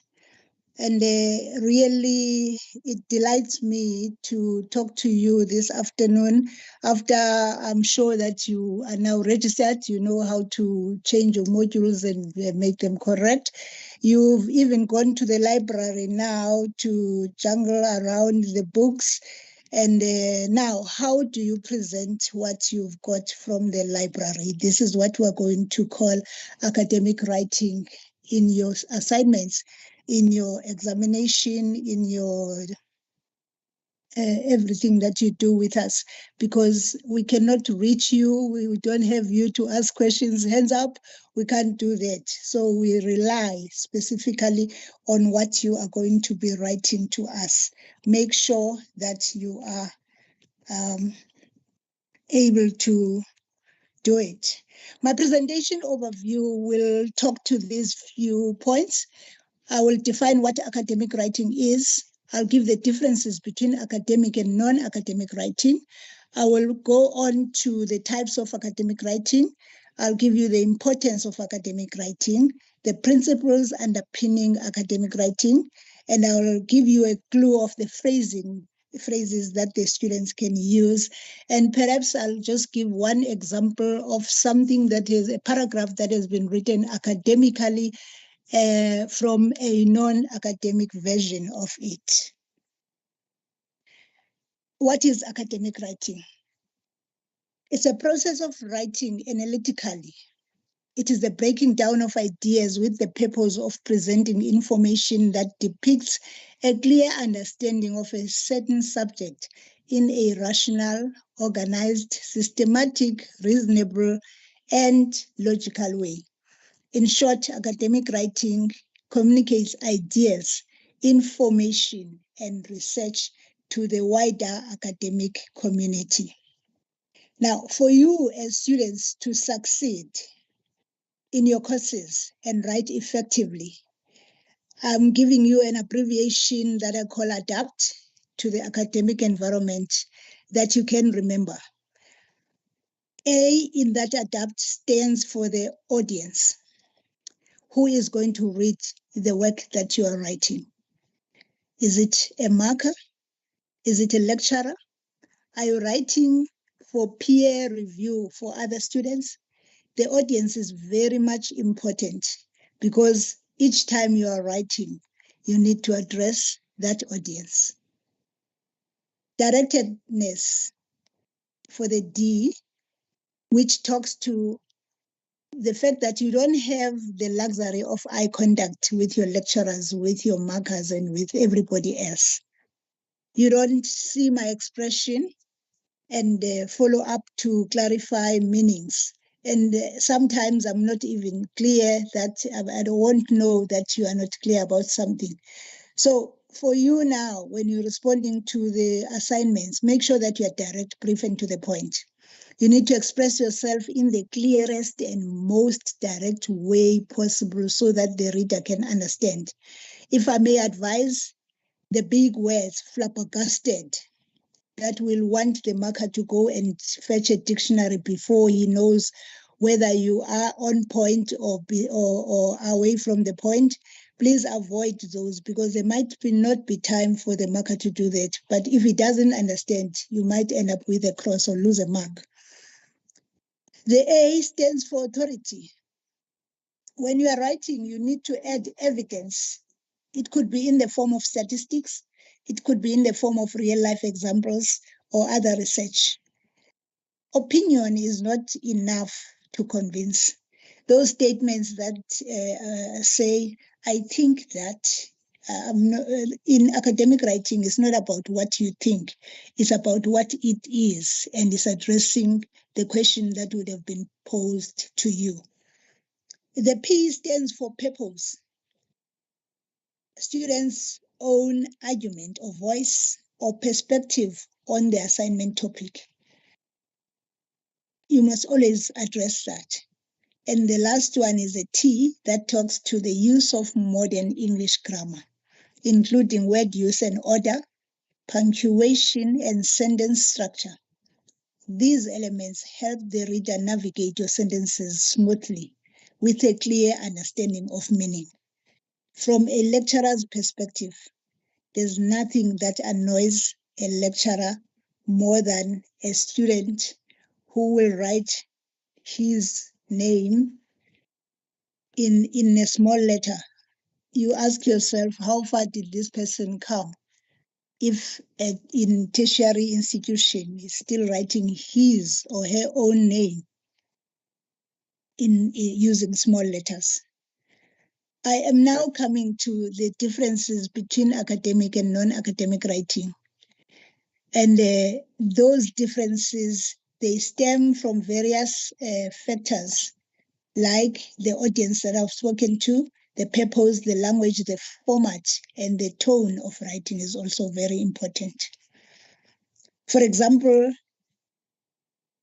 in academic writing, you always use an impersonal style of writing that is a scholarly, that is academic. But if you're just writing, let's say you're writing for a magazine or a paper, you can be informal and often personal, like tell us your opinions. You can impress also, you can be emotional, you can be subjective. And also there, you are addressing the mass, the mass public. In terms of language, the informal and causal language belongs to non-academic writing. In this case of academic writing, you need to use formal language and avoid colloquialism, that is using informal words or phrases that are not in well-spoken English, what we call slang language. Isn't it? Things like that. In academic writing, very often in terms of claiming evidence, you'll have to cite and you'll have to give references. And in non-academic, because it's your opinion or what somebody you heard or you are expressing your emotion, you don't usually contain citations and references. And those assignments, those research papers, those articles, those journal articles, dissertations, they fall under academic writing. But then, like I said, if you're writing for a newspaper or magazine article or memos or letters or digital media, you like on WhatsApp, so you can use that kind of language as used in WhatsApp. Furthermore, I've given you the definition already. And in terms of audience, in academic writing, you are addressing academia, you are addressing lecturers, you are addressing formal people. But in non-academic one, you are addressing the mass public.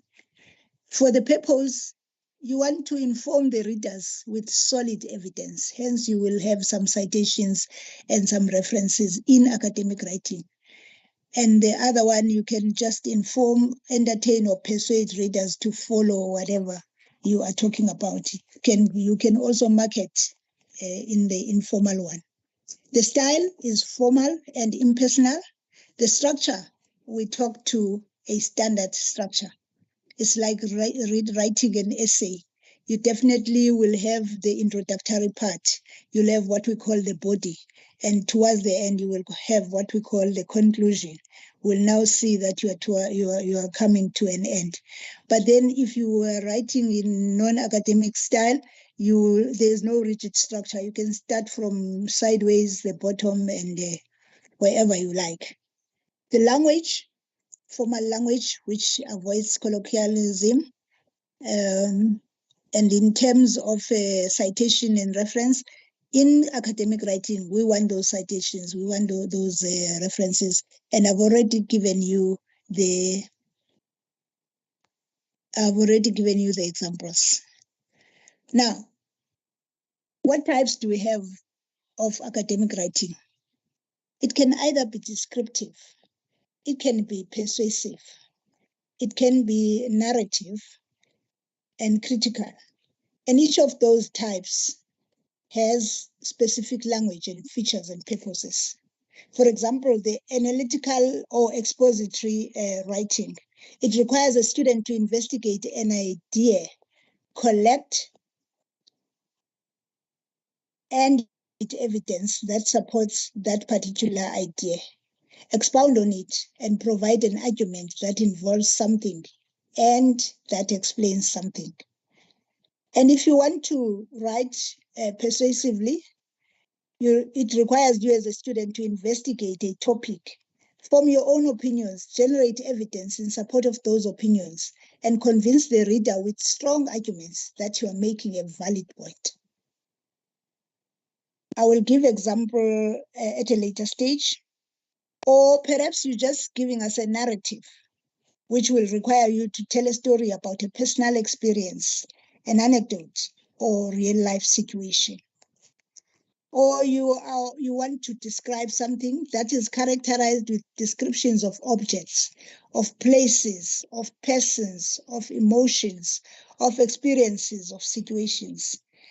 Here, as a student, you'll be asked to analyze something and paint a picture in terms of words. So your words, if, for example, you want to describe the beauty of Professor Jojo, you'll have to use some nice words to the extent that people will want to see this wonderful lady.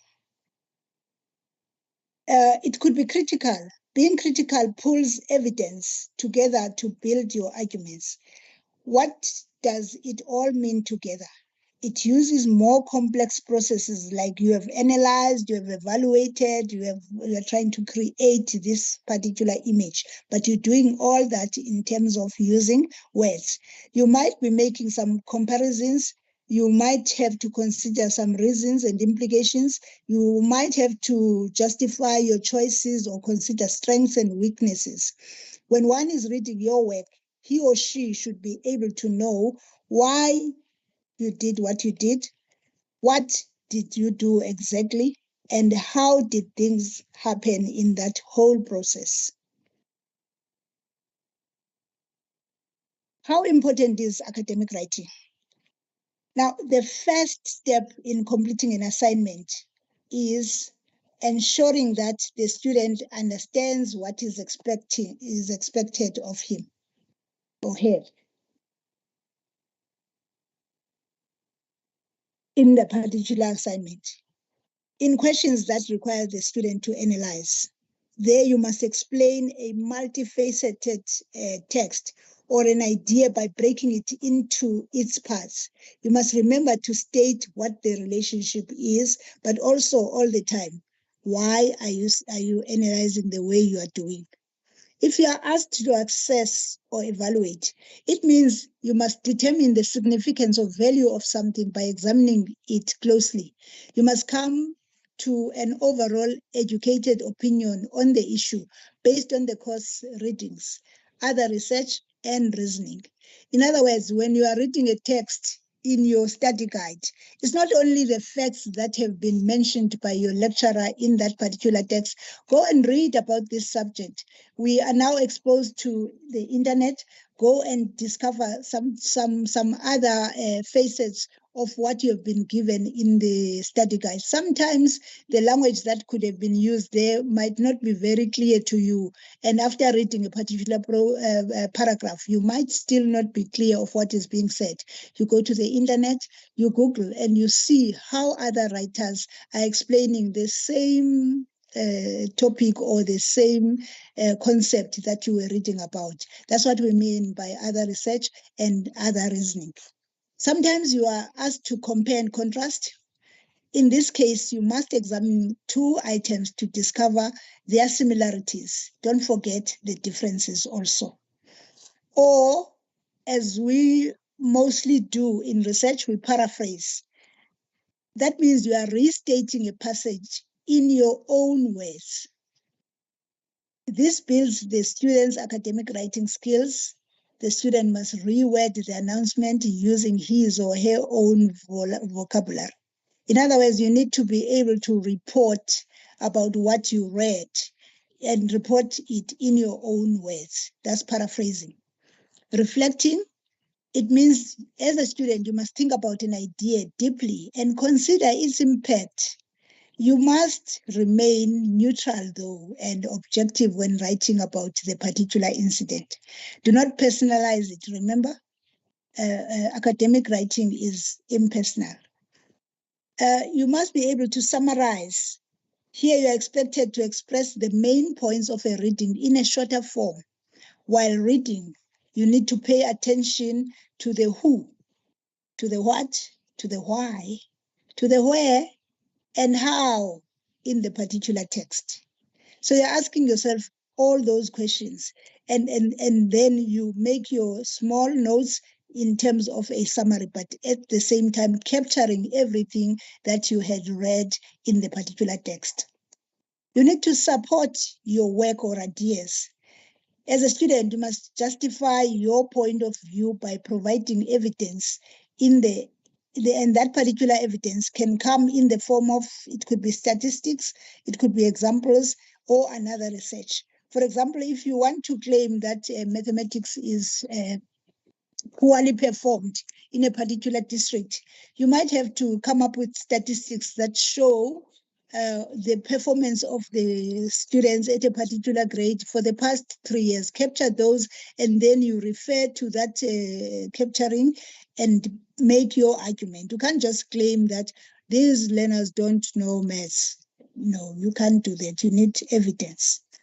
What are the principles that we follow in academic writing? You need to be precise and complete. You must be conscious of choice of words that convey exactly and give complete meaning. As a student, you cannot leave the reader thinking, what? Or so what? In other words, you just put a point and then you want me to think, so what? You need to come out clean, but be precise and complete. You need to be clear. I've said this, simple language with the exception of required technical terms. For example, if you want to talk about geomorphology, I don't think there's a simpler term for geomorphology than what that is. But then at the same time, you need to explain what geomorphology is. You need to be brief, as short as possible, avoid unnecessary words or sentences, repetition and redundancy. The question could be straightforward, asking you for 5 points that give characteristics of a particular concept. Now, you start writing 2 pages and you know that you've got 5 marks. We need you to be brief and to the point. And for that matter, if you know what something is, I think you can be able to describe it with very straightforward sentences, not long sentences, by the way. By the time you finish it in the 4th line, it has already lost the meaning. So keep your sentences very short, brief, and to the point. Use effective structure, good use of sentences and paragraphs, and well-organized sections. As I'm reading the first paragraph, let there be something that makes me want to read the next paragraph. Sometimes I will need to, that can only happen provided you have well-organized sections. Use correct spelling and grammar. It is important for you as a student to clearly express and logically order your ideas in a flowing and coherent manner. I have met you, Prof. Jojo, and I want to know whether you're doing very well. And then all of a sudden, you then talk about the hospital that I went to. Now, those two, they don't come up. You need to have a flowing argument that is coherent.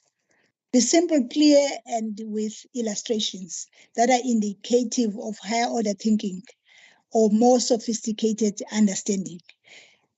Show us that you've learned something, you've read something, you can refer. Because if you're not reading, you're not going to be able to refer to anything. Follow disciplinary conventions. Before deviating from convention, the student must make sure that he or she knows what the convention is for particular discipline. The way you would explain something mathematically cannot be the same as the way you explain something geographically. Geographically you'll have to tell us about the place and everything else. But in maths, I'm not sure if we care what place it was, but we want to know whether the solution is there.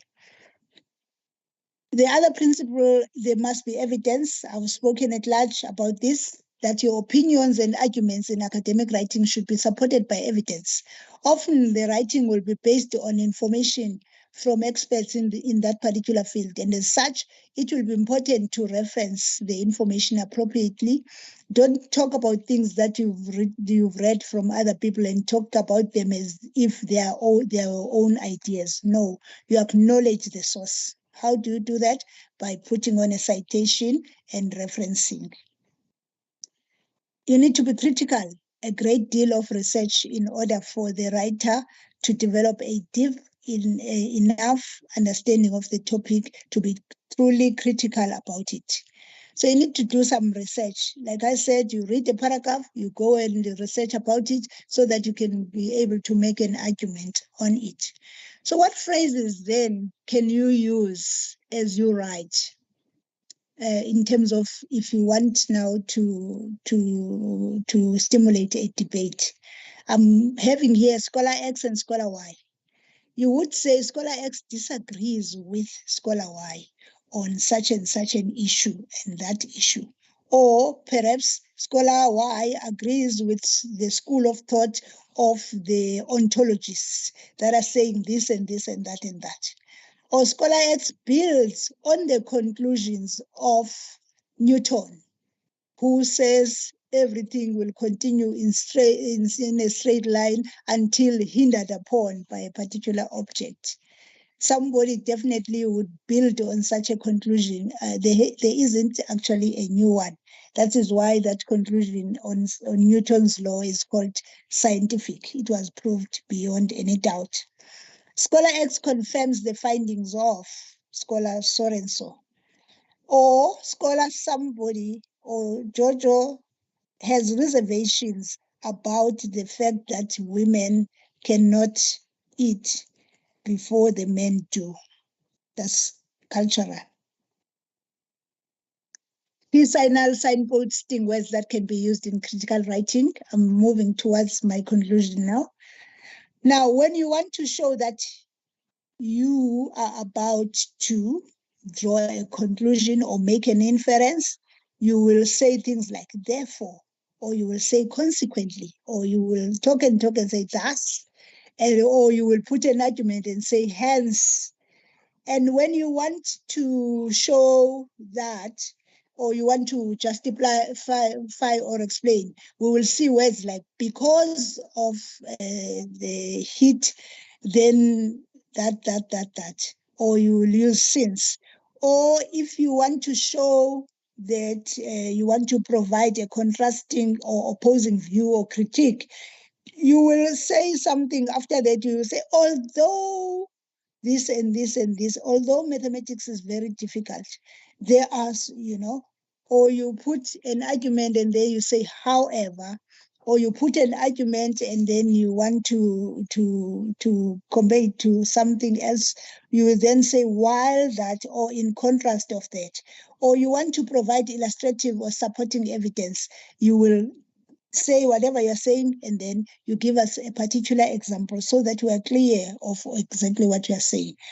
And if you want to make additional supporting points or provide additional supporting evidence, there are various words. There's furthermore, there's in addition, there is moreover, there are many other words. In other words, it means you are continuing with the argument that you had. There are other phrases that we use that are relational words and phrases. Now, the entire point of writing is to synthesize or write about the relationships between issues or on a subject. The following words and phrases are useful because they express specific types of relationships between ideas. For example, if you want to say something is in line with, you could say elaborates, or you could say enters the debate or debates or breaks out of the same paradigm, right? Or if you want to say linked to, you will say contributes to, category is in the same category or in the same vein right? Or you say more specifically, or more general, or a narrower scope. You're linking this to what you have been saying before, or something is related to. You will say explores or investigates, or re-emphasizes this particular, or supports. That means it's still related to what you were talking about, or it misses a particular point in what you were talking about, or it adapts to what you were talking about. So these are specific phrases and words that you can use so as to strengthen your academic writing. Just before I finish, I will say I will stick to the don'ts because I've already told you about the academic writing. Here, don't use contractions. Things like can't, don't, won't, I won't come. That's not academic writing. Don't use too many personal pronouns. Like, I think we can help our country. It's all about you and you and you, guys. Don't use colloquialism and slang language. Things like they always party. You might be safe if you say they sometimes party, because that will give you benefit of doubt. Nobody can hold it. But if you say they always party, that's colloquial already. You're claiming that, and you can be taken into cognizance about that. Don't use cliches and general words. My 2 cents is that parties are nice. You know, that's kind of general, and you are being subjective by that way. Use subjective, emotional language. Don't do that. Things like internet trolling is pure evil. They will sue you because they are gaining out of people using the internet. Oversimplify and generalize. Things like people always throw away packaging from stuff they buy because everything cannot be recycled. That's too much generalization of a case. Perhaps in your case, it was just one case, and now you're generalizing. That is not academic. You cannot exaggerate for emphasis. For example, saying Singapore will inevitably be buried under plastic waste as we produce mountains of it every second. That is not allowed. I am now presenting you with one example.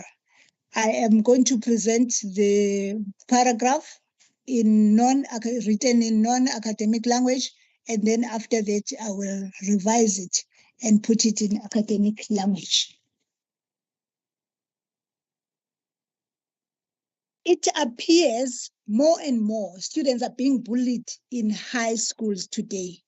In order to halt that progression of it, something needs to be done. Teenagers should feel safe so that they can learn and go to the next level. Due to the fact that bullies are constantly zoning in on others, many will not get the chance. We need to put peer mediation and a no tolerance policy in place in all our schools. Now, if we were to revise that paragraph, we will say many students are being bullied in high schools today. To halt the progression of bullying, educators need to implement policies. Teenagers should feel safe so that they can learn, graduate, and attend college. Because bullies are constantly targeting others, many students will not get the chance. Educators and administrators need to put peer mediation and a no tolerance policy in place in all schools. And on that note, I want to borrow from Ezra Pound, who says, good writers are those who keep the language efficient, keep it accurate, and keep it clear. Thank you.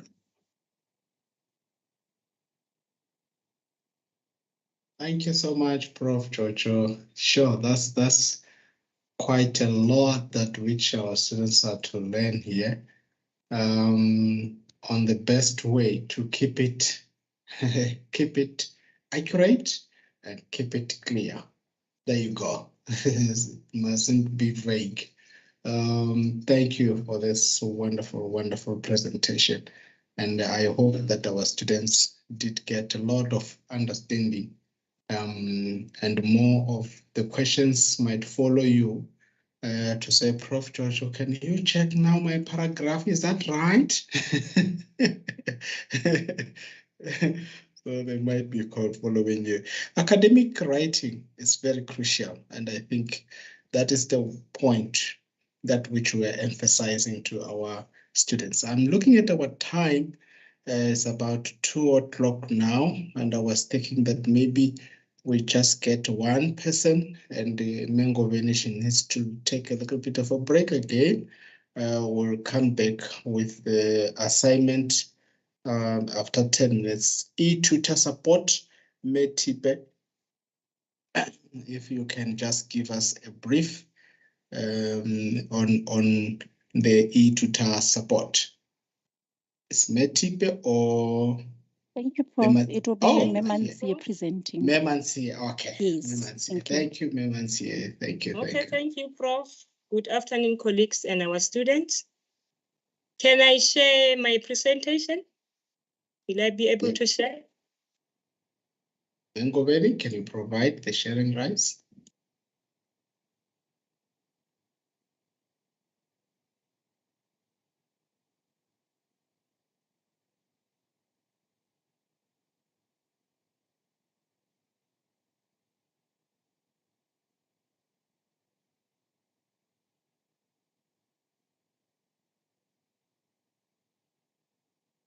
Are you able to see my presentation? Yes, you can go ahead. Okay, thank you. My name is Mrs. Patricia Manzie, and I'm from SEDU e-tutor office. My presentation is about e-tutoring. E-tutoring is a program put in place by the university to provide students with an online support system in order to assist them to successfully complete their studies. The online support is conducted on my UNISA platform by e-tutors.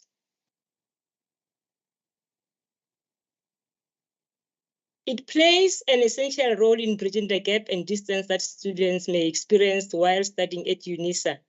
It is designed to help and guide students with their academic studies. It is delivered by qualified e-tutors, in this case, professional teachers, and it is offered for free. It is conducted on my UNISA platform, and it is offered in some modules in NQF level 5, 6, and 7. And below are the benefits of e-tutoring. E-tutors provides academic and technical support through e-tutor group sites. It is accessed at the student's convenient time and place. It provides more attention since there are lesser numbers of students in a group allocated to an e-tutor, and it allows self-paced learning. The role of e-tutors. E-tutors deliver the content and pedagogy of the subject on my UNISA. They facilitate the students' construction and building of knowledge. They assess students' discussions or inquiries and give substantive formative feedback. They create comfortable learning environment for students and provide administrative and technical support where possible. Accessing e-tutors. The e-tutor group site can only be accessed on my UNISA site under my modules. There it is written my modules 2023, but presently it's only my modules. Students will receive. Memansi, I think you should move the slides. You don't see the slide? I'm not sure if I'm the only one. I'm still seeing the first page. Yes. Which one are you seeing now? Still the first page. I'm not sure with others. Colleagues, are you seeing the different pages? Like I'm seeing the one of College of Education Student Orientation Role of Tutors. That's the one I'm seeing. We're still seeing the same page. Yes, you're correct. You're still seeing the same page. Yes. Maybe unshare and then start again. Okay, let me unshare.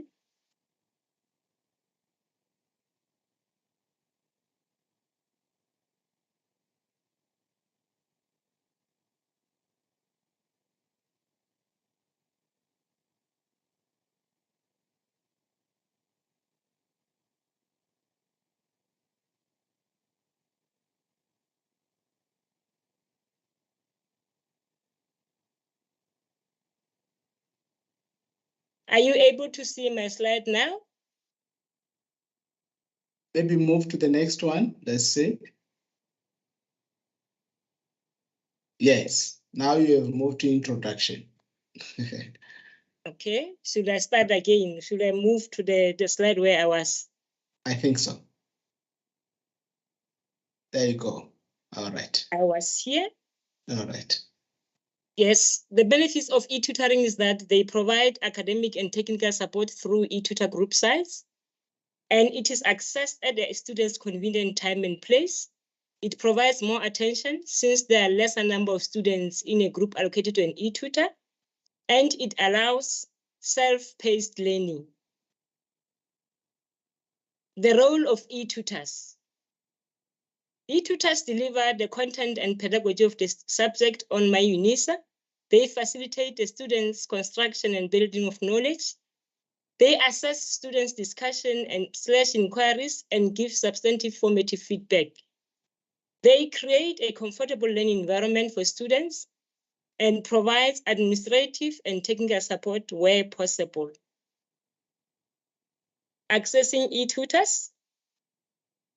The e-tutor group site can only be accessed on my UNISA site under my modules.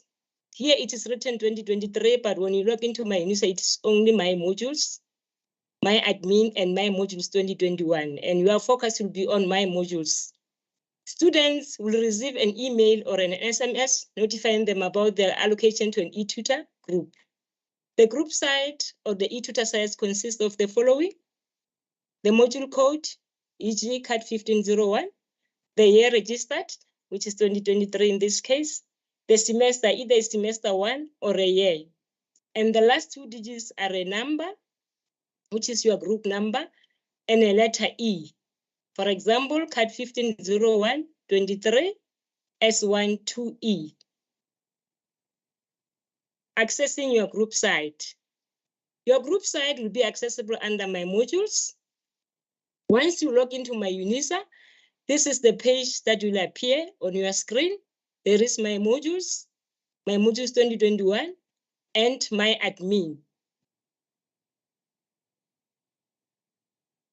Clicking on my modules, a drop-down menu will appear, which will list all the courses that we have registered for this year, as well as your group sites. Communicating with your e-tutor. Once you open your group site by clicking on it, you will land on a welcome message, which has a tools menu on the left. Under the welcome message is where the tutor will be introducing himself to you. And on the left-hand side of the screen, there will be a tools menu, which you have to click on it to open and see what is posted under each tool. For example, under introduction, it will be where the e-tutor will be requesting you as a student to introduce yourself to fellow students. In conclusion, I would love to say students are encouraged to use these free services. And below is our email address, which is tutorials@unisa.ac.za. I think I've covered all that I wanted to share with you. Thank you. Thank you very much, Mansi. That was, yeah. So I was just talking to Miss Goveni on the side here, and she says no break. I said, okay. She says no break. Manana Goveni, we are continuing. So thank you very much, Mansi, on the issue of e-tutoring. We are trying to chase time now. Assignment, Mexico, Ntatara Sepotsa. Hi, good afternoon, Prof. Masiara would be. Ndasati konoamba luambo lwa gamuni apa kuti zvino ndio ndoamba vavona vongoveni avachapfa zvondokuri mini zvino kavainterprete vongoveni.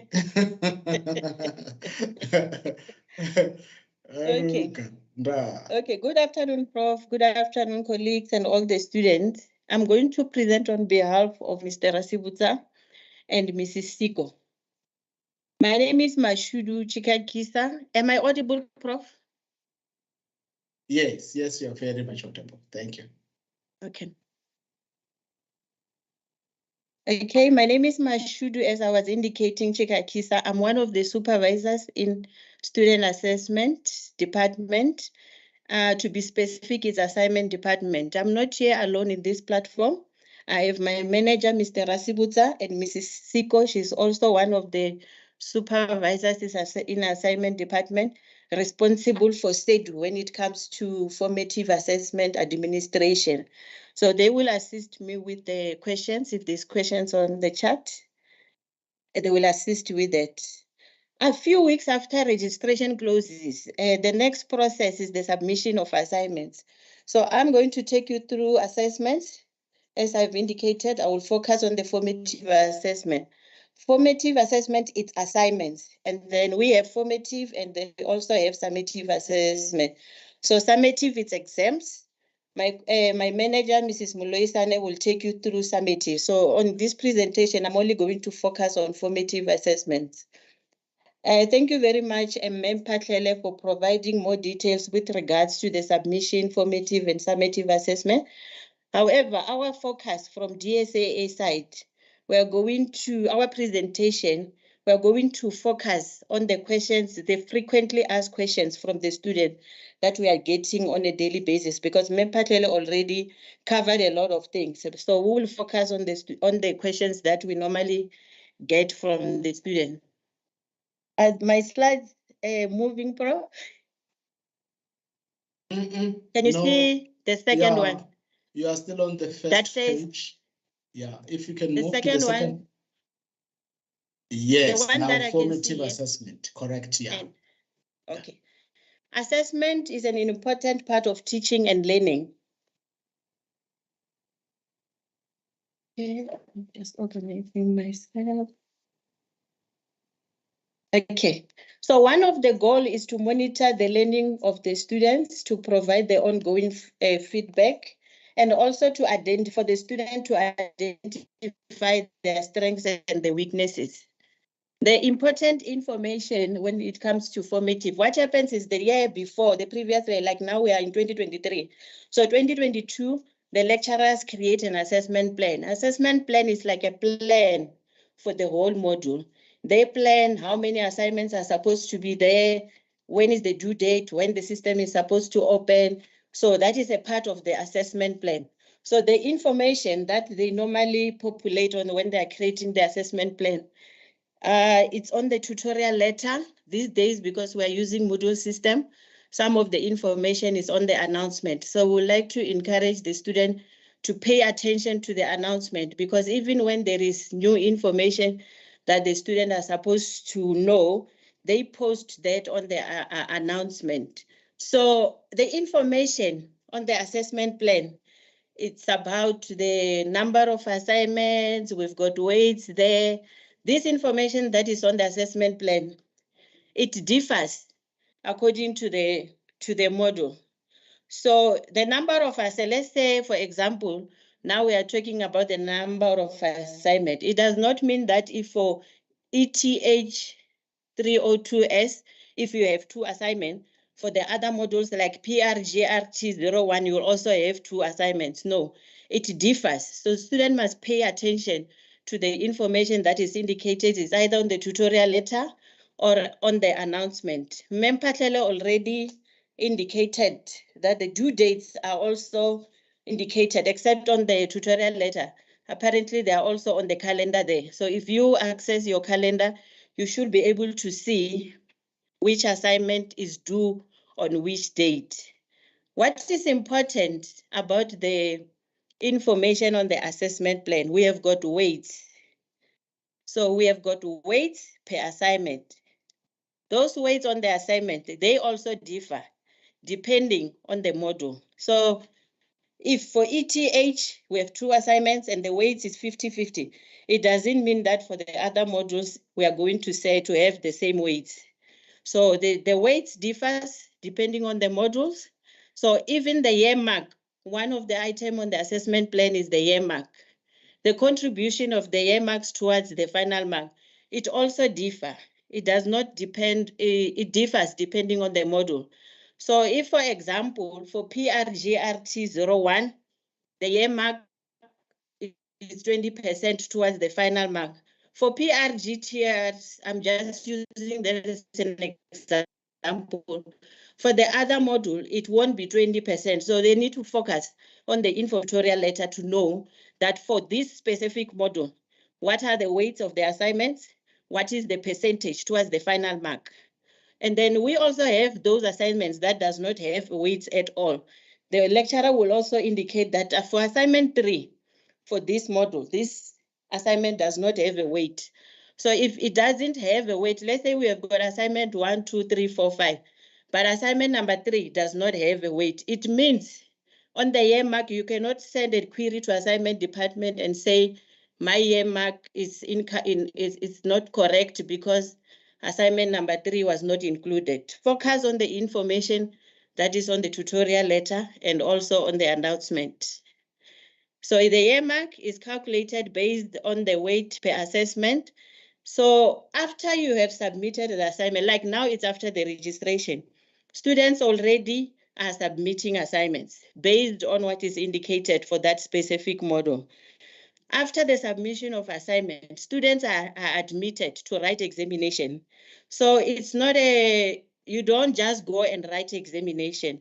So the lecturer on that same specific assessment plan and also on the tutorial letter, they will indicate that for one student to go and write an examination, it's either you are supposed to submit one assignment, then you will get examination admission.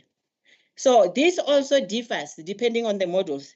So students are encouraged to go through the tutorial letter of that specific module to understand how many assignments are required for that module for one to be able to write examination. Students cannot go and write examination without the submission of any assignment. We've got 3 criteria that the lecturers chooses from. It's either you are submitting one assignment or on the tutorial letter, they will indicate that for this module, you must submit 2 assignments. Then it means when we admit students to go and write examination, students who only submitted 2 assignments, depending on what the lecturer indicated on the assessment plan, will be admitted to the examination. The third one is a year mark. You can submit assignment 1 up to 3, but the lecturer wants a year mark of 50% and you only have 20%. They must also focus, we are encouraging students to focus on that. If you have 20%, you cannot send a query to the lecturer and say, I have submitted all the assignments, but yet I'm not admitted to go and write examination. Let's check the requirement for that specific module. So if they want 40%, when the system grants examination admission, it will only grant the student who has achieved the 40% that is required. And then besides on the assessment, we've got another type of assessment, let me call it a type, is continuous assessments, where the student will have assignment maybe number 1 up to 9. Those assignments from 1, they must focus on the weights. You may find that maybe assignment 1 has only 5%, assignment 2 is 20%, assignment 3 it's 1%. Because the reason why I'm encouraging the student to focus on that, with a continuous assessment, there is no examination. The final mark is calculated based on the marks of the assignment, and those marks, they are calculated based on the weights allocated to each assignment. Okay. We've included this page, but Mempatele already touched on this page. She already indicated how you will get to this page. You log on to My UNISA. When after logging on to My UNISA, the previous students used to go to My Admin. So currently you go to My Modules. You don't go to My Admin anymore. So on My Admin, if you click on My Admin, this is the information that you will see. This is the information that you will see from My Admin. There is no submission. If you can see there on the slide that I'm sharing now, it says close, close, close, where there is an error. We have closed that intentionally. The reason behind that, we want to prevent the double submission. We don't want students to submit on MyUnisa on the old site and then again go and submit on my modules. And also we wanted to ensure that the student does not submit on the wrong platform. So if for now, on the announcement, the lecturer is indicating that the submission is on my modules, the student must know that the marking will only be on my modules. The lecturers are not even going to focus on the other my admin to check if there's assignments. So if it says my modules, the marking will be done on my modules. So after you log on to, and then to my modules, you will see there is a tab there, which is written my modules. When you click on the drop-down arrow, you will see the list of all the modules that you are registered for. So like for the one that I'm displaying now, we can see LME 3701. So if maybe you have registered for 7 modules, but when you click on the drop-down list, you can only see 5. Please contact assignment department. We will share the information at the end of the presentation. Then we will communicate with the relevant department, because you are supposed to see all the modules when you click on the drop-down list. When you, after clicking on the drop-down list, you select a certain module, you will see shells. Shells, it's where you see the arrow now. This is a shell for assignment 1, and this is a shell for assignment 2. So when you look at the shells, if you log on, you go to LME 3701 or PRGRT 01, you don't see shells. You only see announcement and additional resources. Please communicate with the lecturer or assignment department. You are supposed to see shells. If the module has got assignment 1, 2, up to 10, you are supposed to see all those shells, unless the lecturer only wants you to see assessment 1 for that specific month. So if we don't see shells, let's communicate with assignment department or with the lecturer. Indicate to the lecturer, because the chances is that if you don't see shells there, it means all the students cannot see those shells. So if you contact the lecturer, maybe the lecturer is not aware, or it's a system problem that needs to be investigated. So there should be shells there. I'm emphasizing this because it's students, it's the new student. If you go there, there is no shell, just know that there is a problem. Contact assignment department or the lecturer. Okay, I'm on submissions and the routing of assignment. Immediately when you submit an assignment, there's nothing that happens after that. Immediately when you just click submit, it goes directly to the lecturer. So as I've indicated, the lecturer on the assessment plan, when they plan for the next year, they will indicate what the closing date is supposed to be, what the opening date for that assignment is supposed to be, and also what is the cutoff time or the cutoff date. So whatever information you see when you are logged on as a student there, if the system is showing that the submission is the 12th of December, it means that is the information that was populated on the system by the lecturer on the assessment plan. So the assessment plan controls what you see when you log on to the system. I've included this slide. If you log on, you click a shell, and then you go down, you will see an add submission button. So this is a green light for you to say, for this assignment, you can go ahead and submit an assignment. But then for some reason, if you don't see this add submission button, please contact the lecturer. It could be that you have tried to access that shell after the due date, or you have tried to access that shell after the due date. It's either it's before or after, but that add submission button, if the assignment is supposed to be submitted, it will be there when you log on, when you go to that specific shell. The slide that I'm sharing now, it says no submission allowed, because if you check on the bottom, that add submission button is supposed to be at the bottom here. So if it's not there, I've already explained that you need to communicate. It's either with assignment department or with the lecturer.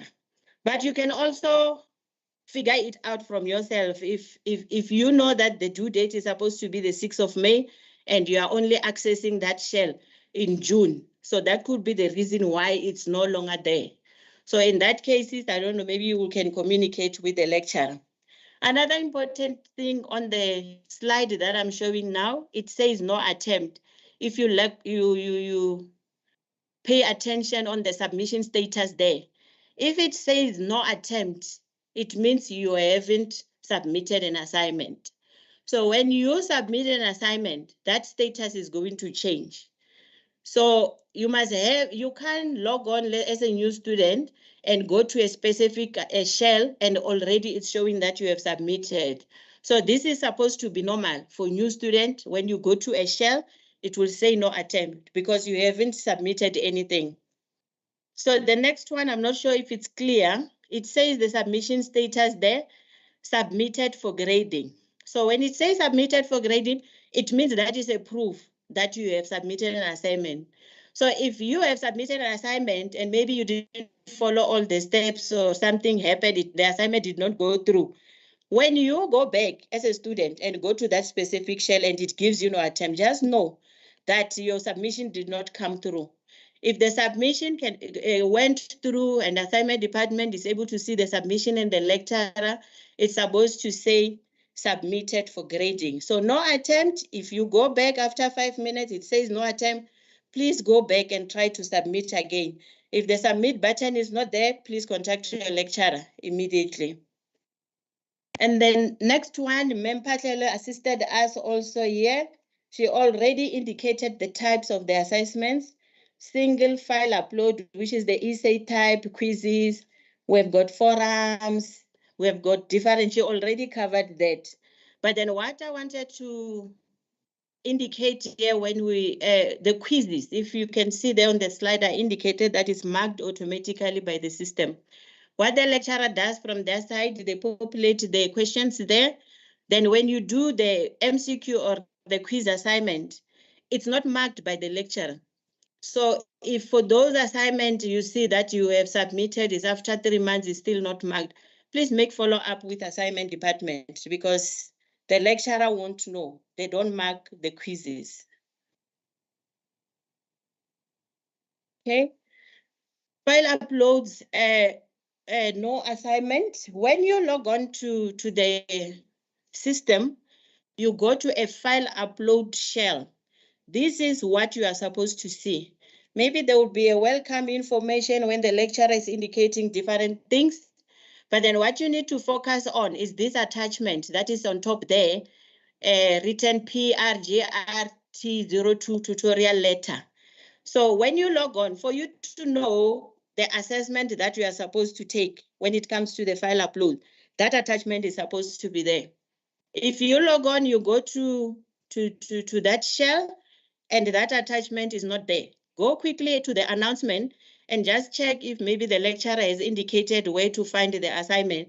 But then if there is nothing, you should be worried. You need to call assignment department. We'll make follow up for you on behalf of you with the lecturer, or you can contact the lecturer directly. Just indicate to the lecturer, I'm inside, I'm supposed to do the assignment, but I don't know where the assignment questions are because it should be a PDF that is attached there. As I've already indicated here, it says no attempt because you haven't done any attempts. And then it also indicates the attempts that are allowed. But then what I also want us to focus on, if you look at the screen that I'm sharing now, it says assignment will be accepted submissions from 5 May. This is the information that the lecturer populated on the system. So if you log on today, is the 27th of February, you won't get that submission button because according to the lecturer, the submission for this assignment, it will only start from the 5th of May, 8 o'clock. So if you go the 4th of May in the evening or 5th of May before 8, you won't get that submission button. So let's focus on the information that is indicated there before we try to call the lecturer. Let's read because sometimes it's not necessary because the information is already indicated there. Okay, this is a quiz. When you go to a shell that is meant to be a quiz, And then you see this information that is saying no questions have been added yet. Yeah, this is a concern. You need to communicate with the lecturer or assignment department to say, I'm ready to do my quiz, but I don't see any questions there. We will attend to that. The lecturer will attend to that. When the quiz is ready, this is what you're going to see. It will say attempt quiz now. So this is a green light to say if you click there, then you will be able to see the quiz questions. Okay, and the other thing that I want the student to pay attention to is the submission. When they are submitting the file uploads, with the module system that we are using currently, even the previous one, you are able to go back and check what you have submitted. If you have submitted a birth certificate, you will be able to see that, no, I didn't upload an assignment. I have uploaded a birth certificate. Then the system might allow you to do the resubmission. Otherwise, based on the settings that the lecturer has, you will have to contact the lecturer and say, no, I've submitted the birth certificate. I wanted to upload the assignment, so I chose the wrong file. So immediately when you are submitting an assignment, let's go back. Let's double check what you have submitted. Because if you submit and you only realize it after the lecturer has given you a 0, the system is not going to open again for submission. So let's not wait for it to be marked, because if there is a mark on the system, a 0 is a mark. The system just takes it as if your content or your answers were not relevant, and therefore you've been given a 0%. So let's not wait until we are given a 0%. Let's contact the lecturer if we are not able to submit. Same applies to the exam. You can go back, you can check before you get a 0. You will have an opportunity to go and rectify that. But I'll leave that to Memlo Isane from examination department. She will assist with the information regarding the examination. So the proof of submission on the Moodle system will be that screen, that template. We are going to share the slides. The screen that indicated that it's submitted for grading. That is the proof of submission. That is the proof. So if you are saying to assignment department, I've submitted an assignment, and then when I go there, I don't see a mark. The first thing that we are going to focus on is on the status. If it's saying submitted for grading, then yeah, we will investigate and get ICT to investigate, or the lecturer to check why that you don't have a mark for that specific student. But then you can't say I've submitted an assignment, and then when we go there, it says no attempt. It means you did not submit the assignment. I think most of the presenter, or especially the lecturers, they might have covered the plagiarism the plagiarism item. So I'm not going to go there because these slides will be there.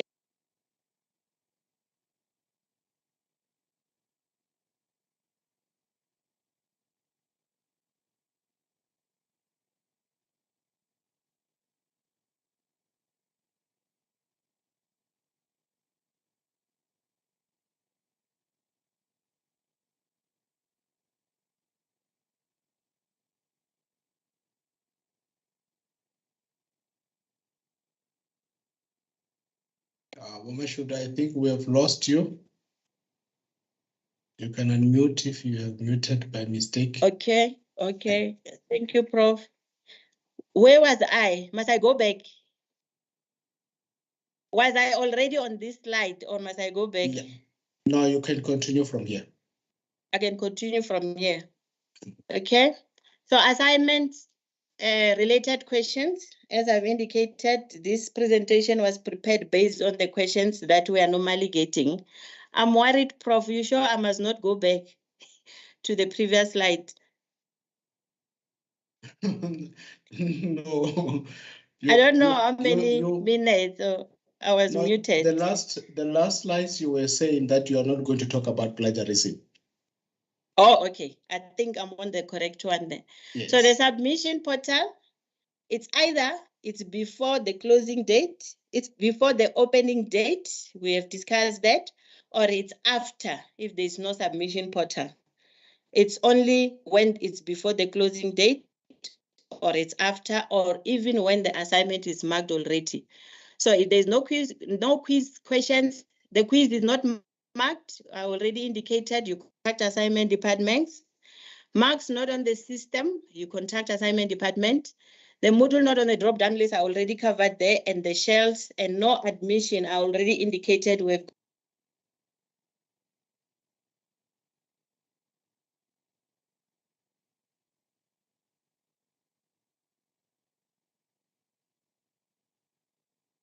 We've lost you again. Prof, I don't know what is happening here. I think it's when I'm trying to move the slides. I apologize for that. Okay. But can you see the lecturers related questions? Yes. Okay, this is about the content. From assignment department, it's a lot of modules. I'm sure it's 1,000. So we want to know the content per module. Only the lecturers knows the content of that specific module. So anything to do with the content, please refer it to the lecturer. Because if you refer it to my student, say, I don't understand question 1 is talking, I don't know, I don't have a clue. It's a lot of modules. Those queries must be referred to the lecturers who knows the content of their module. Individual assignment extensions, you must refer that to the lecturer. Individual, I mean, if the due date is today, but you know, maybe we use valid reason here, we check the reasons behind why you couldn't submit an assignment. So if the due date is today and your module is not registered yet, obviously once it's registered, then it will be past the due date. That add submission button is no longer there. But those are individual extensions. So for those one, you must communicate with the lecturers. They know exactly what they need to do from their side to open for only that one student. Percentage related, if it's a 0 or a 10 or a 50, even if I open the assignment, I won't be able to know why you were given a 40. Those must be referred to the lecturer also. And then also if it's a file upload, the marking progress, like I've submitted my assignment 5 months ago, it's still not marked. Let's refer those to the lecturers. They will be.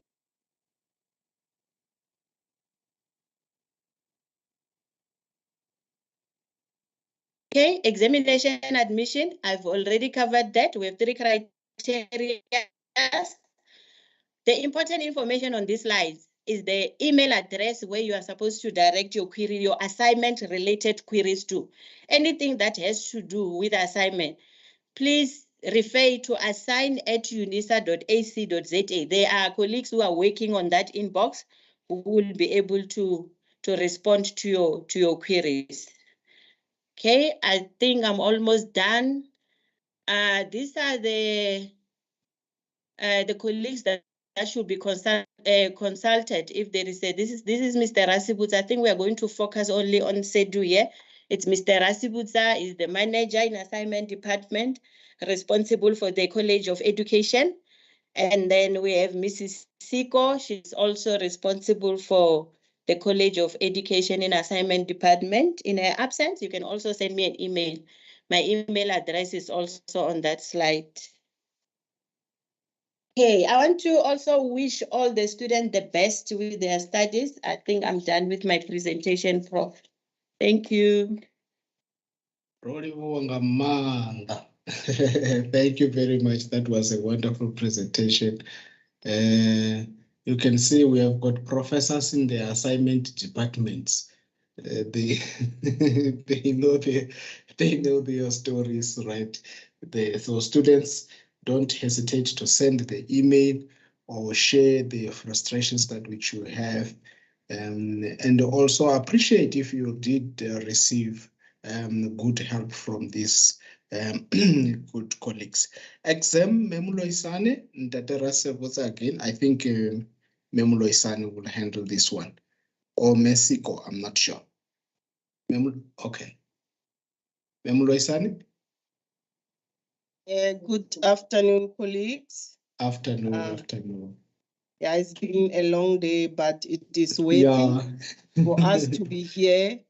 I know some of you, it's a lot to take on, but it's important for us to have this discussion. And Prof, can you humbly, indicate if you are able to see my screen? Yes, I can see the. Hey, Hey, Professor Muroy-san. Okay. So yes, good afternoon, colleagues, and good day also, students.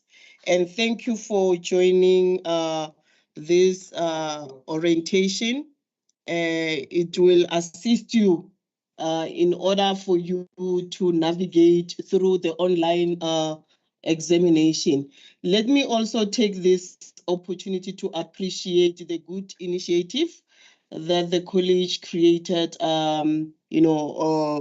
Mawela and your colleagues for ensuring that at the end of the day, we equipped our student with the necessary information. And my presentation, it is, divided into 3 phases, which is a pre-exam phase.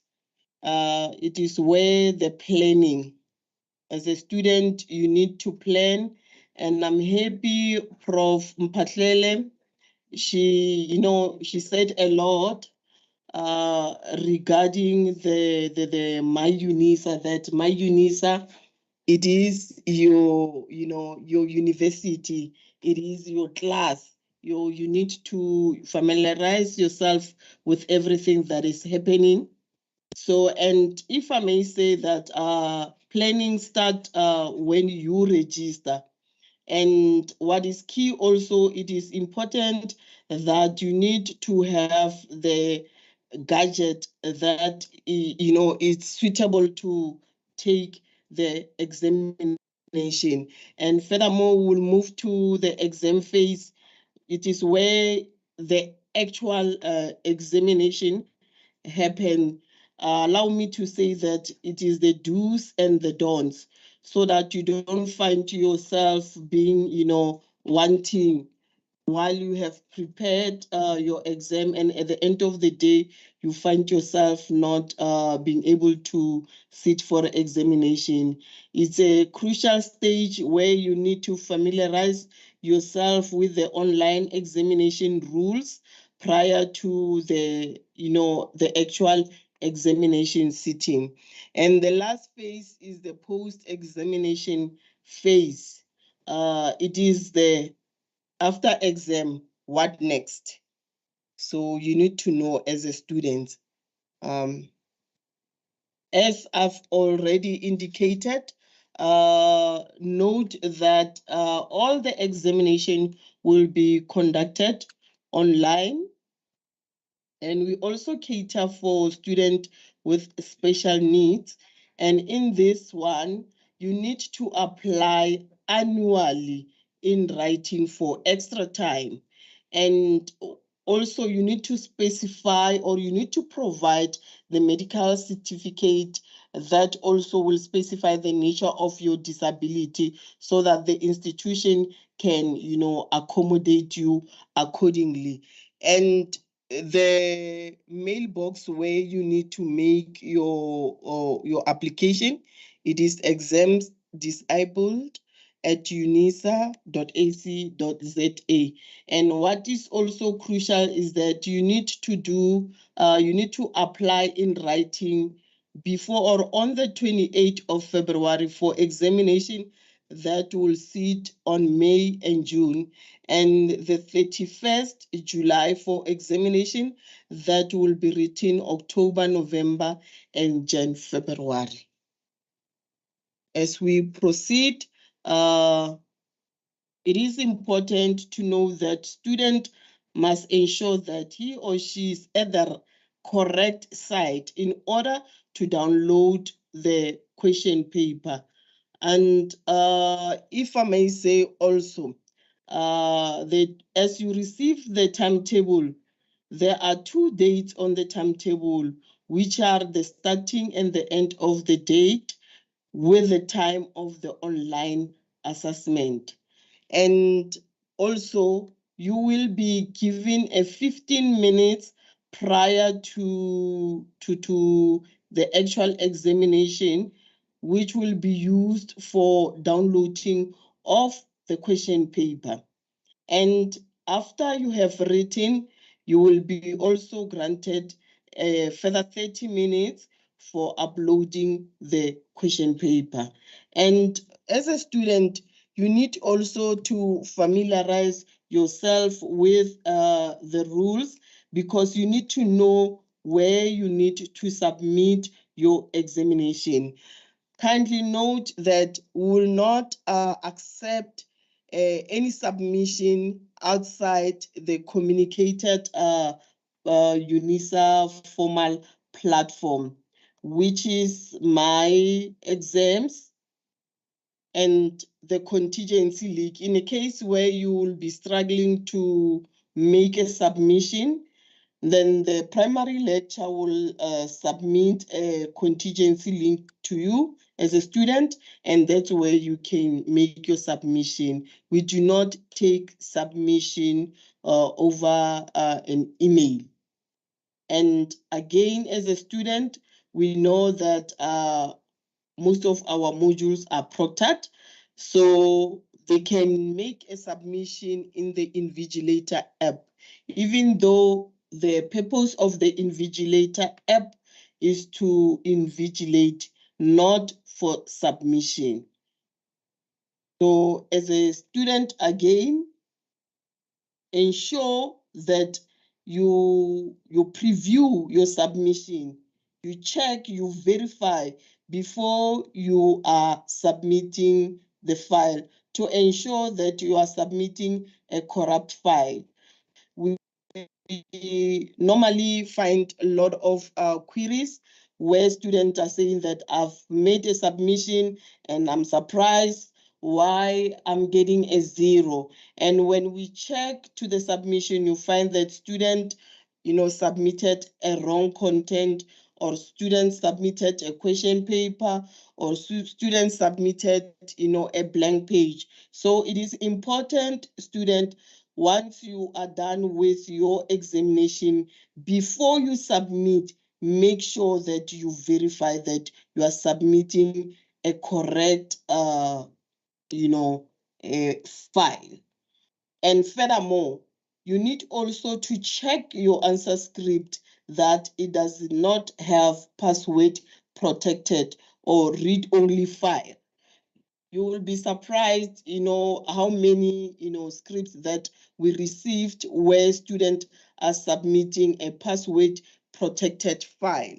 So colleagues, students, you need to note this, that when you submit, ensure that it's a readable file, and ensure also that it's a correct format. It is in a correct format, because if it's not in a correct format, remember that your script will be corrupted, and the institution will try to repair the file, but failure to repair the file, unfortunately, you will, if it is your first attempt, then you will get another opportunity. But if it was your second attempt, then definitely you need to pre-register with full cost. So it is important, student, to note this, and to ensure that at the end of the day, we do not, disadvantage you as a student. And what is important also, students must complete the online declaration of their own work when submitting the work. Students suspected of dishonest conduct during the examination will be subject to disciplinary processes. Students may not communicate with other students or request assistance from other students during examination. Plagiarism is a violation of academic integrity, and students who do plagiarize or copy verbatim from published work will be in violation of the policy on academic integrity and the student disciplinary code, and may be referred to disciplinary hearing. Kindly note that UNISA has a zero tolerance for plagiarism or any other form of academic dishonesty. So colleagues, note this one. It's very important. And I know that Prof. Mudiso will come and give a full presentation on the academic integrity. As we move on with our presentation, the year mark will only be considered if the student attain 40% in the examination. Let me make an example. We call it a sub-minimum rule. If in the examination you attain 17% and you find yourself that the year mark is 97, kindly know that your year mark will not be considered due to the sub-minimum rule. And again, another example is that in an exam, should you attain 38 and the institution will grant you a 2% as a form of adjustment, then your mark will go to 40 so that you get another opportunity. Your year mark will not be considered also. Take note of that, because many students will say that in my assignments or formative, this nowadays we call it a formative, I've attained 90%, but now my exam is 30. Why was not the year mark considered? It's important to know that. What is important also is that the university will regard all results to be correct and complete if no query is received from a student within a period of 3 months from the date of release of the examination. It is important, students, to note this one, because we find that students will come to inquire about their results that was written way back 2017. And when we not, because we will require the proof of, written examination, and you might think that university is, is not attending to queries quickly. So it's important once we officially release the results, if there is anything that you want to query, please use the platform to query. As we move on, an AgroTET or a special examination will be granted in terms of Rule 18 in the My Registration. When I started with my presentation, I've mentioned that you need to familiarize yourself with the student rule so that you don't find yourself, wanting. And the steps, it's where you need to go under My UNISA. It's on My UNISA, you go to My Admin, and under My Assessment Admin, you select Examination Timetable. You view the timetable to go to it will say that View Timetable, and you will click Apply for it, and you enter the details required. For only postgraduate modules, but with the undergraduate students, you will be granted 2 attempts. There is no need for you to apply in a case where you fail to write or sit for an examination. And kindly know that there will be no third opportunity. Even if there is a valid reason and that examination, it was your second or the supplementary one, and you failed to sit for that examination. So there will be no further opportunity for you.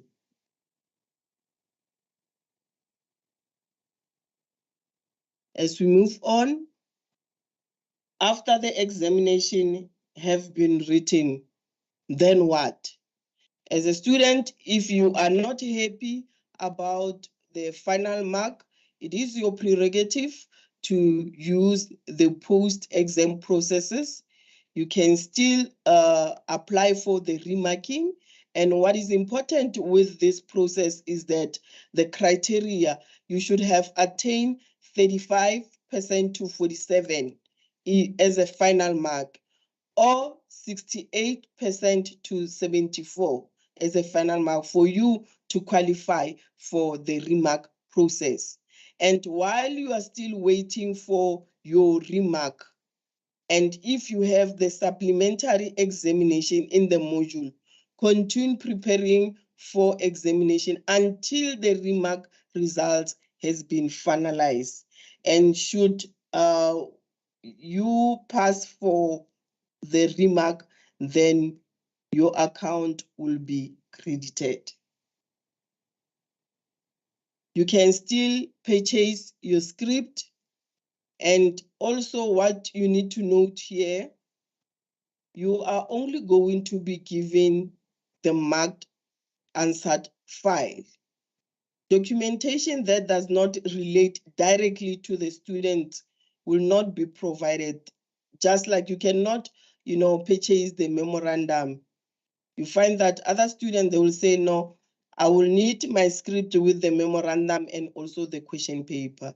We can only, due to POPI Act, we can only provide you with your answer sheet script.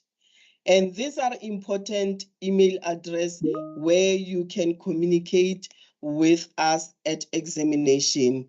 For student with special need, exam disabled at unisa.ac.za,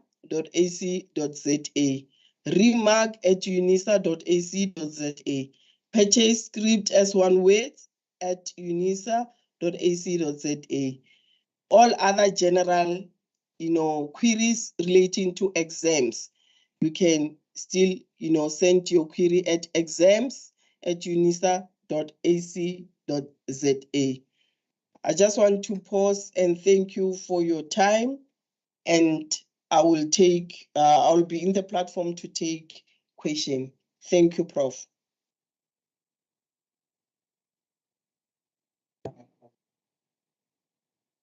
Thank you so much. Thank you, Prof. I Thank you. really feel tired myself.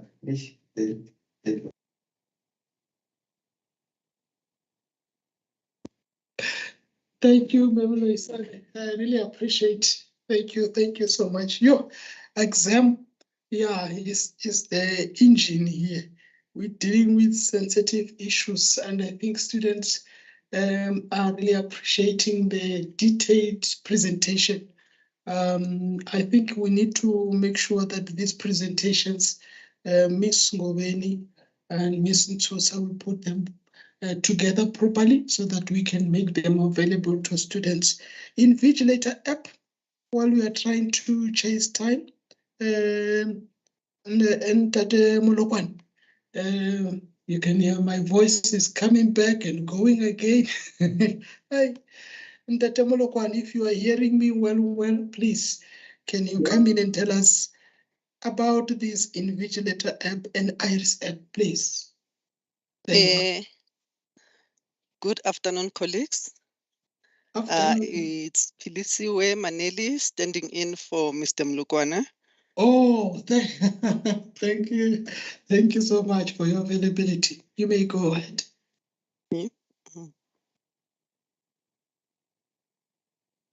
Okay. Good afternoon, colleagues. Good afternoon, students. This is Pilisiwe Maneli, and I will be dealing with the proctoring tools. The university has 3 different proctoring tools that we use. The first one is the Invigilator app, Iris, and the Moodle proctoring. I think Dr. Mphahlele earlier spoke about these apps, so I'm not going to dwell a lot on them, especially seeing that it's still the beginning of the year. Hopefully, the college will call me back around April when we are dealing with the exam preparedness. Okay, with the proctoring tools that we have in the university, the students that are differently abled and are exempted from the use of the proctoring tools. And those students, I think my colleagues from DSAA, they've already alluded that those students will need to send through their application at unisa.ac.za, and they must include their supporting documents so that they may be exempted from the use of the proctoring tools. Okay, these are the 3 proctoring tools that we have at the university. The Moodle proctoring is mainly used for MCQ, and some it will be mix of the MCQ and also the written answers. And then with the Iris app, it's a take home and also the MCQs only for the CSECT college and also for the CTA at the College of Accounting and Sciences. And the Invigilator app, it's the widely used one by all the colleges with the exclusion of CSECT, and it's mainly the take-home exams. With these 3 applications that we have, the one for the Invigilator app requires the student to download it from their cell phone. It doesn't need a lot of data to be able to use those apps, but with the Moodle, it can be used either on the cell phone or on the laptop. But with Iris, it's exclusively on the laptop or a desktop, but it doesn't work on the with the on the cell phones, and it can be downloaded on the different app stores. The Invigilator app can be downloaded from Play Store, Apple iStore, and Huawei Gallery.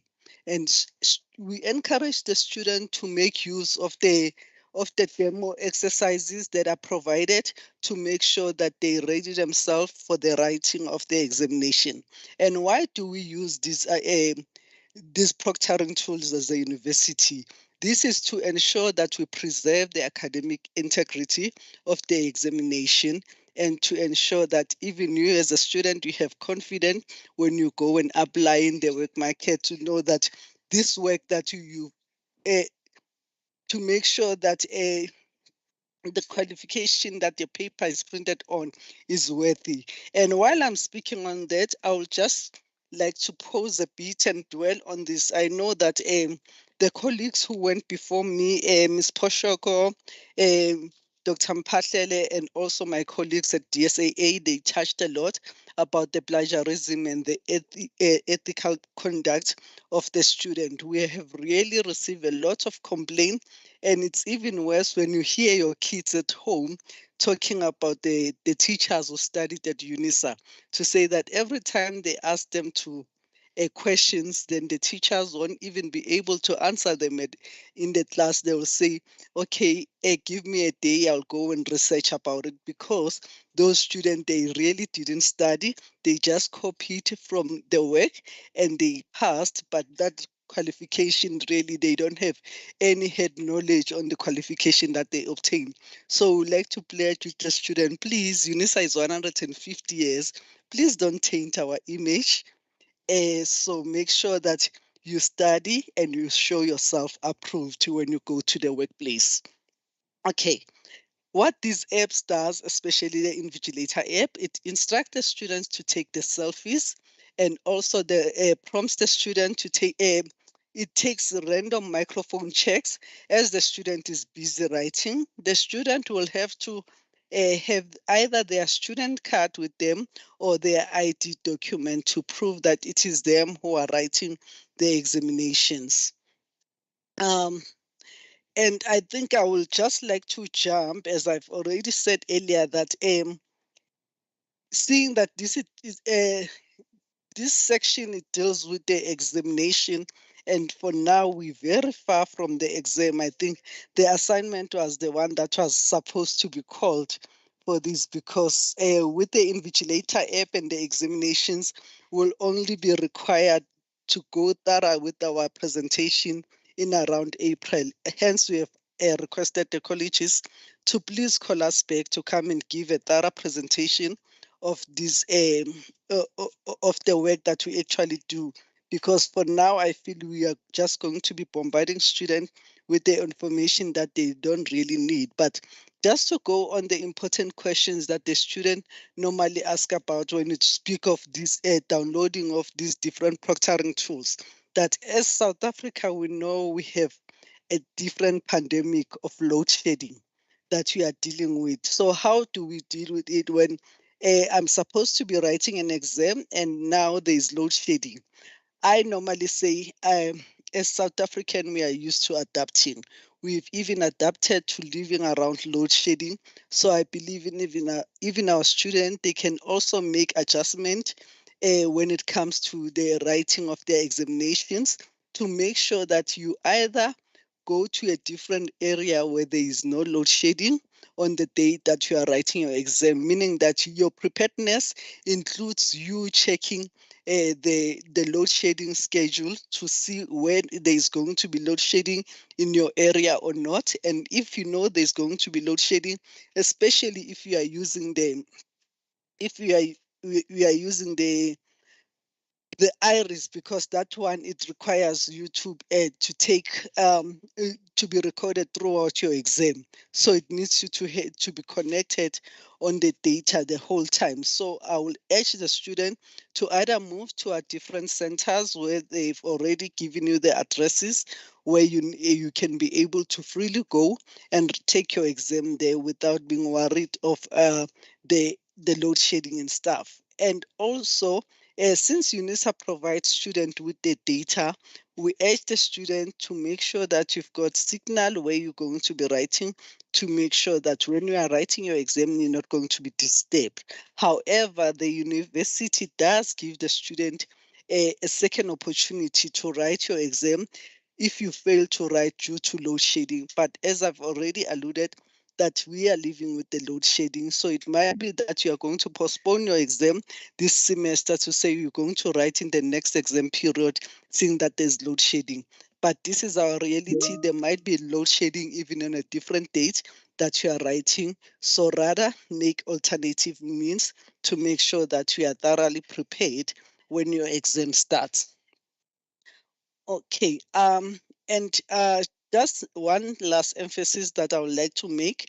I think Sis Mary also touched on it as he was finalizing her presentation on the examination, that please, as a student, when you write your exam and you are doing your uploads, make sure that you get that that notification that says that you have successfully uploaded. And if you know that you're going to be using an invigilator app for your module, which is highly possible in the schedule, make sure that after you have uploaded on the invigilator app, that you get this message as a reference to say that this was the module you're writing and that is the date. If it still says here on the reference processing, knows that it did not finalize to send through. But however, it does give you 48 hours to finalize your examination. And you need to make sure that you finalize that submission. You can always go back to the app and click on the pending uploads. And when you click down the pending uploads, it will show you all the uploads that are still there pending. Just go on your module that you are writing, click on it, and finalize the submission. It must be done within 48 hours of the examination. And with that information that we'll be forwarding, it's the information that would have been captured while the student was being invigilated by the different application that they will be using, and they cannot tamper with that information, meaning they cannot add or delete any information that they have taken while they were writing the examination. And thank you. I will stop here. Thank you so much, Prof. Mawela and the colleagues. Thank you, Mapilisiwe. We really appreciate the presentation. You are correct. We are to call you back again. We are to call you back again. The invigilator app and this proctoring, it becomes a serious challenge to our students, and we really want to equip them in preparation for the examination, particularly maybe those ones who are going to write May, June examination. So we'll definitely call you back. Thank you for your availability. Let us quickly now move to academic integrity. Sorry, Prof. Before you moved, I just forgotten to mention one thing that Unmute yourself again. now. Yeah. Oh. Unmute yourself again. Oh, sorry. Yeah. I was saying that the students should not download the different apps now.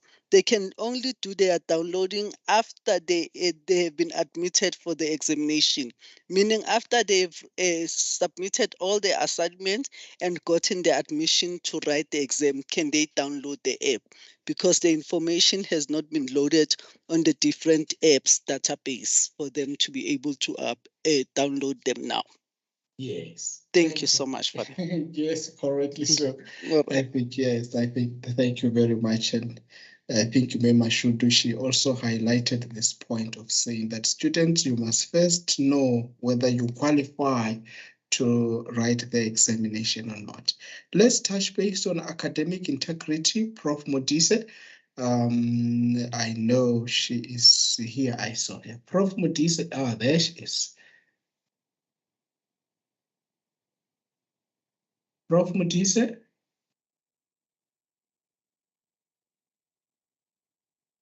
Prof, you can go to BBT 1501. She will present after BBT 1501 presenter. Okay. Ma'am Wheeler, the biggest module. BPT 1501, the famous module at College of Education.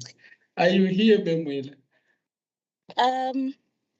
Good afternoon, Prof. It's going to be Miss Wongo. Oh, yeah, ma'am. How are you, ma'am? I am. I'm well. Wow. Okay. If you can just take us through, please. Thank you. Yes. Thank you, Prof, and thank you, colleagues, and good afternoon, students, and welcome. My name is Nomatamsanga Wongo. I'm a secondary lecturer in the College of Education, responsible for BPT 1501. Right. So today I'm going to introduce you to the module BPT 1501, becoming a professional teacher, which is an online module, and it's also a semester module. So the purpose of this module, I don't know, Prof, if you can see my. I think I'm on the wrong slide here. No, yeah, can you you, are not. Can you start sharing? Yeah, I think you were not sharing. Was I not sharing? Am I sharing now? Not yet. Okay. Can I just fix this quickly? Okay.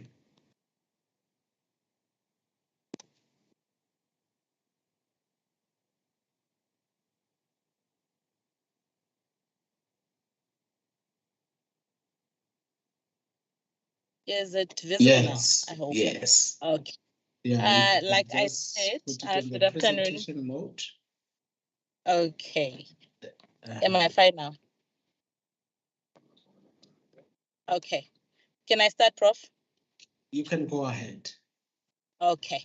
Like I said, my name is Miss Wongo.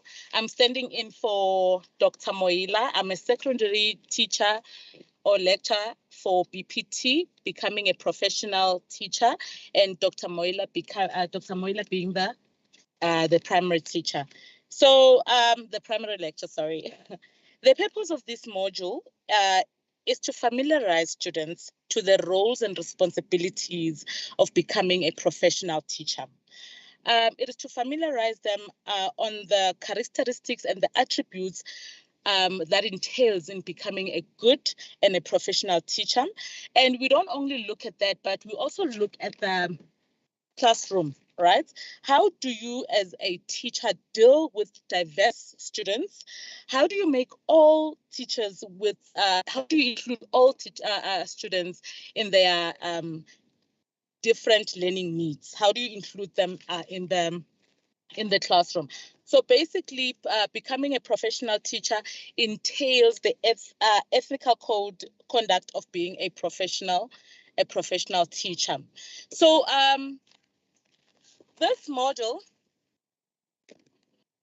the tripod model of this module consists of student support, which is going to be received from your TAs, the content specialists, which are going to be your lecturers, and the IT section, which I'm going to explain. So I want to go to student support. When you have registered for BPT, you will find that you are going to be allocated a group, right? And you're also going to be allocated a teaching assistant. So the teaching assistant is like a teacher in your classroom who is going to assist you in all your lessons and also assist you in your assessment. They're going to receive your assessment. They're going to mark your assessment. They are also going to do what? They're also going to give constructive feedback. They are going to be implementing plans. They're going to be implementing programs to and also assist all our students in everything that they need. So for all the queries, before the student send an email to a lecturer, they need to consult the TA first. If you're still not assisted by a TA, then you can actually escalate the matter to your lecturers. But the first people that you need to send your inquiries to are your TAs. And also, you're going to have to use your My UNISA email like it has been stipulated before. So you're not allowed to use your private emails. And then you are going to secondly have your lecturers.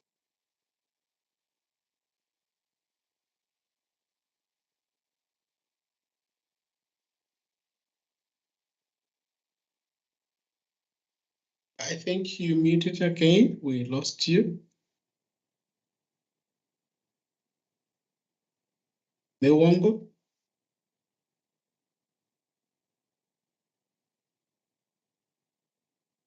Can you please unmute? I'm not sure if it is the issue of connectivity or load shedding.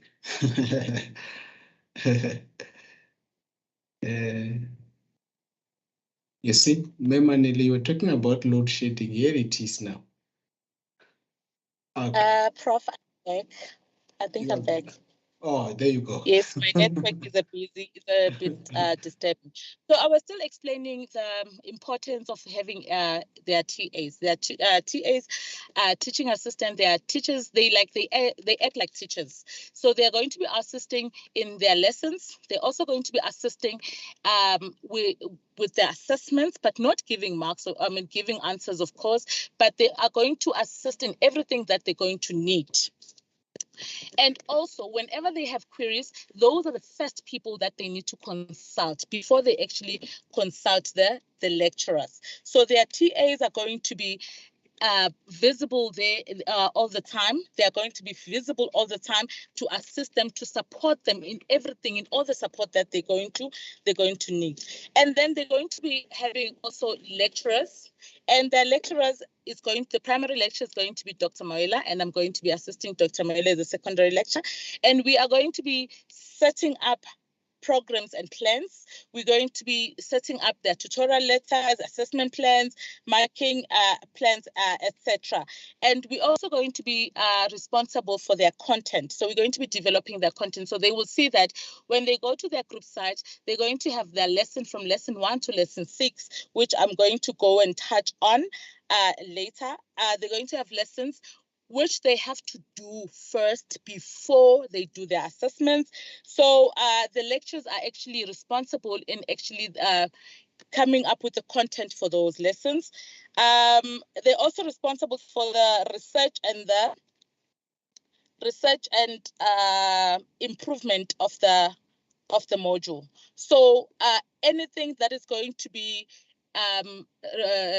concerning the module, the lecturers are going to be the primary people that are going to be working on that. And thirdly, we have the IT sections, which is going to be mainly responsible for creating the main site, the group site, grouping students and grouping also the TA, and then assisting us with all the technical problems that we might that we might encounter. And what we're going to be using is the Moodle system, of which it has been touched, but I just want to just quickly go over it so that they understand exactly what is going to be in each. So when they register for BPT, they will see that they will have the BPT in the row of modules in their orange bars across their web page. They will also notice that inside that, if they press on that, the main site, the announcement shell will be visible. The orientation cell will also be visible. And then there's also going to be additional resources. Now, in the announcement, this is the main site. That is where the lecturers now are going to be posting the announcement and the information that is going to be important to them. So that the announcement shell, it has to be checked regularly. And also they will also find the orientation shell. Now with the orientation shell, it is so I feel it is the first thing that you need to visit before you actually go to other shells, because now there in the orientation cell, you get to be orientated.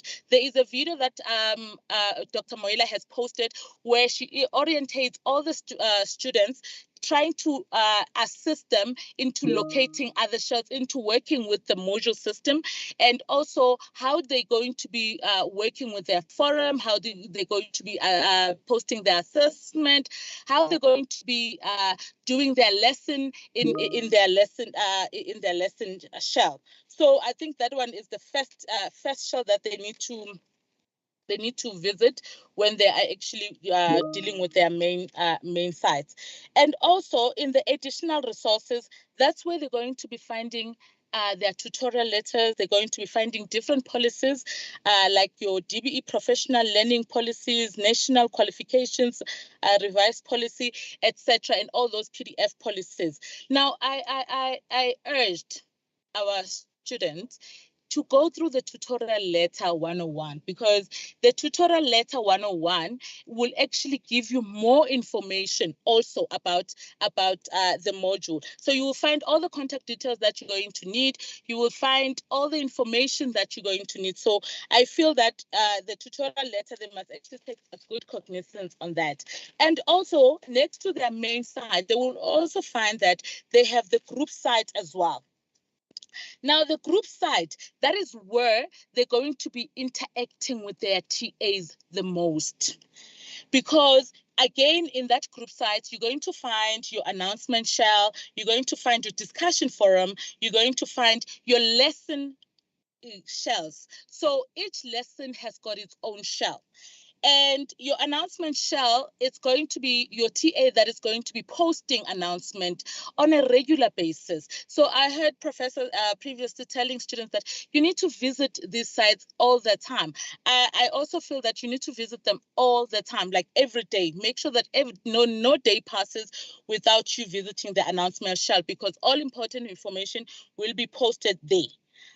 Again, there's going to be a discussion forum, because our first assessment is going to be on a discussion forum. So if you go to your orientation in your main shell, you will be actually taken through step by step how you're going to actually be able to post the assignment. How are you going to read other people and comment on other people's discussion? So that is all going to be found in the discussion forum. Then we have lesson shells. So with the lesson shell, Professor, what we found previously was that students will rush to the assessment shell, and they will find that all the assessment shell are locked. The reason being is that they ignore the lessons, and then they go straight to the assessment. So in order for you to be able to access each assessment, you need to make sure that you have finished the lesson. So for example, for you to be to take place in the discussion for lesson 1 and lesson 2 should be completed. You should complete lesson 1 and lesson 2. Then it will give you access to go to the discussion forum. And then lesson 3 and lesson 4 will give you access to finish assessment 2 and assessment 3. So it goes like that. So each time you finish the lessons, you are going to have access to the assessment. So our main challenge that we actually encountered last year was that students would actually miss the due date and then write to us to say, I missed the due date, reason being, I couldn't access the assessment, or I didn't even see the assignment. So what we have actually done this year is that in their group shell, they will find that there are additional resources. Now, in those additional resources, we have actually placed, or their TAs are going to post their assessment. However, they are not going to be able to answer those assessments until and unless they are finished with their lessons. Prof, it is not a difficult course. It just needs students to give it more time, to actually be committed in reading. Then they would actually understand the lesson and to ask questions when they feel stuck, to interact with their TAs so that they can actually succeed in this module. There are so many learners who have registered for this model, and we try by all means to make sure that we reach each and every group. So it is going to be difficult if now students are not interacting with their TAs, then it makes it difficult for us to actually assist them. Prof, I thank you. This was my first presentation, so the nerves were killing me, but thank you, Prof. You did very well. You did very well. Thank you so much. You and Dr. Mudise, you are doing a wonderful job in CIS under BPT 1501. So this is a daily class, students. You don't miss a day without attending the class, as the previous speakers were indicating here, that it's a daily class. It's not face-to-face physically, but it's the online face-to-face, this one. You need to be attending BPT 1501 every day. Okay. Babosha Bango, student support and Mtatengwenya, Memoroke, I would like to give you 2 minutes, 2 minutes, 2 minutes. I know you people, you are you understand. Aha, that's Mtatesha Bango now. Okay, thank you very much, Prof. Mawela. Good afternoon, colleagues, our dear students. From the Student Support Office, we don't have really much to say because most of our presenters have covered a lot. Dr. Hanaway has outlined the curriculums where we're supposed to choose our modules. Dr. Mpatele has taken us through how to navigate through various sites, including the preparations towards the exam. And also Mema Shudu took us through on what should we know in order to be able to submit assignments. Memo Loisane also spoke extensively on the exams, policies and rules and requirements, as well as Mema Nelly on the invigilation app. All I can emphasize there is regarding the exam guidelines, it's very important also before the exam starts to look or go to announcements where these informations are posted so that you can be able to take note of what you need to know before you can attempt exams, as well as the app for the guidelines. Guidelines for the app is also important.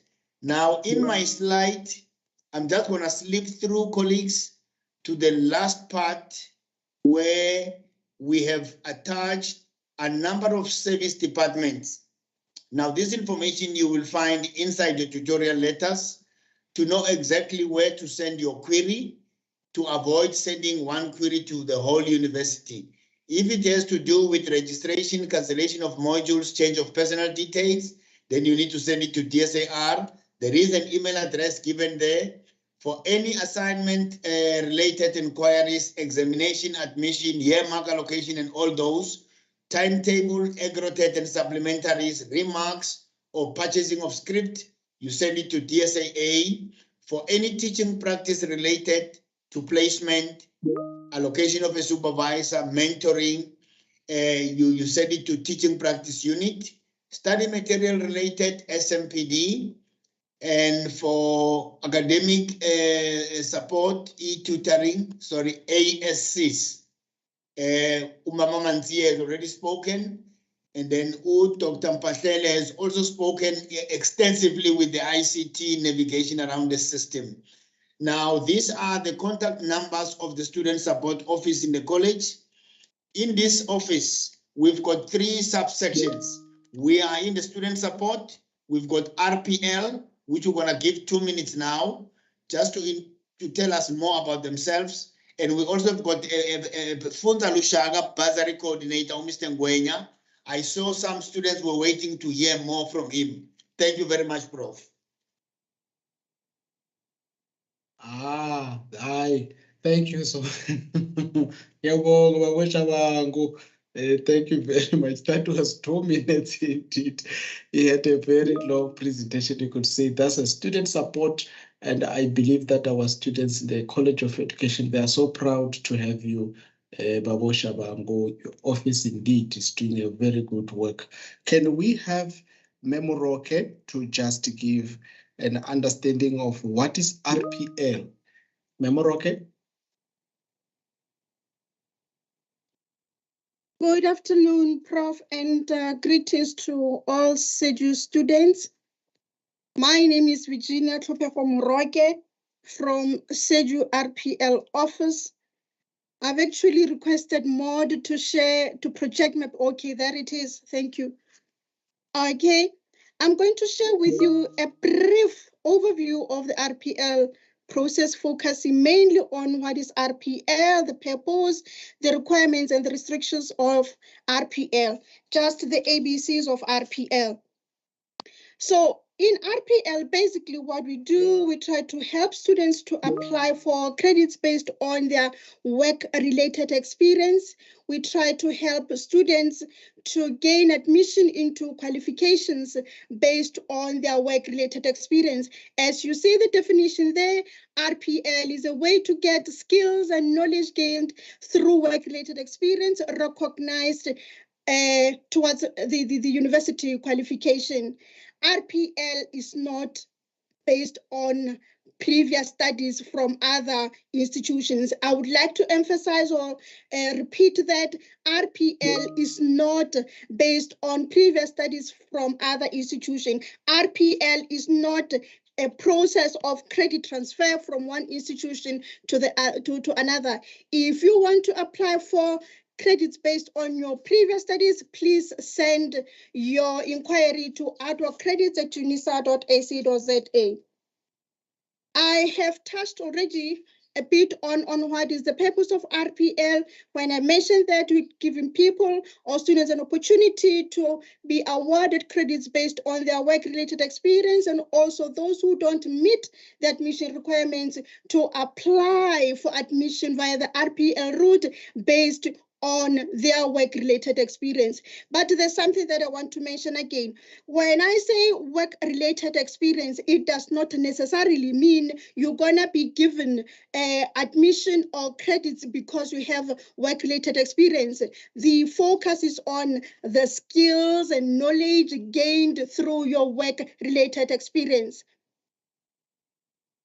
And the requirements, I'm just going to try to be as quick as I possibly can. The requirements for module credits, you must be registered as a UNISA student. This process for module credits is only available for students who are registered. And you must be 23 years of age. You must have at least 3 years relevant work experience. At least 3 years relevant work experience. So when you apply for RPL, you must have experience that talks to the qualification that you have enrolled for. Can you move to the next slide, Emodi? This slide is on RPL requirements for undergraduate qualification. I'm not going to touch on it because I believe we're talking to students who have already been admitted, but you can share this information with your family at home that if you are 30 years old and have completed at least grade 10 and we have at least 7 years teaching experience, you can come and apply for RPL admission via the RPL route. Then there are restrictions on RPL. The next slide. There are restrictions on RPL. No qualification, and it is very important, no qualification can be awarded solely on the basis of RPL. What does this mean? You cannot combine different certificates from your short learning program with experience and get a qualification. It is a must that you have either apply for admission via the RPL route or apply for credits based on your work-related experience. You must register at UNISA. There's no way that you can be awarded a qualification if you're not registered at the university. RPL is not available for any module that has been failed. If you fail your exam in December and come to RPL, hoping that you're going to get exempted from that module, that is not possible. RPL is not available for a module that has been failed in the past 5 years. And also for the signature module that has been presented now, the BPT 1501, RPL is not possible for that. RPL is also not possible for the 2nd to the 4th level teaching practice modules. How to apply for RPL. We don't have our applications available on the website. So students are advised to contact the RPL office for more information, for the RPL information brochure, for the applications, for the teaching practice guidelines, and for other guidelines as per module. I'm working with Mr. Karaboshai. There are our contact details. I thank you, Prof. I think I managed to say within the 2 minutes, the allocated 2 minutes. That was a how train or a bullet train in Japan. Thank you very much, Memoroke. Thank you very much. This office is doing a very wonderful work. We really appreciate the information to our students. Mtatengweng. Good afternoon, Prof. Yeah, you are a man of money. Good afternoon, yes. Prof. Good afternoon, everyone. My name is Richard Mgonya. I am the Funza Lushaka Bazari coordinator. I am here to talk to you about Funza Lushaka Bazari. I will summarize my presentation, Prof, briefly due to time constraints. Thank you. Thank you so much. Yes. But before I begin, I would like to point out that we, as Funza Lushaka Bazari office at UNISA, we receive over 30,000 applications per year with a very limited budget. Therefore, even if you qualify for the bursary, we may not be able to fund you. As Funza Lushaka Bazari is a merit bursary with limited funds, it is important also for students to apply for NSFAS. I'll quickly give a background into Funza Lushaka, Professor. The Funza Lushaka Bursary Program is a multi-year program to promote teaching as a profession. Bursaries are available to enable eligible students to complete a teaching qualification in an area of national priority. Students can apply for Funza Lushaka Bursary online at www.eservices.gov.za. No hard copies will be accepted. Recipients of these bursaries will be required to teach at a public school for the same number of years that they have received the bursary. Let me quickly move on to the selection criteria, Professor. The bursary was only awarded to South African citizens with a valid South African IT number. The applicants should demonstrate good academic ability. Funza Lushaka Bursary does not fund extended programs. The applicants must be accepted into a B.Ed or PGCE program to specialize in 2 or more of the priority subject areas. The applicant must also be committed to teach at any school which a student may be placed by the Provincial Education Department. This simply means that when students complete their degrees, the Department of Basic Education will place them. So they will have to work for the government for the same number of years that they were funded by Funza Lushaka. I'll quickly then now highlight the priority modules for Funza Lushaka. For foundation phase, it's languages with preference for speakers of the African languages. For intermediate phase, it's mathematics, languages, with preference for speakers of African languages, and natural science and technology. For senior and FET,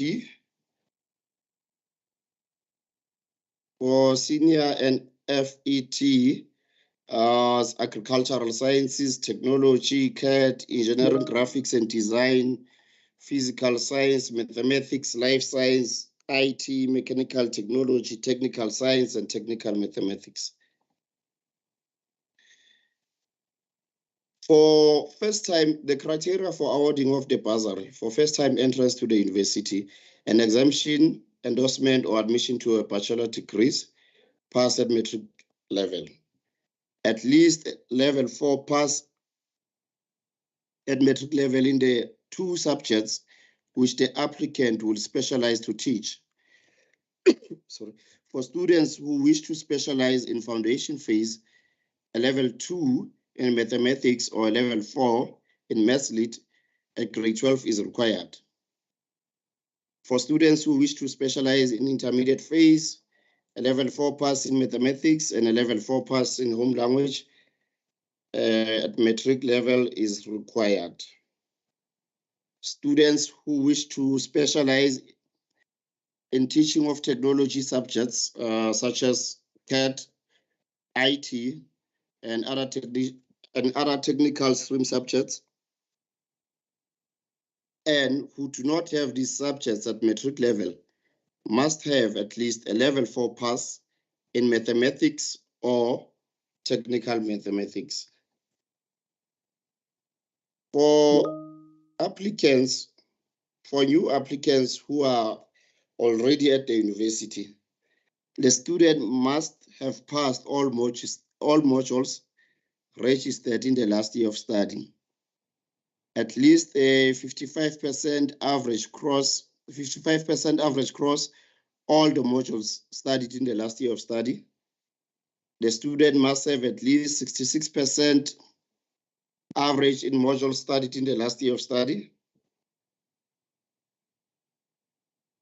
Okay, let me now move to the next one. Students specializing in senior phase or FET may either take at least 2 FET subjects or 1 FET and 1 senior phase subject. Students doing PGCE may either take 2 FET subjects, 1 FET subject, and 1 senior phase subject. For students who wish to specialize in the foundation phase, a level 2 pass in mathematics or a level 4 pass in maths lit at grade 12 level is required. Prof, let me move on now to the Funza Lushaka bursary benefits, what the bursary covers or the allowances of the bursaries. First of all, we will pay for your tuition fees. The maximum that we can pay as Funza Lushaka is 24,000. And I think it is important that I must say that we pay per module. So if you are registered for 5 or 6 modules, we'll pay for that 6 or 5 modules. But the maximum that we can pay is 24,000 for tuition fees. And then now we move to accommodation. We do provide our students with accommodation allowance. And that is also a maximum of 24,000 per year. Students will also be provided with an amount of 8,000 maximum for a laptop. An amount of 8,000 maximum for books and stationery, but Again, for books and stationery, it is paid per module. So if you are registered per module, if you are registered, for example, for 8 modules or 5 modules, it will be 5 times 8, and then you will get the allowance for book and stationery. For teaching practice allowance, that is 6,000 per year. Also pay the number of modules, 600 Rand per module. Living allowance, 3,500 Rand maximum, 350 Rands per module. Now for this academic year, the Funza Lushaka Bursary selection meeting for 2023 is scheduled for the 24th to the 26th of April 2023. Students will be informed of the outcome of their applications before or on the 5th of March 2023. I thank you, Prof. Thank you so much, Babongwenya. Thank you. We really appreciate the information from your office in assisting the Funza Lushaka Bursary student. You are doing a very, very, very good job there with a lot of students. I can imagine on a daily basis. Yeah, but thank you very much for that information. It will be provided to the students so that those that which want to understand better. I think we also have Mr. Zondo for NSFAS. Am I correct, Ngoveni?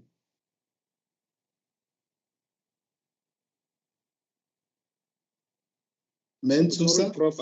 Unfortunately, Mr. Zondo, you won't be able to join us to some connectivity issues. Yes. All right. Thank you so much. I really appreciate it. Now we can proceed to regional support. Ms.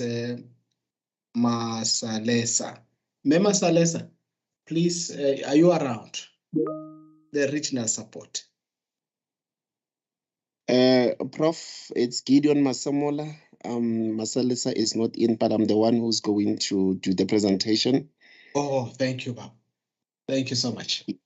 Yes, but Prof, my presentation is not, it's not from the region per se, but I am from the Directorate of Instructional Support and Services. I'm going to do the presentation about the digital access centers. But yes, it's also part of the services that provided by the region. All right, you can go ahead. Okay, thank you so much, Prof. Thank you so much. Colleagues, let me share quickly. I'll try to be very quick, Prof. I'll be a how train also. There you go. Can you see my screen, Prof? Yes, we can see. Yes. Okay. No, thank you so much. As I've already said, colleagues, my name is Gideon Melekwane Masemola. I am coordinator. I'm managing the digital access centers. Maybe let me quickly just share with you what is the digital access centers. Because I know some of us, we normally mix the digital access centers with the teaching centers, which those are the two different centers that we are providing in the university. The digital access centers, they are more on providing the digital access to students to the entire university. So these centers, they are in various provinces. So what we are doing, we are working very close in terms of with the supply chain management. We are contracting what we call the internet cafe, or any institution, small enterprise, media enterprises, which are providing digital access into the students. We are contracting them through the procurement office, but there are requirements that normally those small enterprises, they should qualify in terms of the criteria that are used by the university. But the purpose of these digital access centers, normally we call them DACs, they are providing the digital access support. In particular, Prof, we are looking at students in a very deep rural areas, because we know that most students in the urban areas and cities, they do qualify in terms of the Wi-Fi. But students who are deep in rural areas, like Bomtuba, you can talk about Malamlele. Those are where the digital access center are, and they're assisting students in terms of student can use those centers to write an exams and further to continue with their academic support. So now, for now, colleagues, we are in 4 provinces, because these digital access centers, informally they were known as telecenters, but because of the new system that we are using, we are called themselves the digital access centers. We are in Gauteng, we are in KZN, we are in Bloemfontein, we're in Free State, we are in a number of provinces in Limpopo. And these centers, colleagues, they are available strictly to students, registered students. The former students, they cannot access the centers, or unregistered students, they cannot access the centers, but only the current registered student in the first semester and the second semester, they can be able to access the centers. As I've mentioned, we've got a number of centers in Gauteng. We've got numbers, and those are the centers where they are stationed and they are available. I also have the locations where students, they can find the centers. And in Gauteng, we do have, in the province of Limpopo, we do have, and also in the KZN, we do have the centers. Free State, we do have the centers. The Eastern Cape, we do have. So those are the name of the centers and the location where the centers is. And colleagues, further to that, we are providing a number of trainings to this. And so these centers, we train the staff that are operating at the centers how to assist our students, even though they are independent facilities, but we train them according to how to assist our students. As I've mentioned, colleagues, free internet services. The student, they can type for free. Student, they can photocopy, even though there are a little bit of a number of charges that the centers are charging, but it's very reasonable. It's not like they can do that to any public services. So charges are very reasonable as we negotiate the prices. And further to that, we provide limited access also, as we avoid students not to really use the centers for anything. Colleagues, further to that, we SMS students in those areas. So you in the middle of the year, you'll receive an SMS in Limpopo to say you can go to these centers, certain centers, you can have an access to that. We also use the orientation day like the one that we are right now. We are using the social media. We are using, we've got posters everywhere and flyers that we are sharing with the students. And I do have a website, colleagues. I'm trying to be very quick. We do have a website. Students, they can access this information on www.unisa.ac.za/tags. If you visit this slash, you will have all the information that speaks about the digital access centers. And further, colleagues, communication, as I've mentioned, we do have ComTele centers with our email address, and then you can post any information if you want to know about us. You can communicate with us. As I've mentioned, my name is Gideon Masamala. That is my email address, and also the 3 admin officers that they are working in our space. Indeed, Prof, we are here to assist our students, and good luck with the students in terms of their studies. Thank you so much. That was a bullet train in that that was a bullet train indeed. Thank you very thank you much. so much, Prof. So we really appreciate and thank you for availing the presentation. We'll make it available to our students so that they can easily access this information. I think our students might be saying load shedding, social challenges, emotional challenges, who will need some counseling. Dr. Wells, I think she's is here, or she's here. Dr. Kodisang, I think these are the colleagues that which we could say, give us some hints, some highlights on issues of counseling. What is it that which the students should do if they find themselves so frustrated and they can't cope? Over to you. Ndi Masiari. I'm Dr. Chipiwa Godisang, who will be representing the DCCD, UNISA Counseling and Career Development. I will try to push the presentation in the interest of time. I normally say, especially where we are coming from as a country, from the pandemic, which has impacted on us psychologically and emotionally, student counseling is actually there to have a conversation with students on how to make sense of their studies as they recover from the trauma. And also where we are now with load shedding, it also creates a lot of anxiety in all aspects of a student's life. So we normally say we support students before, during, and after UNISA studies because our focus is on career, academic, and personal guidance. Therefore, we must guard against the perception that you must go to counseling when you have got a problem.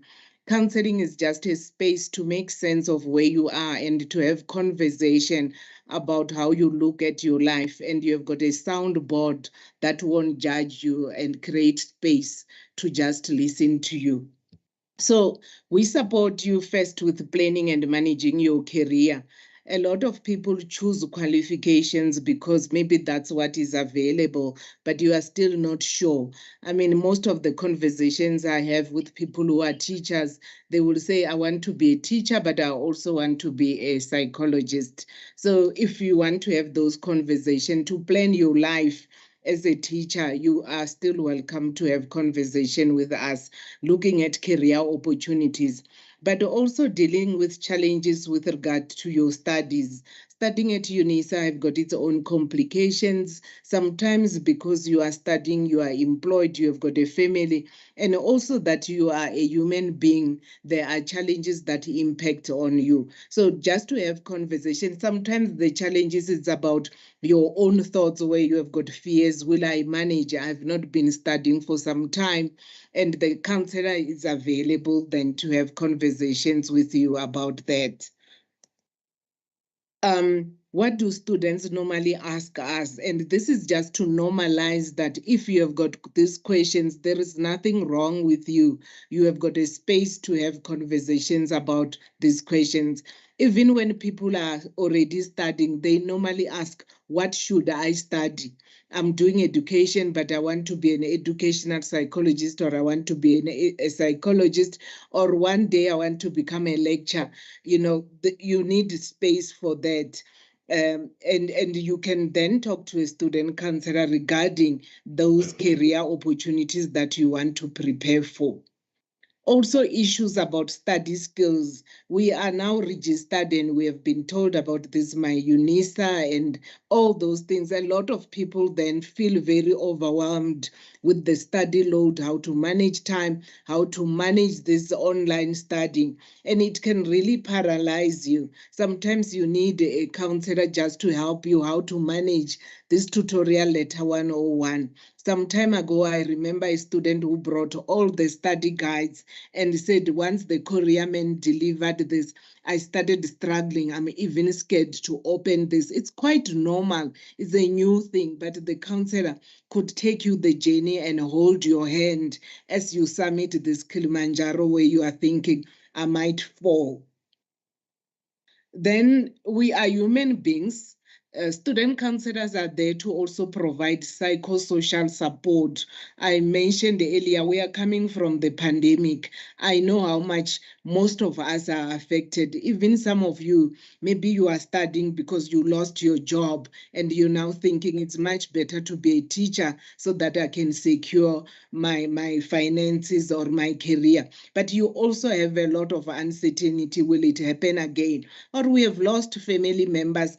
But even all of us, we have lost a sense of being. Our life has never been the same. So student counseling provides this space where you can get psychosocial support some people feel depressed and they struggle with their studies. Please don't wait until it's too late. You haven't submitted all assignment, you have missed exams, and also you are worried NEFSAs will then drop you. You need to contact a counselor now so that you don't wait. And there is a space at university for that. We are aware that you are a human being. We don't just look at you as a student who need to pass or fail. We are also looking after your mental health. We have got a wonderful website, which is actually a 24/7 counselor that is always there for you. So you can go to our website, you will find self-help resources which could help you with your career, academic, personal, and development. So you will see our website. There are different categories. If you want something academic, you want something personal, under personal, there is one resource I like, which it talks about thinking differently about challenges, that is one dilemma that a student always have, how to think differently about the challenge. And if you can overcome how you think about, I failed an assignment, I might fail assignment, you are bound to succeed. So visit our website. This is just an example of some of the resources. There is even a brochure called Education at UNISA, just to help understand the career in education, the different possibilities. You might benefit from reading that. Then audio recordings. Some of these recordings we intentionally develop them and produce them. Then we record them and they are available online. Sometimes our department have conversation at UNISA Radio, and then we also then develop those conversation into podcast. You can download them and listen on your phone, on your car when you are driving to work, because these are some of the topics that can benefit you. Again, I spoke about the learning skills, the resources, and the different topics under how do I manage my studies. As I was sitting here, somebody sent me an email that I've registered. I'm also working full time. I only have 12 hours per week. How can I manage the studies? And we need to have conversations about that, because you cannot manage your studies if you cannot manage your time. Also manage your personal life, relationships, or other challenges. It could be that you don't have what people would say is a real problem, which any problem for me is real. Even the issue of self-confidence, I tend to doubt myself or I view myself negatively, could impact on your studies, and you might need to work with someone to develop your self-confidence as a student. Some people, when they're thinking about doing practicals, they become quite anxious. How will I stand in front of learners? Will they scream at me? What will I do to manage them? We also have a DCCD YouTube where there are a lot of resources available. You can follow us on our YouTube. When there are updates, you can also get information.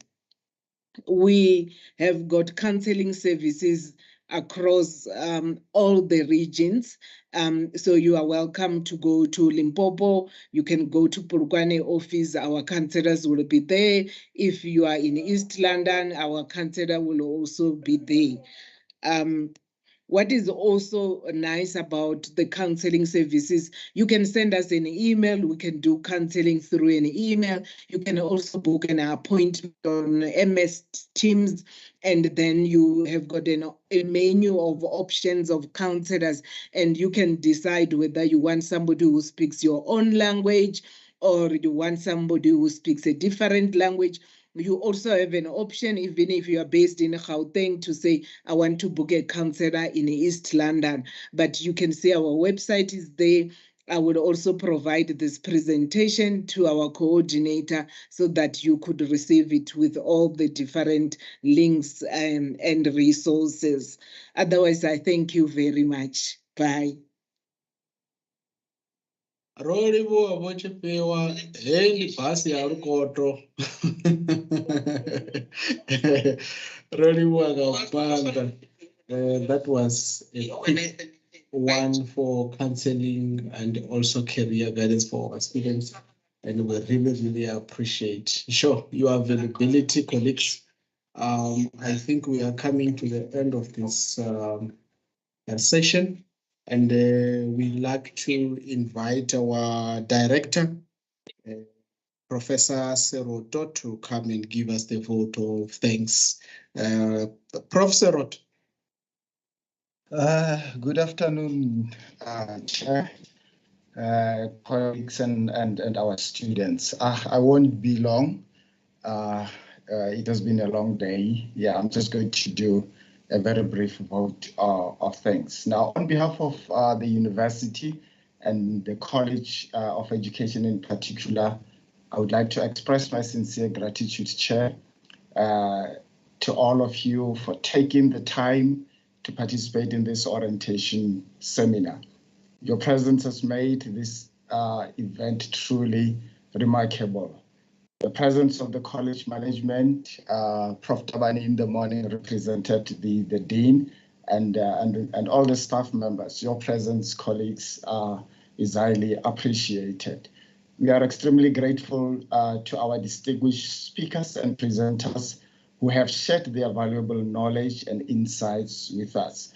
They have enlightened us with their expertise and made this seminar a great success.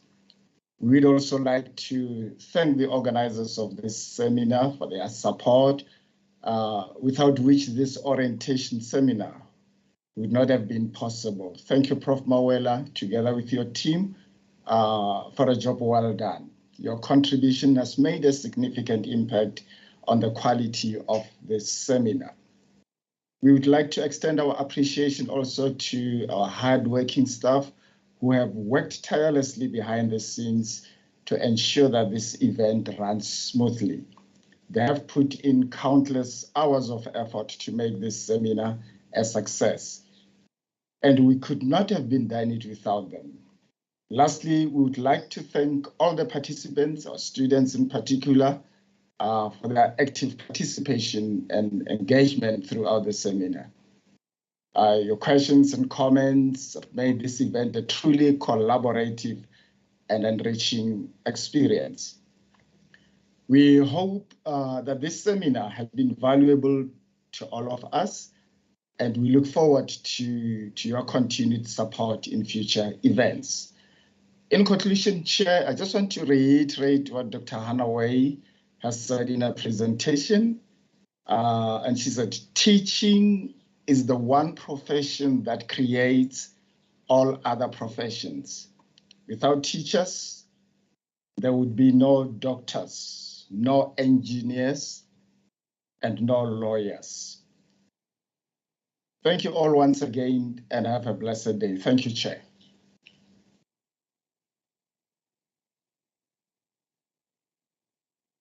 Thank you so much, Prof. Seroto, our director, for the vote of thanks.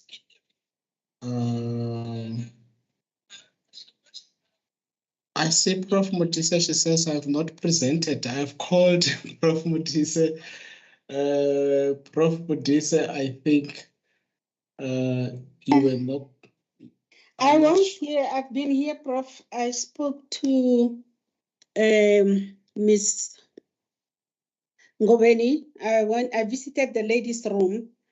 So I'm sure by the time you called me, I had visited the ladies' room. Then since I came back, I was waiting to be called. I was not called.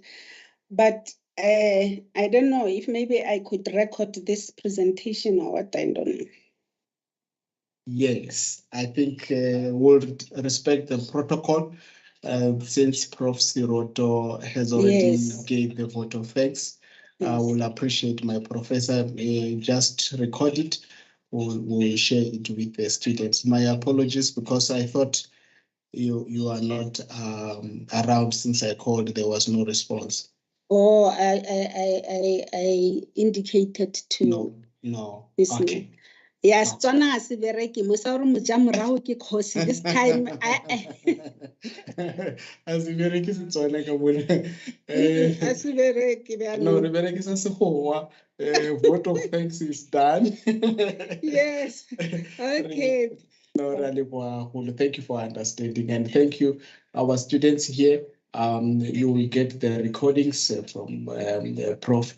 Mudisa regarding the presentation that she was supposed to have given. It's not the biggest challenge, but colleagues, thank you very much for the time. And I want to say thank you for all the presenters as in the Prof. Seroto has already alluded to. Have a wonderful evening. And Shalom, shalom. Da. Thank you, Prof. Thank you, Prof. Da. Da. Thank you.